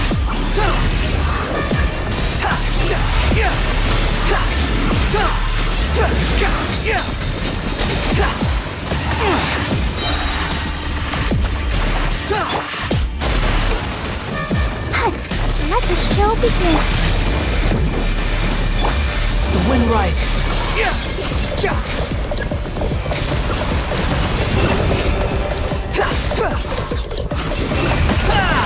That's far enough. Into the fire.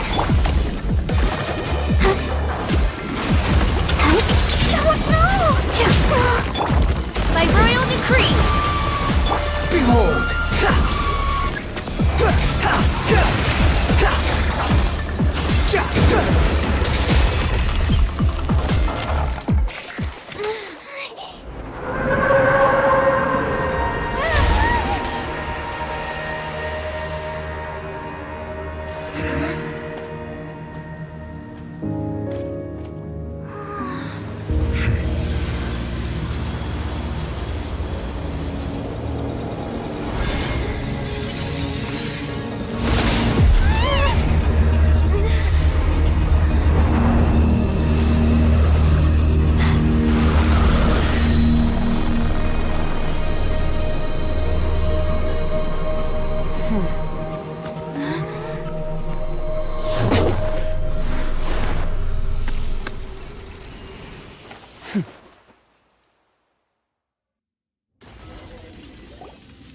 Thanks for helping with the cleanup.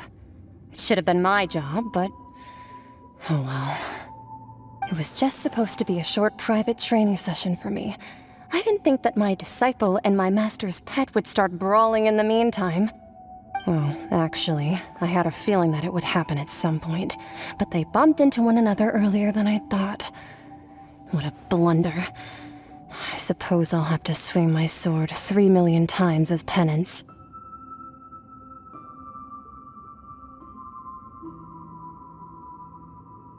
That power.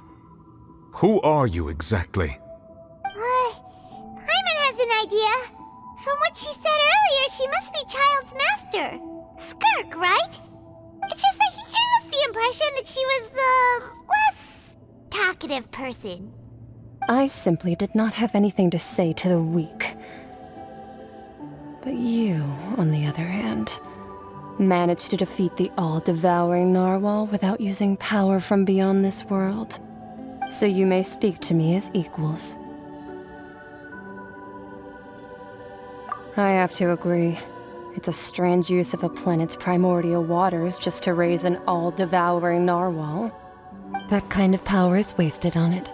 It's not cooperative. It eats too much. And I have more important things to do with my time than pet sitting. The only thing that creature has going for it is its looks. All in all, it fails as a pet. Miss Skirk? I think you might have missed the point. The point being? Well, being that this pet almost destroyed an entire nation. So what sort of person is your master? Well, Child's master's master. Wait, is that right? Oh, right. So you don't know him. Sorry, I assumed you did. His name is Sertologi.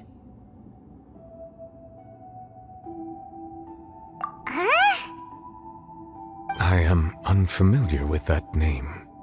Huh. So Master is insufficiently famous. How should I describe him then? Have you heard of the name The Fowl? The Fowl? Still nothing? Well, how about the Visionary? Vetterfulnir then? Or Gold Rhindaughter? Ooh, that one we've heard! Rhindaughter's part of the Hexen Circle. She's Albedo's mom, right? Oh, so you do know that name. To be honest, I also heard all of those names and titles from my master. I don't actually know them either. But I suppose you understand now, yes? My master is likely a similar sort to Rhindaughter. They are both pursuing some form of perfection. Wait! Didn't you also mention a visionary person? Paimon didn't quite catch their name. Actually, never mind that. I believe it expedient to inform you that the all-devouring narwhal used up nearly all its strength fighting you. Such roiling hydro energies will prove difficult for the planet's deep seas to digest. As such, the fontaine back on the surface has most likely been thrown into chaos. In other words, the prophecy that you've been fretting over should now be in full swing. What?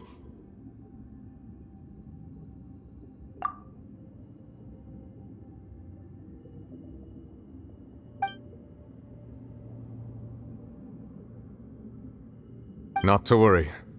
Focalor has already managed to deceive the heavenly principles. In the end, the people will all be dissolved into the waters, and only Farina will remain, weeping on her throne.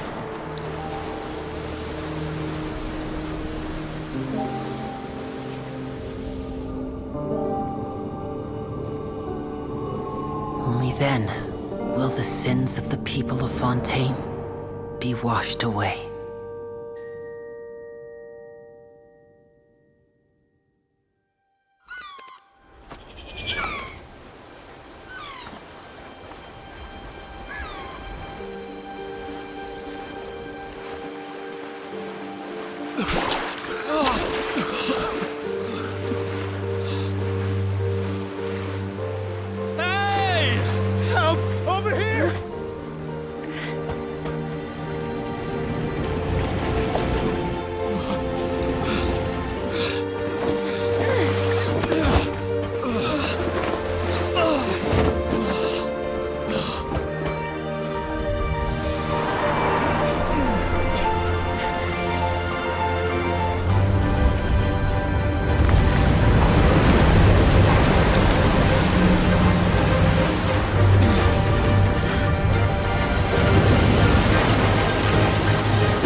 Initiate emergency rescue!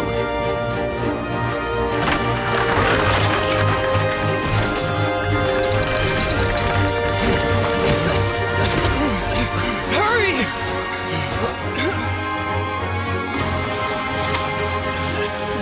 Hey, lend a hand!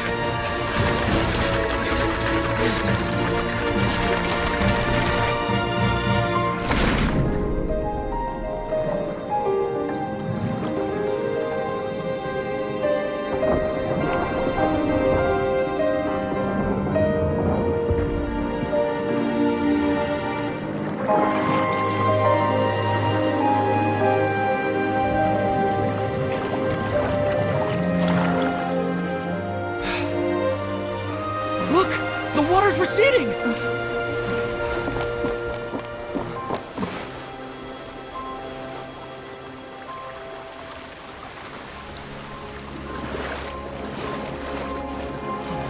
It's a miracle! Water's receding.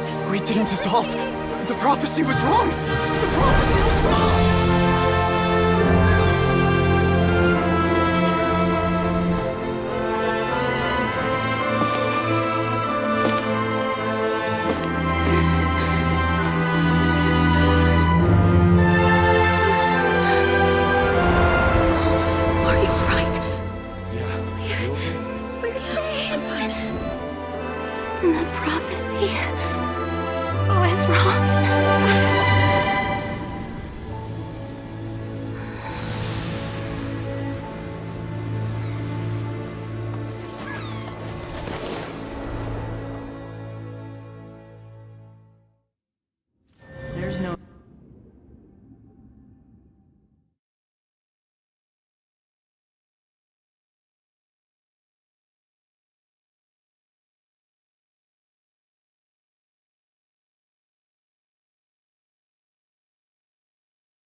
following.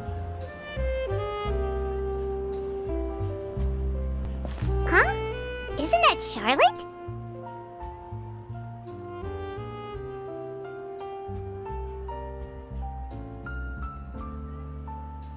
Who's her friend and what? Please, with the cherry on top, Charlotte! I read that a gang of criminals tricked the Gardamex by disguising themselves as blubber beasts. It's true, isn't it? It has to be!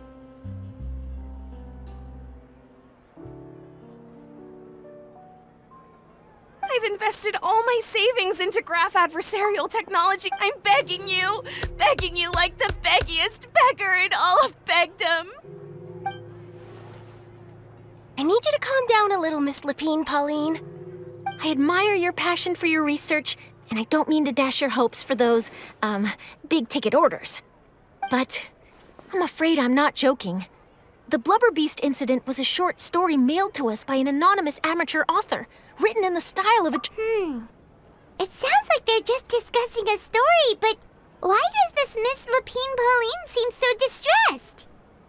Funnily enough, I actually remember being in a meeting where the editing team was debating the potential risk of misleading the public with this story. They even went to Maison Gardiennage for advice. But to our surprise, they fully supported us printing it. They figured that the false intel would be a great way to dupe potential criminals into wearing ridiculous costumes when breaking the law. In truth, Gardamex are extremely sophisticated in their capabilities. They can identify criminals just as reliably as the best human guards, so a crude disguise isn't gonna get you far. If anything, it'll just make you stand out all the more. Since we ran that story, the Maison Gardiennage has made a slew of arrests, including, one phantom blubber beast, a titanic red-crowned finch, and a specter man. So I knew this story had helped out law enforcement, but this is the first time I'm learning of an innocent citizen being deceived by it, and investing so much mora for nothing.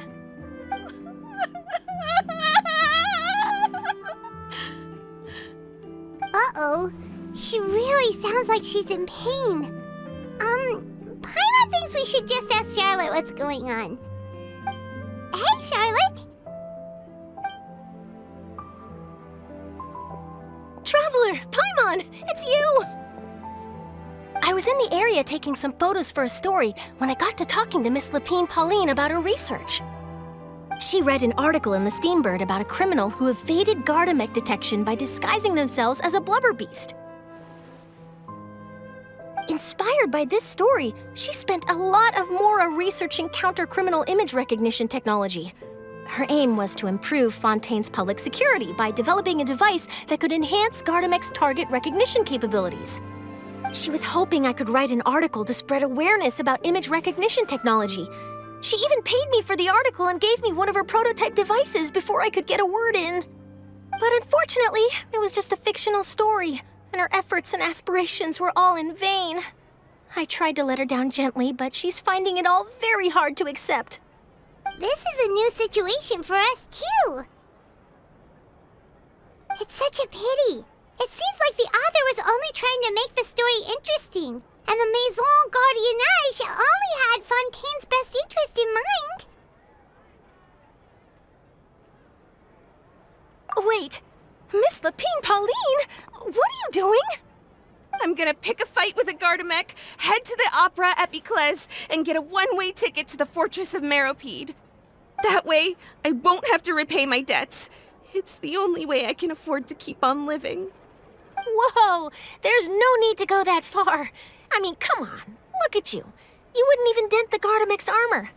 In all likelihood, they'd only hold you up at the Maison Gardiennage for a few days before letting you out, and then you'd still have to repay your debts. Actually, instead of going into the technicalities of that, how much did you actually invest? How bad can it really be? 270,000 mora.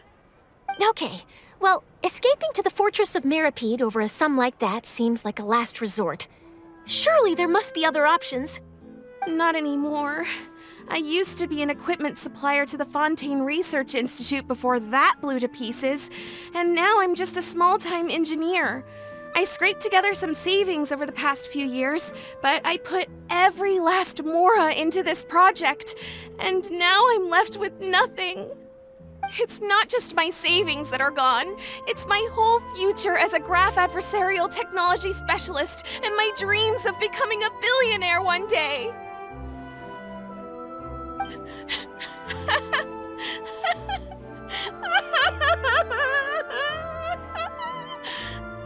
My life is over.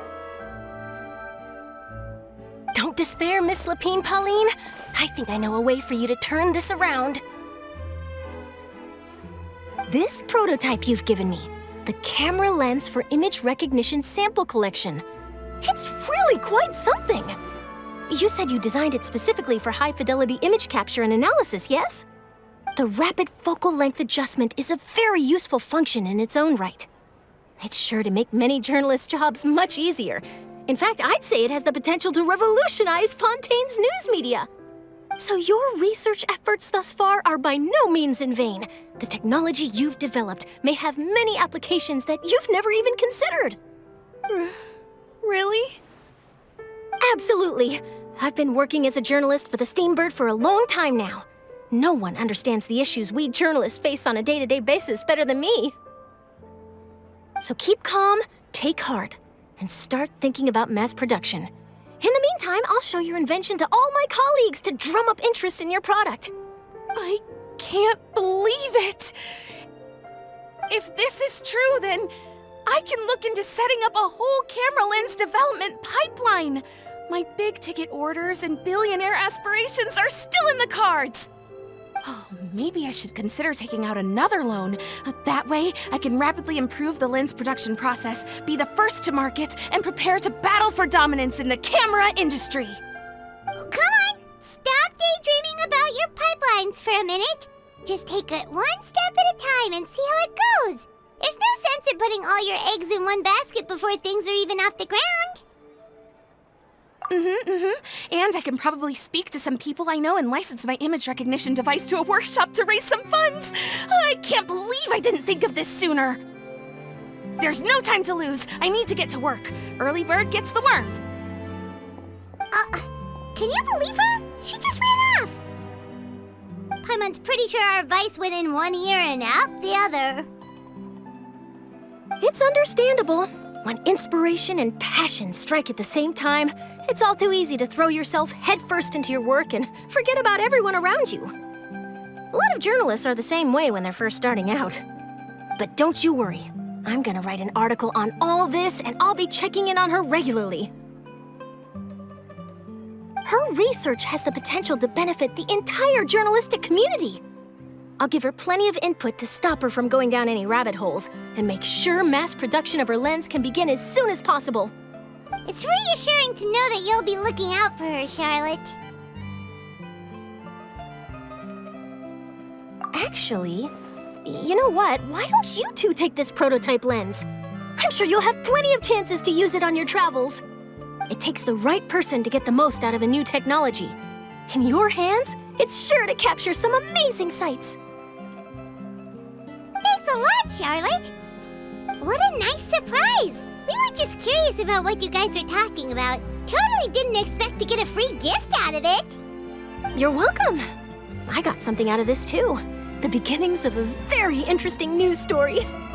The boundaries between real news reports and news-like fiction must not be blurred, even when there's a compelling justification for doing so. Yes, that's how I'll phrase it to the editors when I give them my feedback. Let's hope we don't mislead any more well-meaning citizens in the future.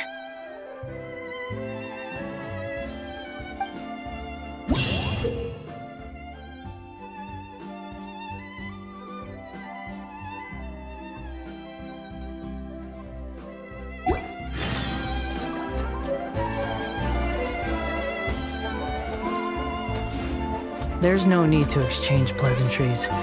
It's rather pathetic to force a conversation.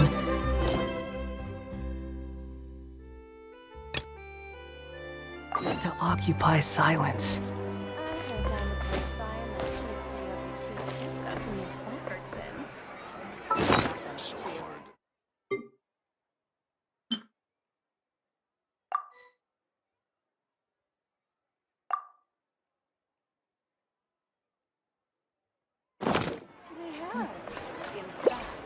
I've already put in my order. They really are a couple bugs.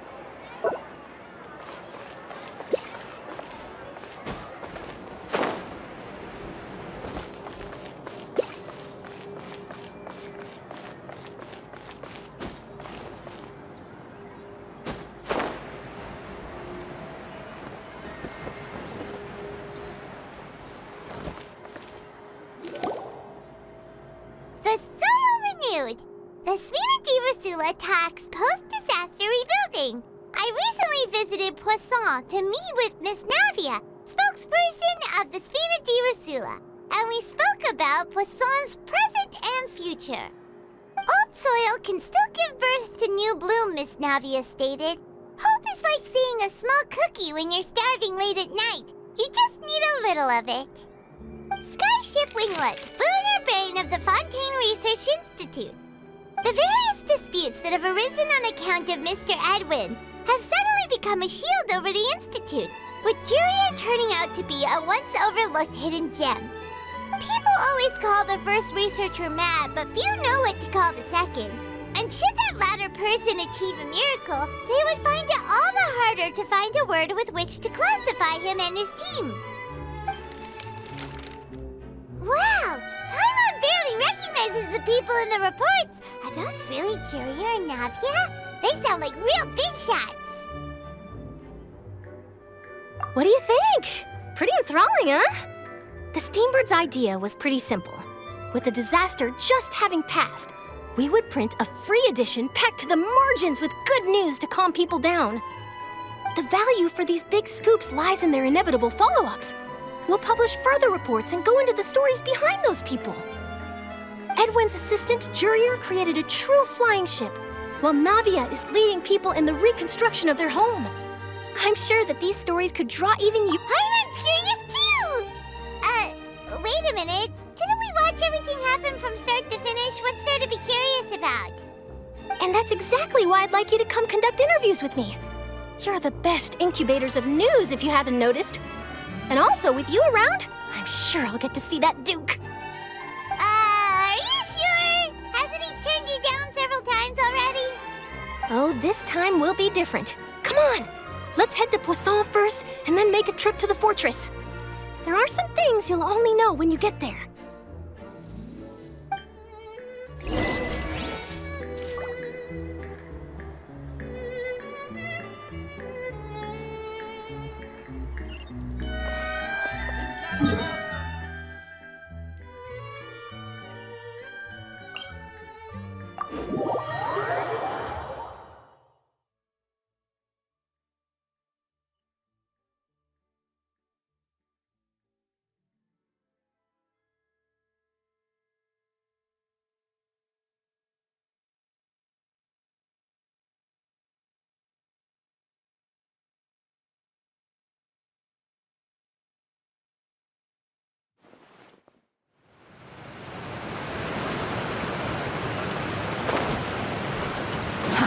Too slow.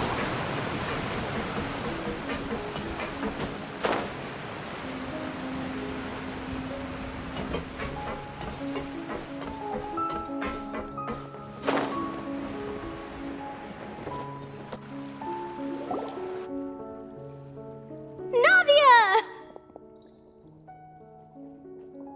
Oh, it's you. What brings you all here? Hey, we're just having a look around. I'm here to update myself on how things are going here. Oh, the Fatui are here too! Let me introduce you. This is Mr. Garunt Snežević. He represented the Knave in sending us a large amount of supplies, and is helping with our work. Our residents are hard at work as well. Thanks to everyone, work is progressing nicely. We've lost a lot of people, but we're moving forward. That will have to be enough. Hello, Miss Charlotte. I'm a big fan of yours. I especially like that article you wrote last year about Fontaine's stray cats. But if you don't mind, could you not emphasize our role too much in your report? It's not charity we're doing here. We just happen to share the same interests as the Spina. I get where you're coming from. I'll keep it as simple as possible. Or would you be willing to feature as friendly neighbors? That would be fine. Thanks. Oh, you're back too. How are things? We finished laying down the construction materials.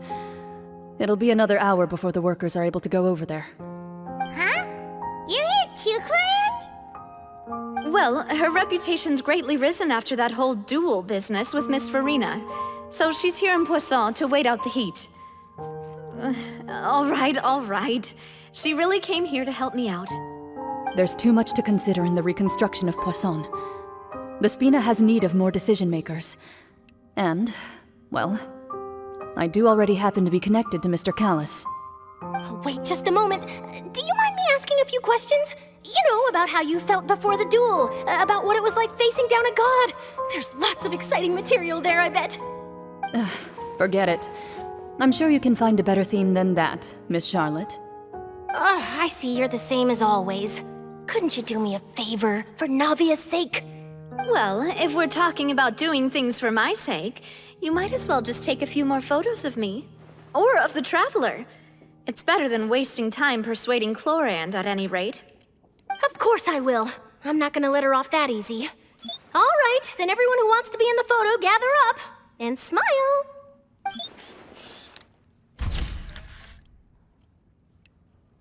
How did it go? Was it a good shot? Did Paimon look cute in it?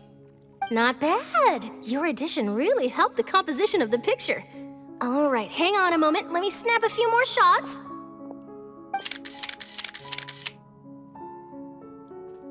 All right, that should do it. I'll be back here later anyway, so let's call it a day.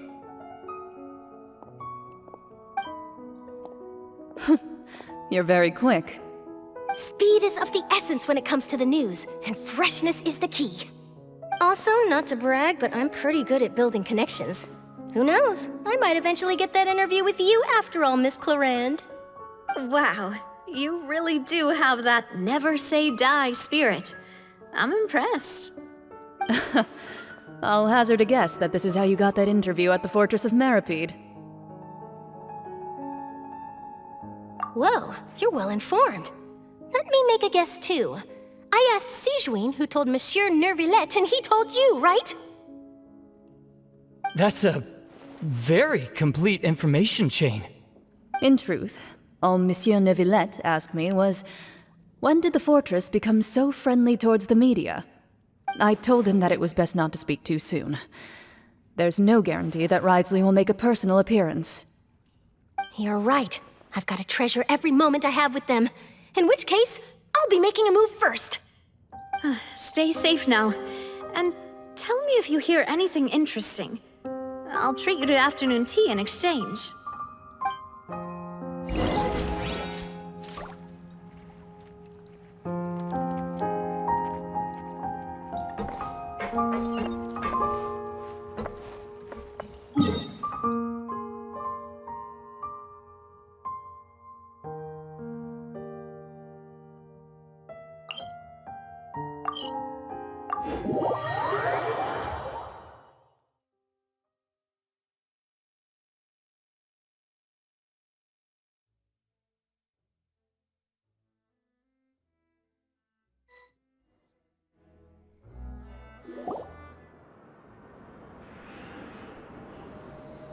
Wow, guess we're here again, huh? There's a real nostalgic feeling to this place. Looks like you've been missing us. Duke! Did you come all the way to the entrance to greet us? Of course.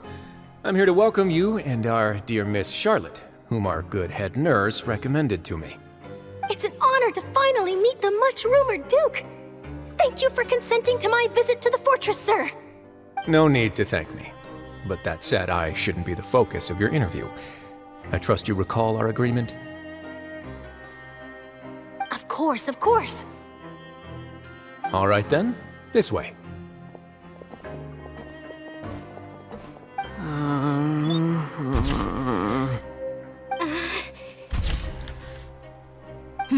Hey, no need to be so nervous. I've already taken all the photos we need. Miss Charlotte, Do these pictures really need to be published on the cover of the Steambird? It would seem that Miss Lorvine doesn't want her face to appear beside that of Mr. Jurier, hmm? Sir, please don't say things like that. But it looks like dear Mr. Jurier denies it. Might this interview be very important to you, then? No, I just... This is my first time being interviewed, and I'm very thankful to the Steambird for... Now, I might not look it, but I actually did meet Mr. Edwin once. And I'll be honest, I enjoyed chatting with you more. You've definitely got more of that genius vibe going on. The boat that brought about a miracle, the ark that saved the people. Why, you recreated a myth back there, like an emissary of legend. Still, if I might ask, where's that flying ship now? Huh! Looks like Charlotte's trying to get herself another exclusive scoop. I have to apologize, but that ship is presently in the bowels of our factory. I'm afraid it won't be easy for you to get a shot of it. Really? Well, then in that case, could I have an interview with you to make up for that loss?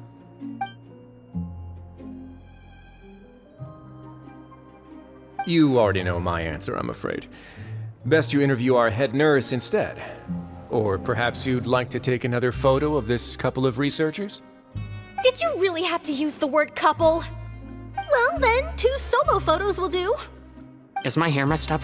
Please, someone help me have a look. Things sure are getting pretty lively here. We've seen this kind of thing before. Oh, seems like everyone's here.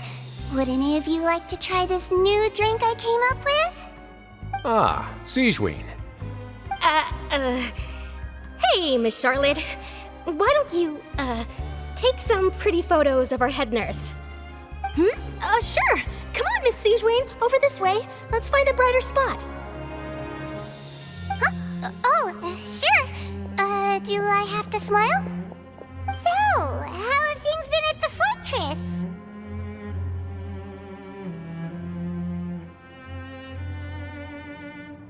Same old, as you can see. Fontaine's undergone some changes, but this place is still more or less the same.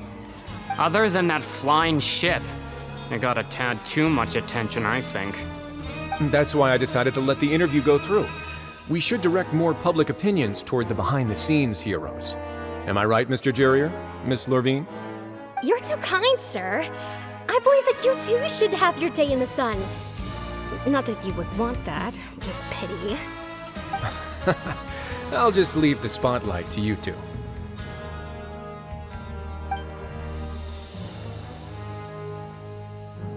I see.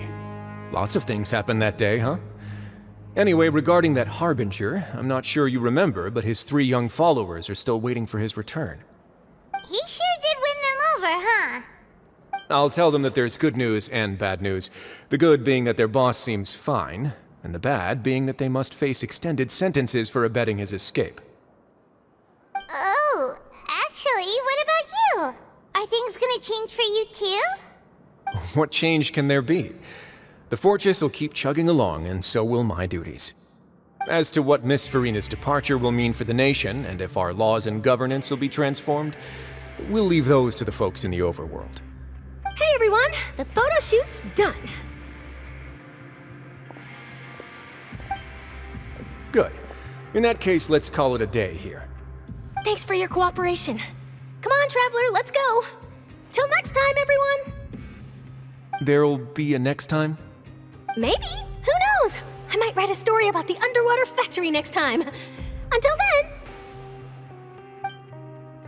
All right, last stop, the docks.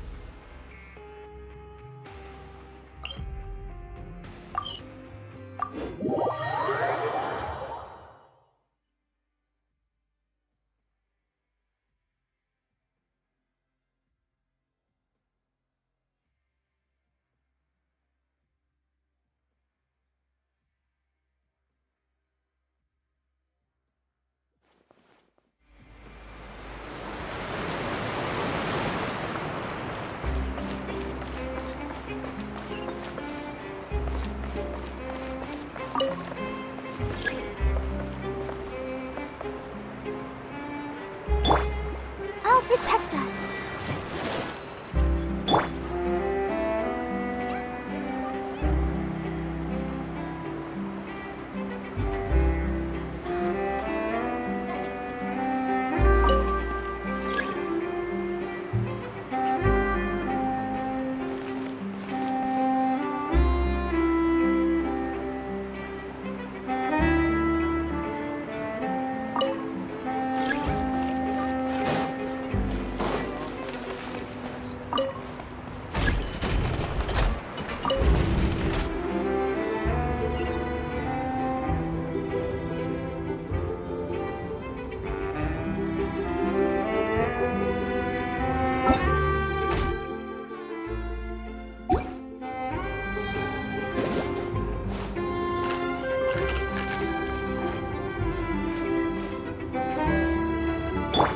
Let's dance.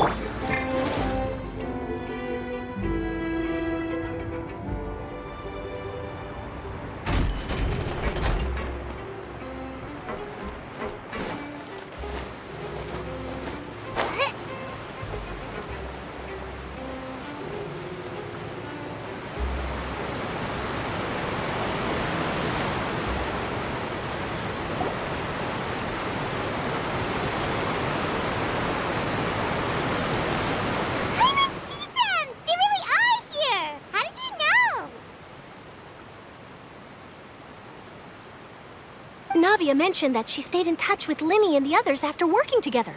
Apparently, they've been at the docks distributing these strange pockets the whole time since. Traveler, Paimon. Ah, and Miss Charlotte, too. Would you like a magic pocket? What sort of gadget is it? It's a wondrous bag that can be used to carry many things. The water level has returned to normal, but if you see any of your things floating around, you can use this to carry them. Or you could trick a friend into doing it for you. Trick a friend? I wonder which of my friends would fall for that.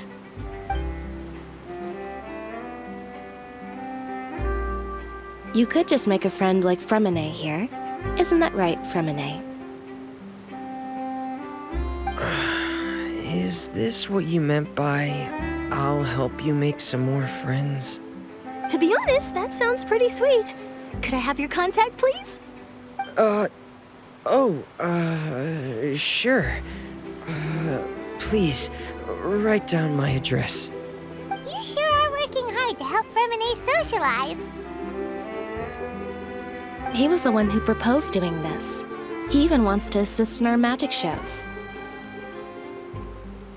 Yes, I was planning to first introduce Pear as an assistant, and later Fremine himself. In the future, I think we can leave underwater escape magic to him too. That said, would anyone want to see a diver escape underwater? Oh, it'll work out. Every journey begins with the first step. He'll become a part of our show eventually. Lynette, could you come over? Miss Charlotte says she wants to take a picture of us. Got it. My, that Charlotte is rather perceptive. She got rid of everyone the moment she realized I had some... Father says that you did a great deal during the latest events.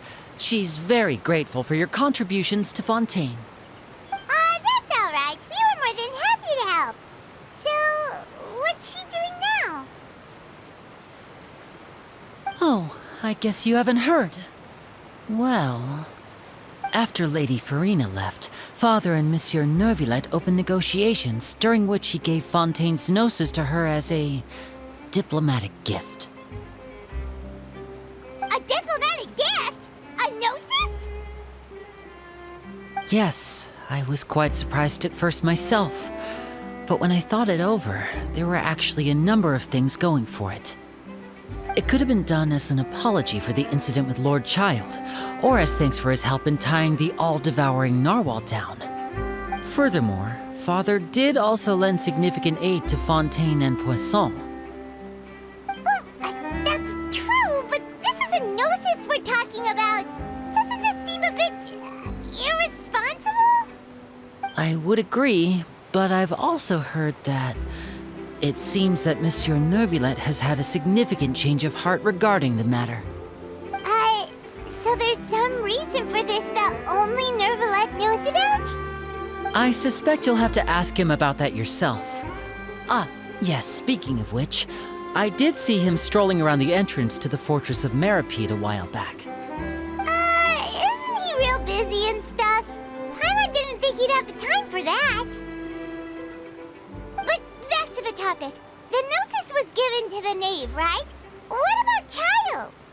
They say that he's returned to Snezhnaya to recover from his wounds. I hear that the recent disaster... That's true. When you think about it, we've had loads of run-ins with the Fatui. To think we'd be allied with them this time. So shocked by such a simple switching of sides?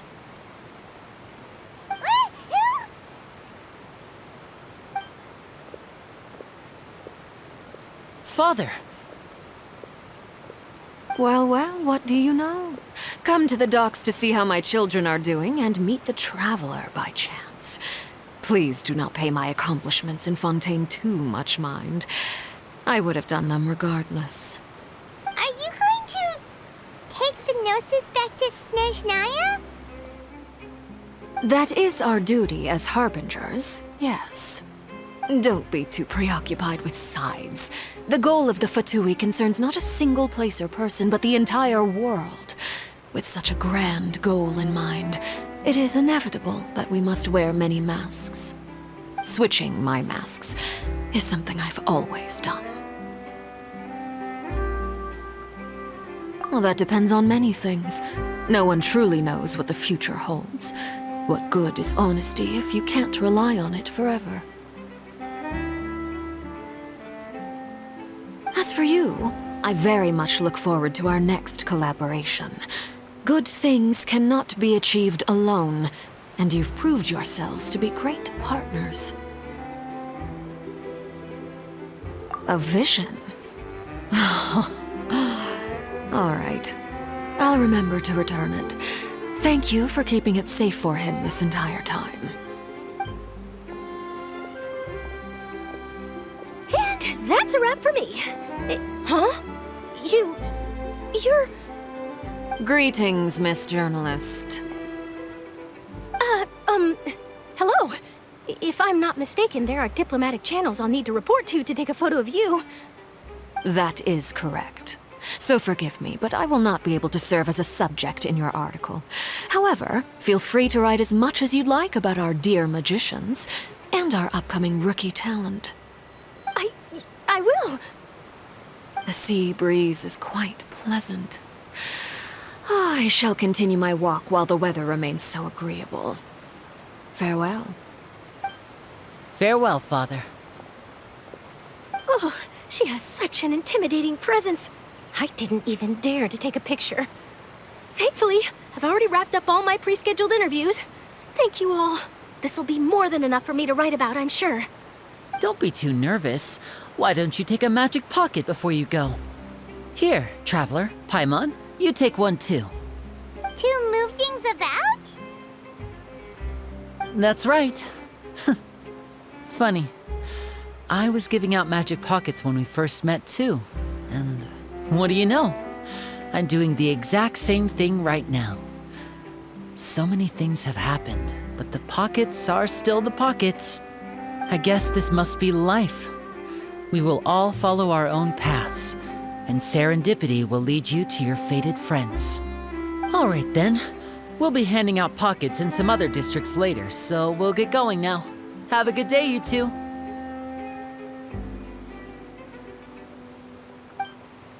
Well, guess we sent Charlotte off. Shall we go see how Neville's doing?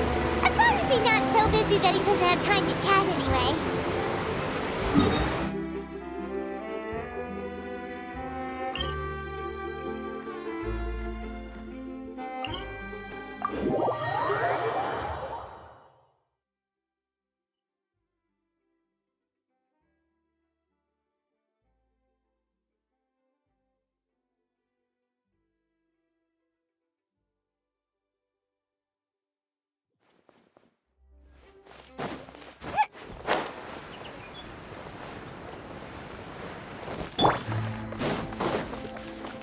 cold.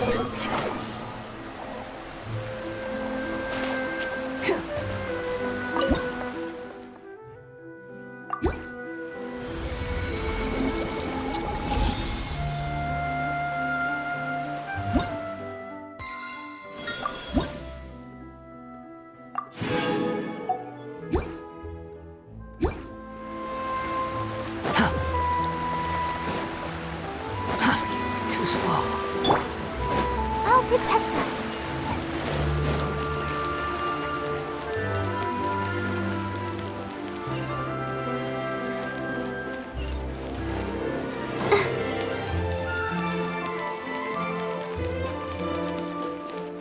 The entrance to the fortress!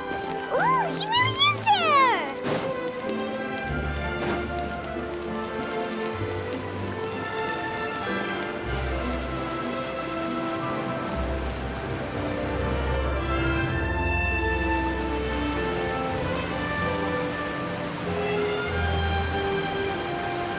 So, you really are here, Novelette! Paimon didn't think you were going to have free time this hour of the day. Really? Oh, I suppose you must have met Mr. Linney. He took the time to greet me earlier when he passed this way. In any case, you came at a good time. I was just considering reaching out to you to set up a meeting, so I may explain some things that I haven't had the time to before. Aw, Paimon's glad that you remembered. Thank you for keeping us on your mind, what with you being busy and all. Alright, let's have it then. How was Fontaine actually saved? The whole business is still quite the mystery to us. It is strange how words can often leave a bitter taste in the mouth when it finally comes time to say them out loud.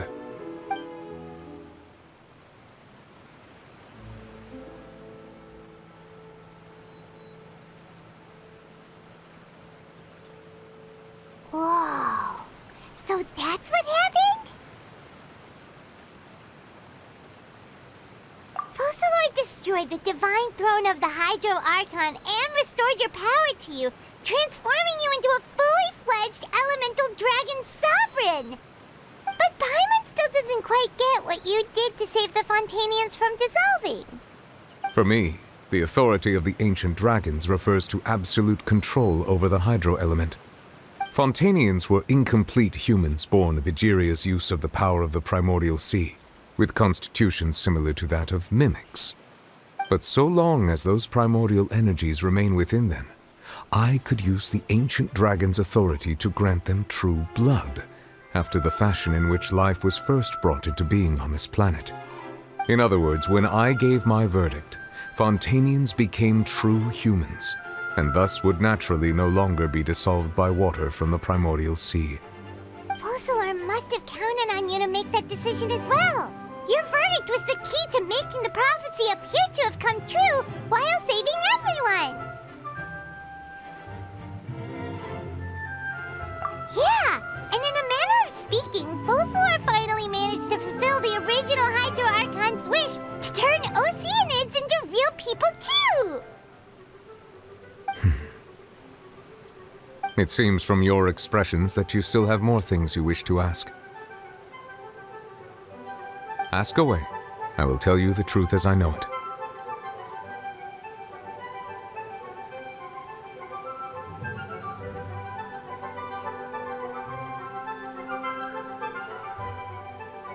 Hang on a sec. Paimon's still got a question about the Gnosis. When we spoke to Linny earlier, he mentioned that your attitude towards giving away the Gnosis had clearly changed. We guessed that there might be some reason for it that only you were aware of. No wonder the House of the Hearth is the Fatui's intelligence division. They are certainly sharp. So regarding this specific issue, I was just getting ready to share something with you. What is it? In truth, I exchanged some further words with that lady named Skirk after sending you two back to the surface. It went something like this.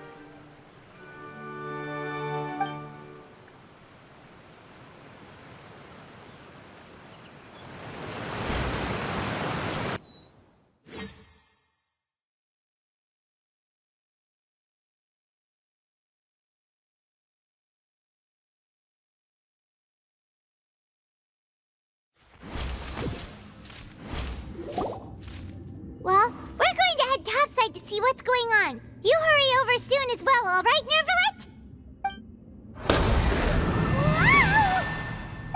What next? The all-devouring narwhal isn't here, so I'm no longer getting any interference. I can finally catch the scent of your power, what it's made of. It is the authority of the planet's primordial dragons, but with something very similar to a god's curse mixed in. It's quite a novel blend. I'm sure I've encountered something like this before. What was it again? I do not know what you speak of. Of course. How could I forget? You should have the remains of the third Descender on your person, yes? Remains? I've never heard of any such thing. According to your parlance, I believe it may be called a gnosis. Well, that much is true.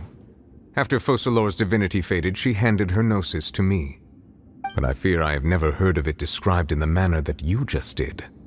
I've been training with my master, the Foul, ever since I was young, and I have never returned to the surface since. So most of the information I possess, I got from him. It is only natural for those who are greater than humanity to possess a different sort of common sense, which is why there are so many problems in our attempts to communicate with humans. Regardless, you should probably get rid of objects of misfortune to prevent any disasters from befalling you. To live in itself is a blessing. But once a person dies, the bonds he once had with this world shall all turn to curses. What do you mean by that? No need to fret. These are just my personal thoughts, and my reason for no longer wishing to return to the surface. This third Descender you refer to, who are they? And when did they die? Master never mentioned them to me. Perhaps it just wasn't that important for me to know. If you're interested, though, I could ask him.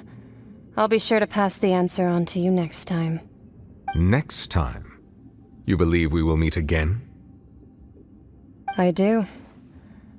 Wait. I have a disciple of my own, don't I? He can be the messenger then.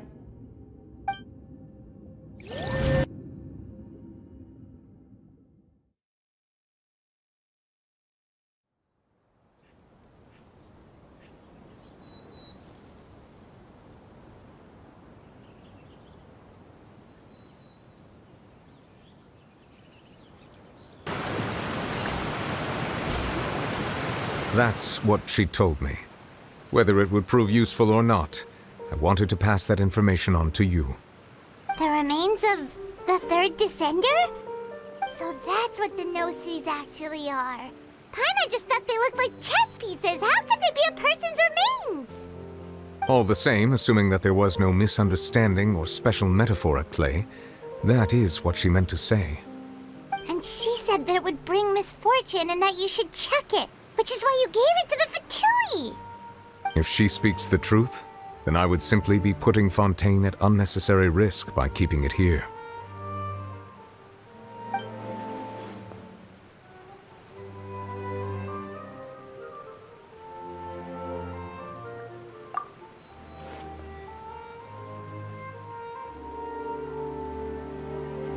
I had guessed that you might already be familiar with this concept, but I did not expect you to be one of them.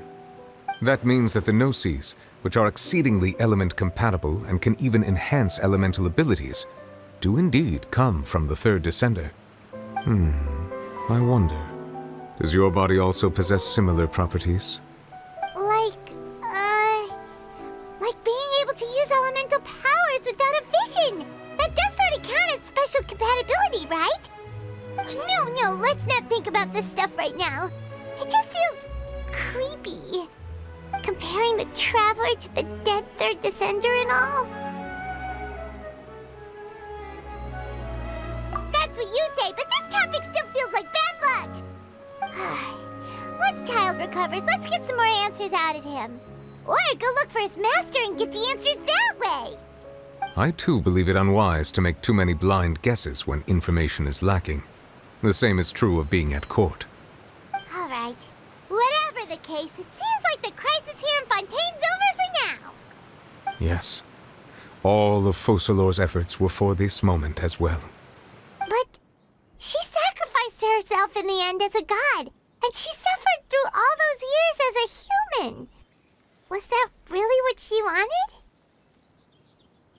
I suppose that would be the mystery of a god's will.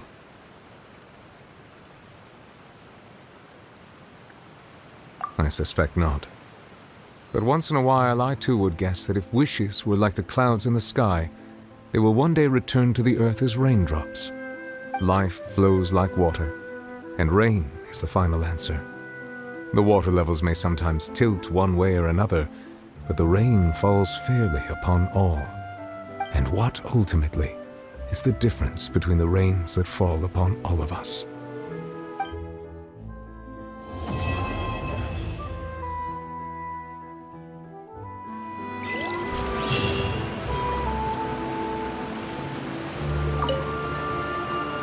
It seems from your expressions that you still have more things you wish to ask. Ask away.